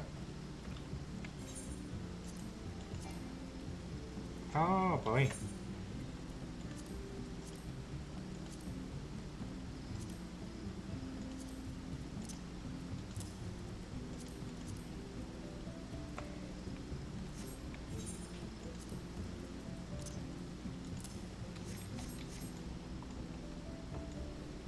What the heck is this? This is,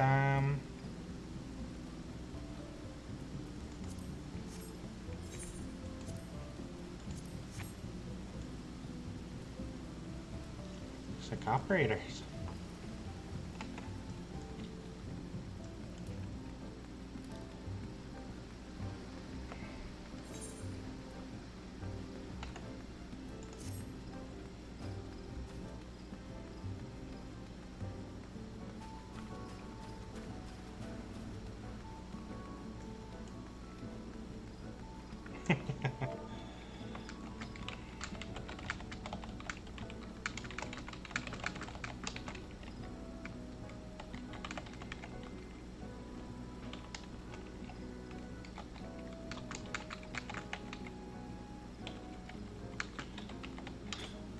I feel tired.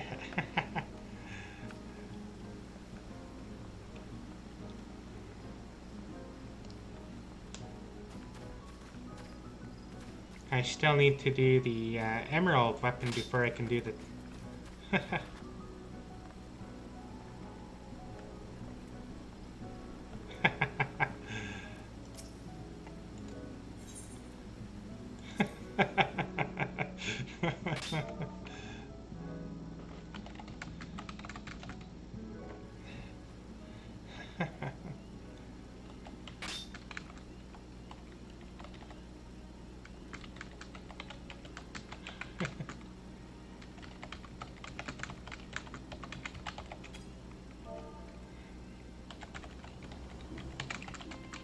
Got the MSQ and the Nier raid.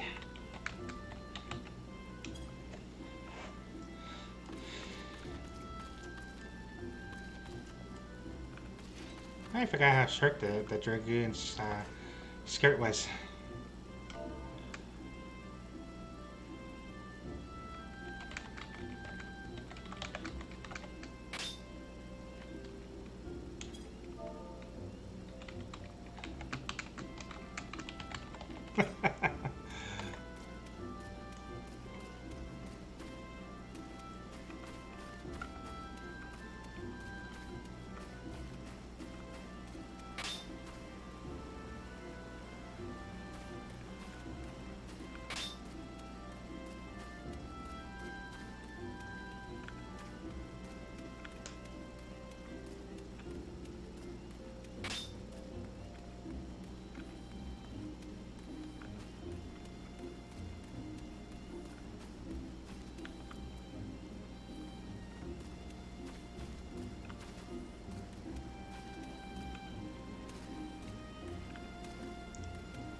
I can't wait to run the Alliance raid again.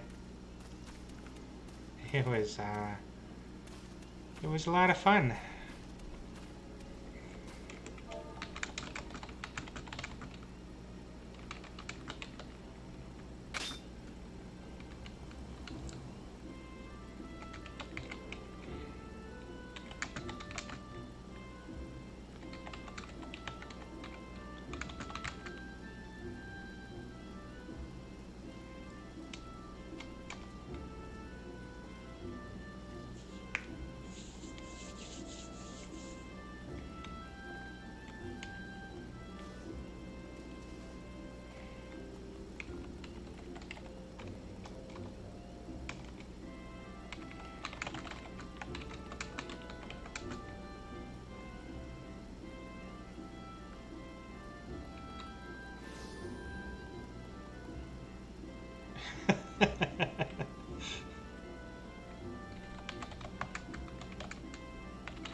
Oh, where'd the girl in the tights go? Higher tuning room. Ah, I'm gonna go get a nap. I'm gonna have a nap. Well, I had a lot of fun. And if you stumble into this video, if you had fun, then you know, make sure, then please, you know, like the video, and if you liked me, then please subscribe. I hope you enjoyed yourself. I enjoyed myself quite a bit, although it did seem as though I got very involved in the storyline, and but regardless, I hope you have yourself a great day, and I hope that if any of you enjoyed the video, that you just wanted a chance at seeing the rest of the story, I hope that you'll be able to get a chance to play the story yourself, and, you know, discover its secrets, speculate on what's to come, and well, you have a great day. And next time I'll be on, we'll be well, I'll maybe on later today with another stream, but we'll see. It was a very interesting day, a very interesting storyline, and I hope you all enjoyed yourself. Thank you.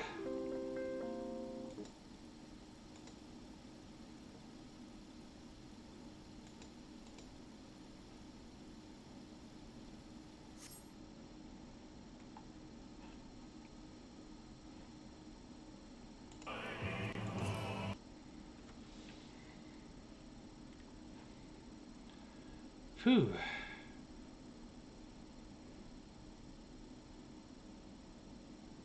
Wow, this isn't... I always forget. There we are.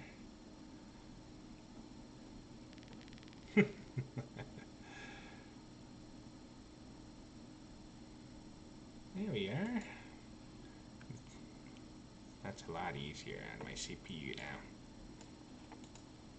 But, just to repeat myself, I hope you all enjoyed yourself. And I certainly enjoyed myself. Once again, if you really like the stream, then, you know, I welcome you to come play games with me again in the near future. I'll try to stream every day for the time being. Might